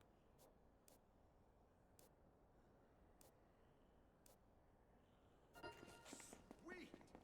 Speed it up.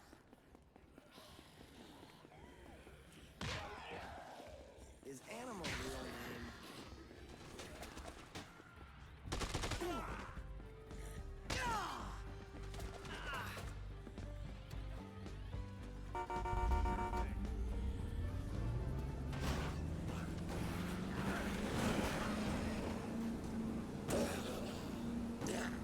Still get our Queen Tammy.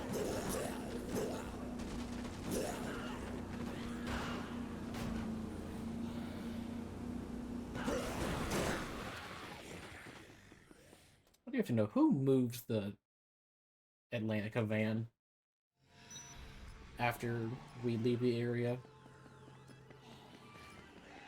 Like, somebody has to clear it out.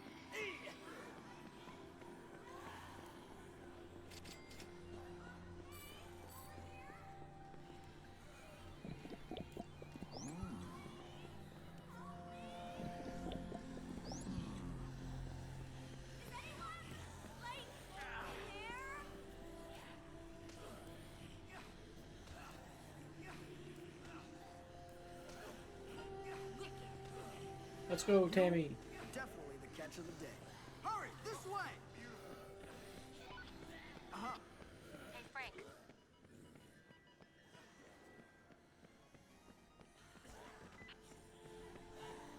I didn't even realize, like, because in this version, Stuart accuses Stacy. Imagine, like, how vindicating that must have been when they find out that Stacy was actually, like, behind it.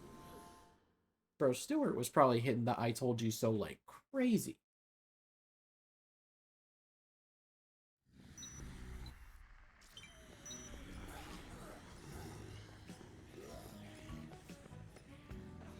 I didn't even think about that. He was probably so fucking mad when he found out.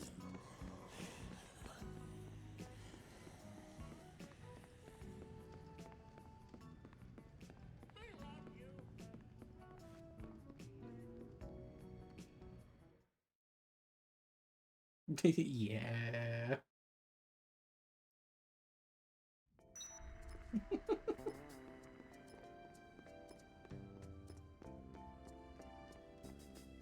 I mean, like, to be fair, they couldn't have known, but it is just very funny to actually think about that. Like, in this game, Stewart's actually right, and is perfectly justified. But we're just like, Stewart, shut the fuck up. We beat that guy so hard. We beat Stewart so stupid that he actually became smart and figured out the plot twist of the game.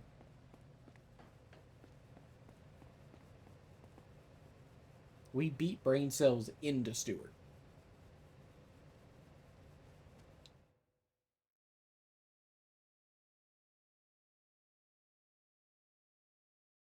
You're a real pal.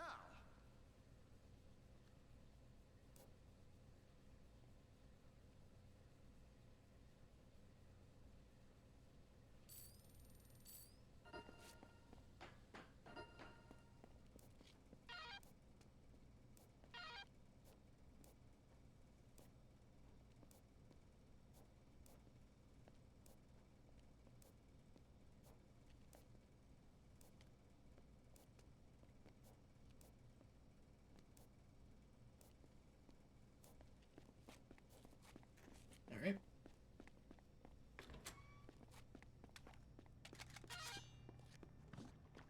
Averted.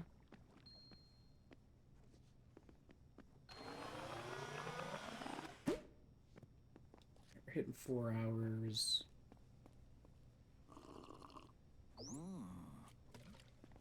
We're just going to do hanging around, so...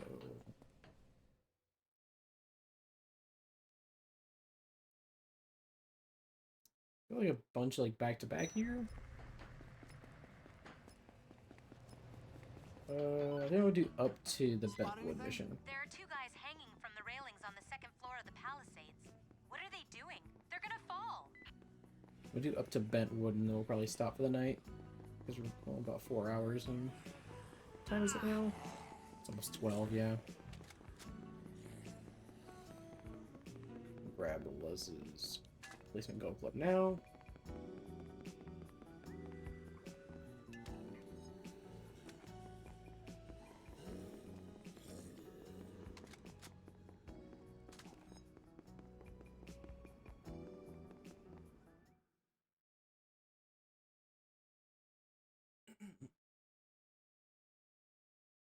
I'm glad I learned that how this mission is timed because of 2 times. Hang on, I'm coming. Learning that this mission is timed in real time. Because if it wasn't, they would have died. They would have died so fast.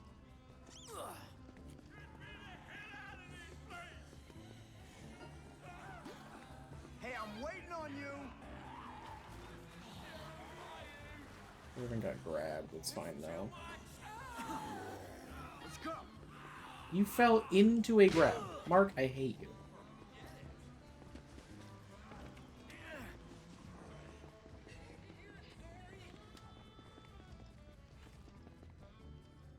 Swear to hurt my conflict. I'm gonna head towards the back alley exits over here. So we can do hot commodity, grab them, immediately get them back. By the time we get them back, we'll probably have Barn Burner, grab them, get them back. By the time we get them back, Bentwood will be there. We can immediately get rid of, take care of that request. Well saved.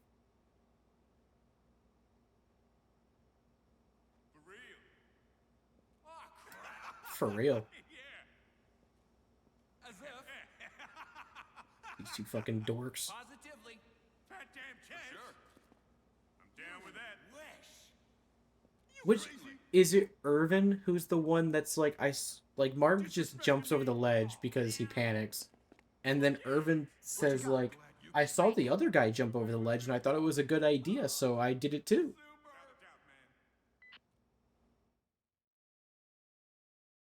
So like, I feel like there's a question of like who's dumber in the situation. I feel like it's Irvin, because he just watches Mark jump over the edge, and he's like, "That's a good idea. I should do that." I can do that. On it. It was messed up out there. Damn straight. You're kidding. Better be worth that Zombrex. Love Nope. it. Outstanding. Yeah, I can't remember which of them says that, but yeah, you could talk to them at the top of the ledge, and one of them says, "I saw the other guy jump over the side, and it looked like a good idea." Come on, speed it up!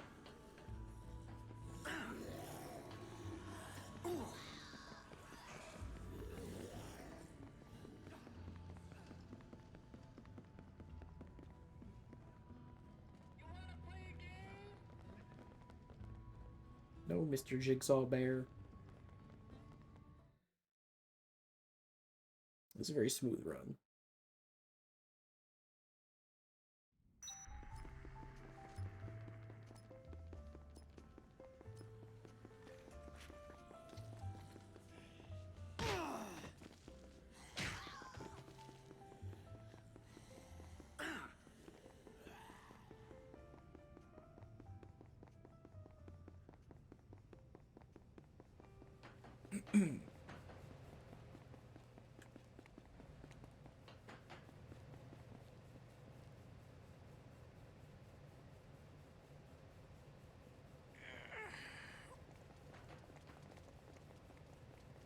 Come on, Marky Mark.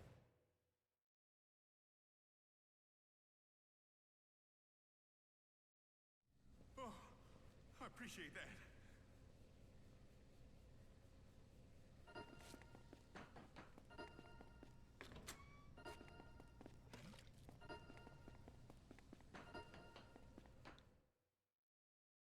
Alright, we'll go get the two from Barn Burner, get back and do Luz's request, and we'll be done.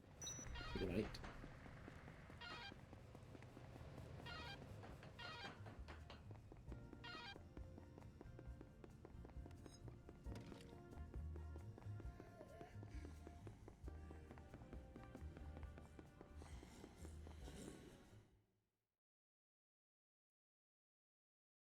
Just gonna try and get to day 3. I realize how far away that still is. So let's do this.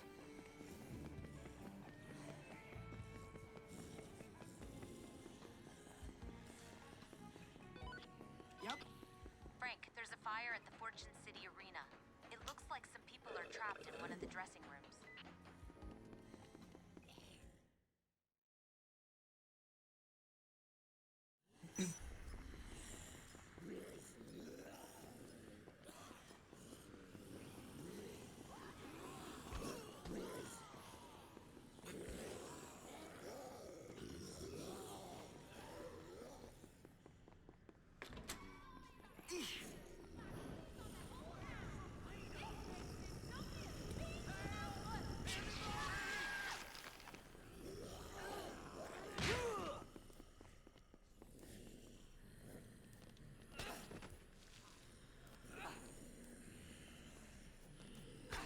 What, you thought fire only kills zombies?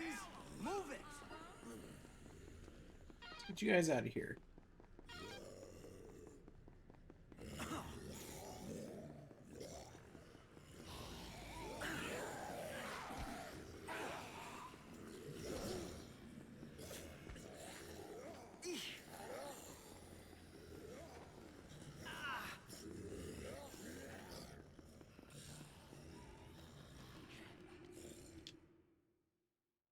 Yeah, by the time we get that back, we should have the Bentwood request.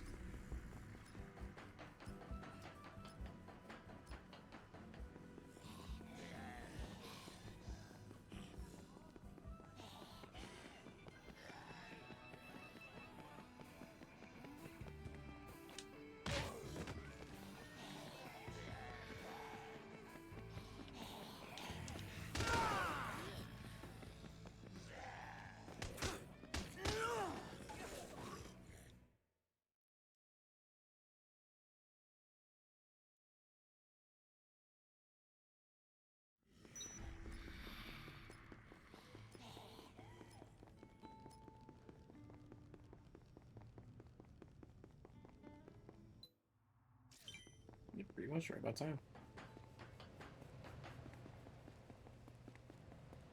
Also, probably set myself up some more quick steps as well.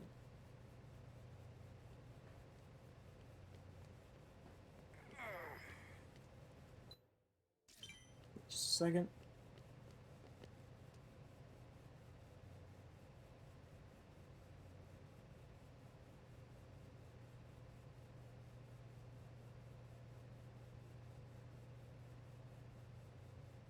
There we go.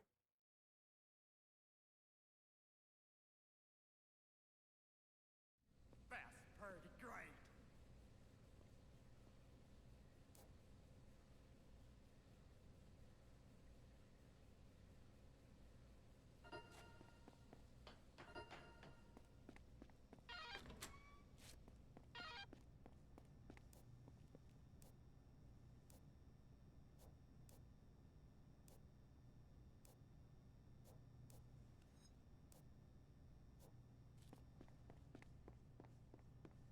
Let's do a quick restock.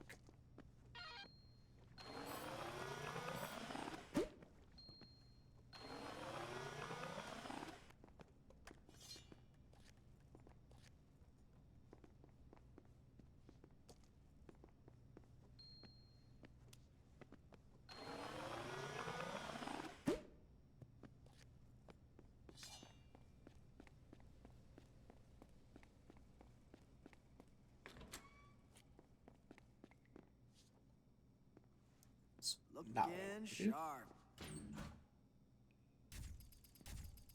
Yeah. I am liking this.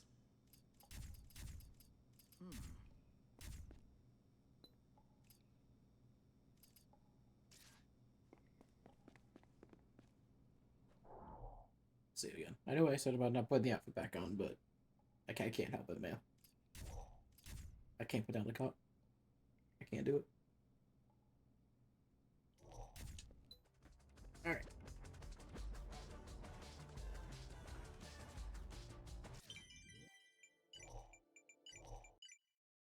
That is going to be it for the need for speed, and it really is what it is. That's gonna be it for tonight. About 4.5 hours. It's about roughly halfway. Which is insane to say that about a 6-hour campaign.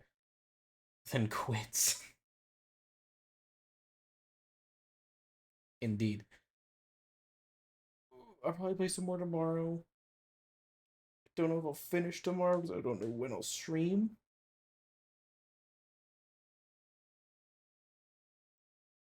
But we'll see. I was trying to think. Yeah, we'll see.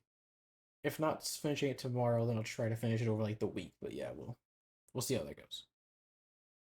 Thank you all for joining in. Very much appreciate it. I always love going back through these. I mean, just going through Dead Rising in general. These games are.